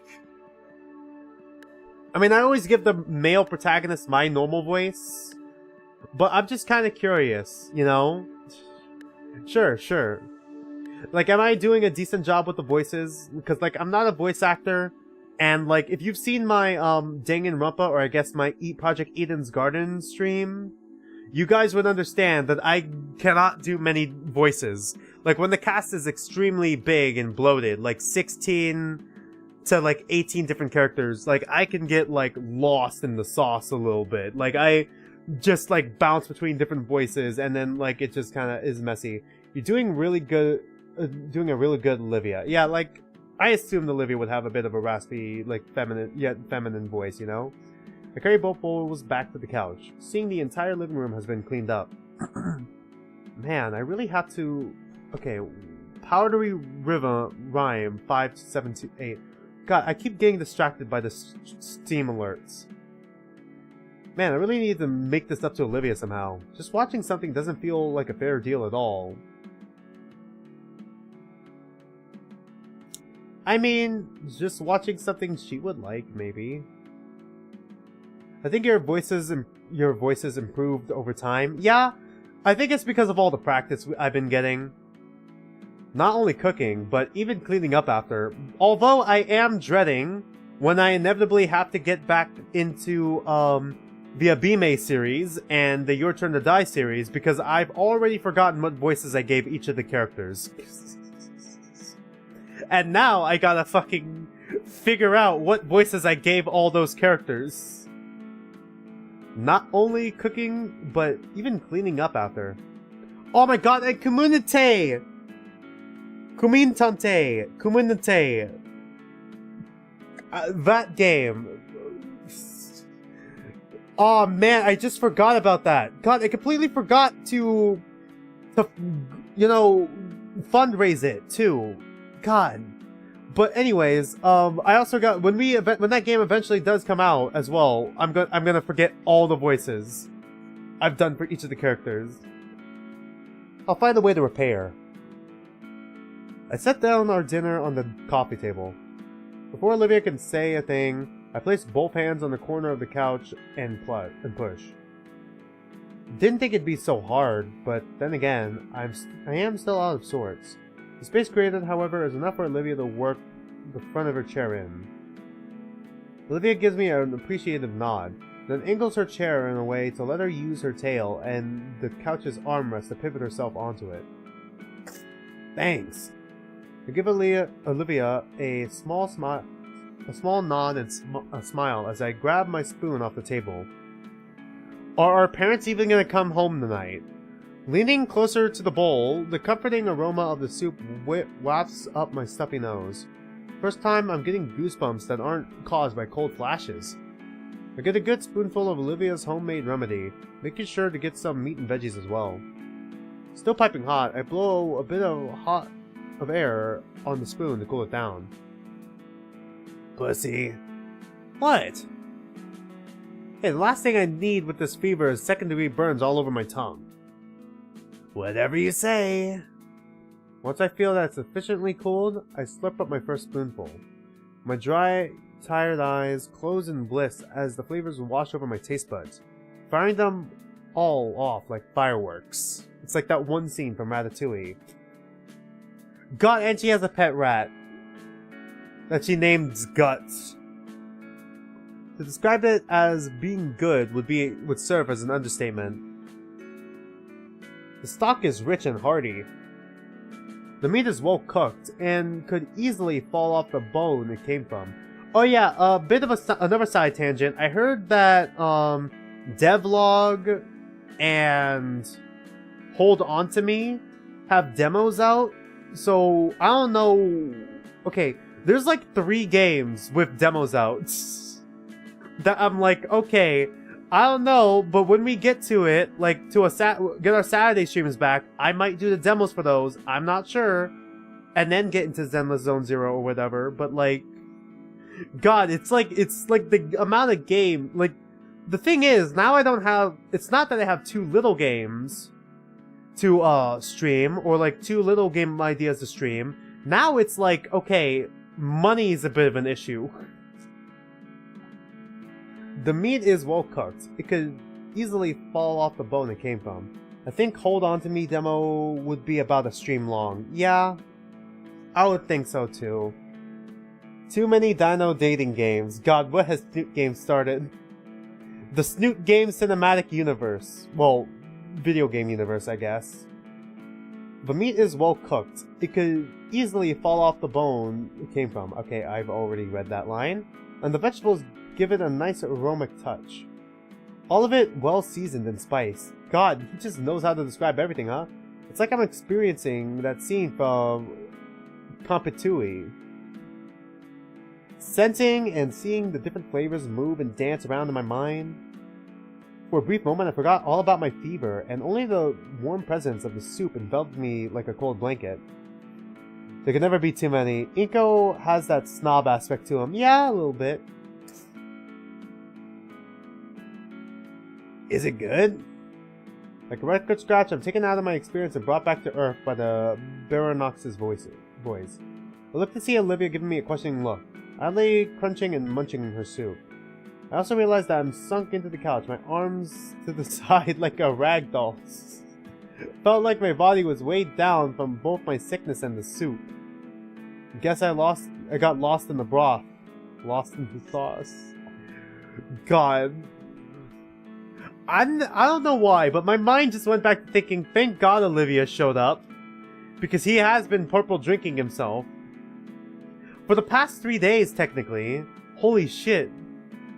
What would have happened to him if Olivia wasn't here? Wow, Olivia, the soup is amazing. Olivia rolls her eyes at my enthusiastic compliment, but lets out a tiny smile. Ah, it's nothing. I just threw shit together in a pot and called it food. Anyone could do that. Olivia looks away, once again cutting herself short. With weak strength, I lift myself from the couch's gravitational pull to better look at the shying Scaly. I'm serious, this is the most delicious soup I've had. Olivia moves her head back closer to me, but still avoids my gaze. Smile a little weaker. Alright, I get it. You don't have to make it sound better than it is. It's just helping out your flute. I'm not saying it because it's the flu. I'm not saying it because of the flu. Honestly, you have a real talent for cooking. Olivia turns towards me. Her smile is still small, but filled with honest joy. You really think so? I nod, even as the soothing warmth of Olivia's soup settles in, and manage to return her meek smile with my own tired one. God, now she has 2 things she's good at. I know so. Ah. Her eyes dart around for anything else to focus on, desperately trying to redirect her fluster. She shakes the flush off her face and checks around for her bags. I'll get going. What happened to watching something? Going? Thought you were wanting to catch up on your shows. Well, it's right there. It's the least I can do after your help for the day. What were you wanting to watch? She eyes her remote and the oversized screen on her wall. A few things, nothing in particular. Gundam, we binge-watched the entirety of the original Gundam anime. I remember you asking last month for some recommendations, so I've been thinking of a few you might like. It's been a few months, but if you're sick and all, I don't want to... Yeah, I'd love to see what you have. My parents probably won't be back to hog it for another few hours. If they come back tonight at all. Oof. So not often they come back home.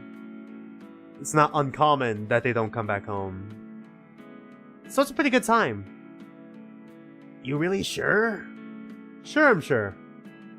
Show me all the deep cultural meanings of animated dinosaur folk cartoons. Oh my god, you're lucky you're sick right now. Yep. Olivia takes the remote and flicks the TV on. After getting over the initial shock of the screen being taller than she is, she navigates to the streaming site and picks some colorful series I had only seen in passing. This one has a rough pilot, but it gets better in a few episodes in, and the animation's top notch. What's it called? She flips the first episode on, and an establishing fight scene unravels while Olivia moves back by the couch with me. Then, to my surprise, she hefts herself out of her chair and into the cushion next to me. I move my arm out of the way to make room. Oh, sorry, should have asked. Of course you're welcome to sit. I know, but thanks. I think they're architects, yeah, they mentioned that. And as such, they tend to stay on site to personally handle shit or something like that. Yeah, that sounds like something architects would do, yeah. We focus back on the show. Well, I do. Olivia's glancing my way after every joke and expensive shot to analyze my reaction. And when it's not for that, it's a forewarning that something a bit cheesy was about to happen, yeah? Eventually the first episode closes, the heroes are ready to begin their journey for real in the following one. The credits roll and Olivia switches her hair aside with her fingertips. So, yeah, it's pretty good, I guess. I don't know, what do you think? I liked it, yeah. Really? Well, they got the whole season. Do you want to see more? God, they just removed the wheelchair here, so it's distracting that there's no thumb. God. I know they edit the wheelchair out, but, like, I can't unsee it. I can't unsee the wheelchair.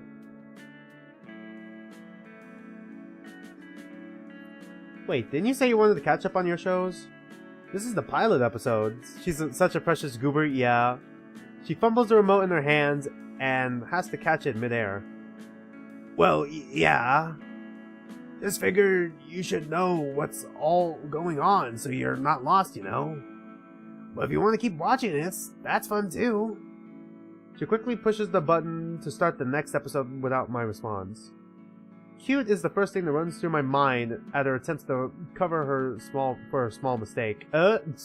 Cute. She's probably just refreshing her memory and...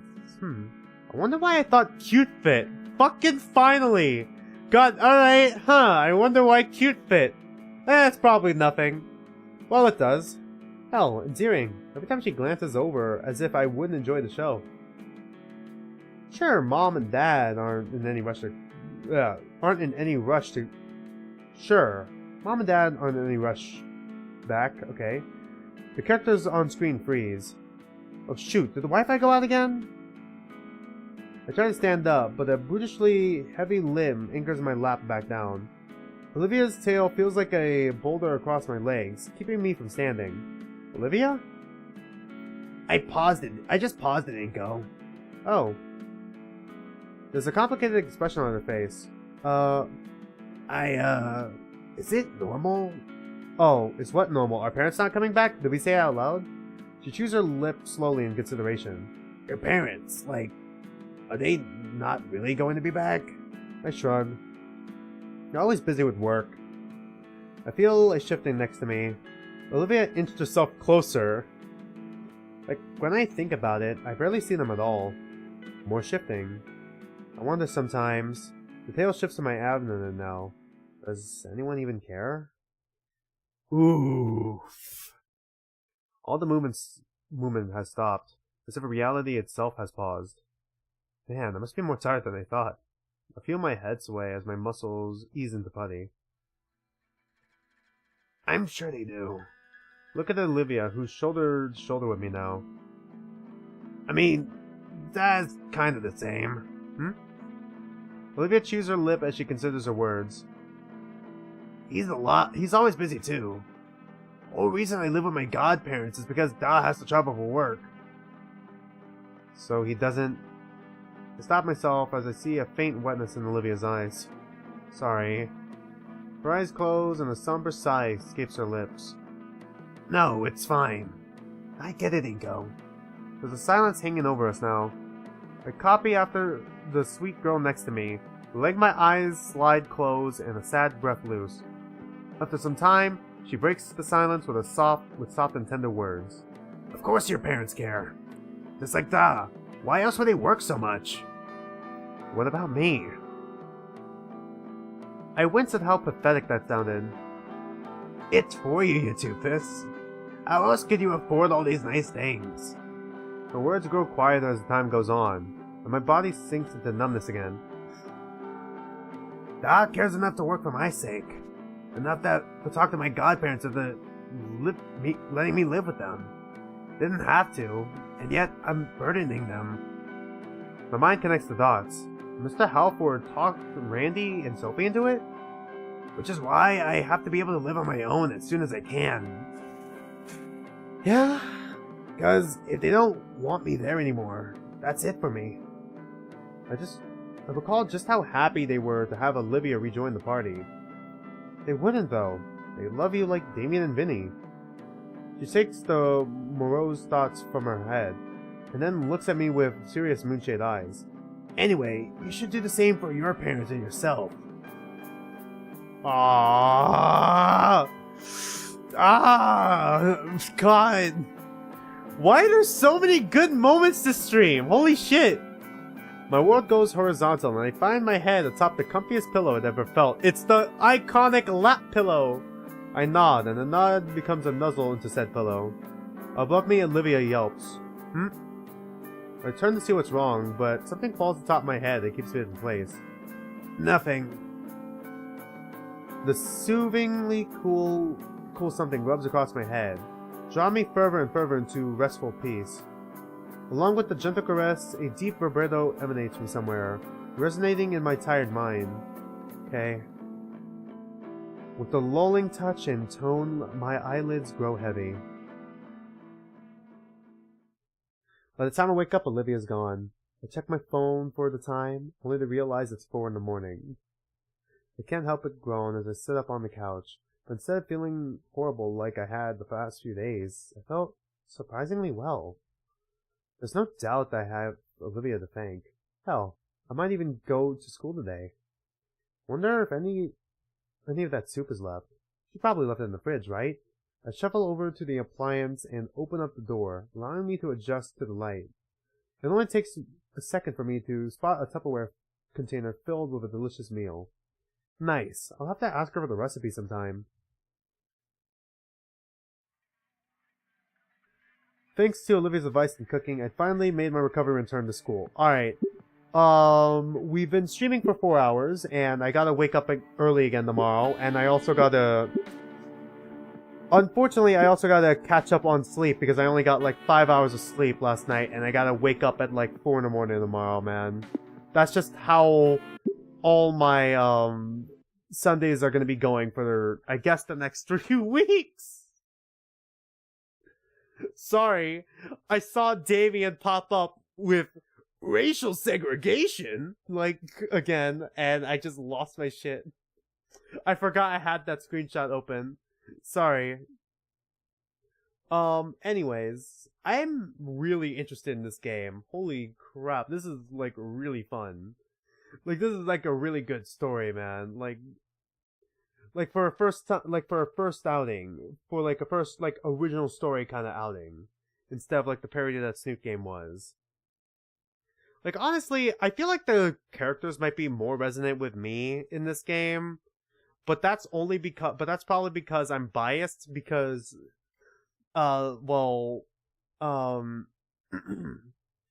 Olivia is the same personality type as me, and Inco acts kinda similarly to me with, like, his, like, just...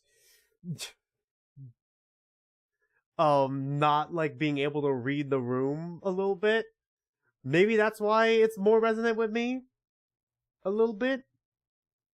Although I will say that I feel like Ben could use a little bit more development. I feel like Ben really needs a little bit more development. Like, don't get me wrong, I like all the twists and like, you know, like what we learned from him. But I really hope we see Ben again and then we could see more of his character.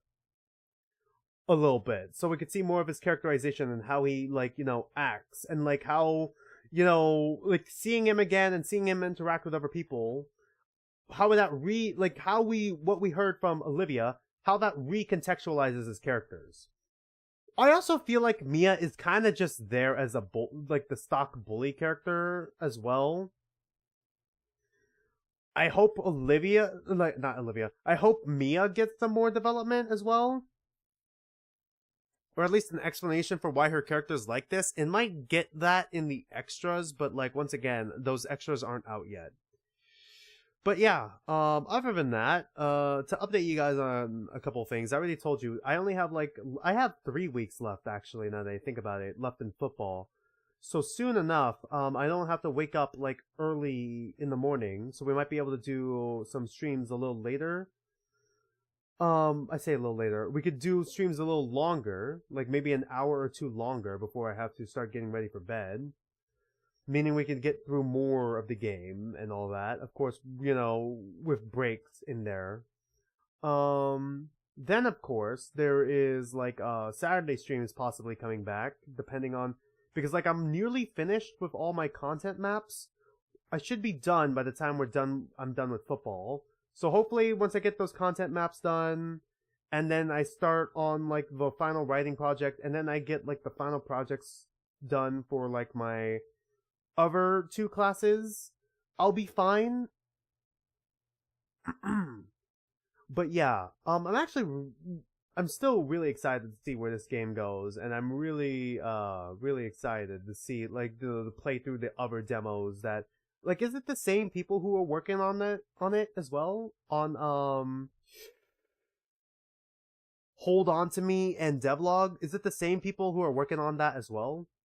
Because if so, then like I'm also excited to see how they for like this is like, you know, their first original project, like how they grew from that and how they grew from like Snoop Game and from I Wani Hug that Gator. It's different teams. Oh man, that's a shame.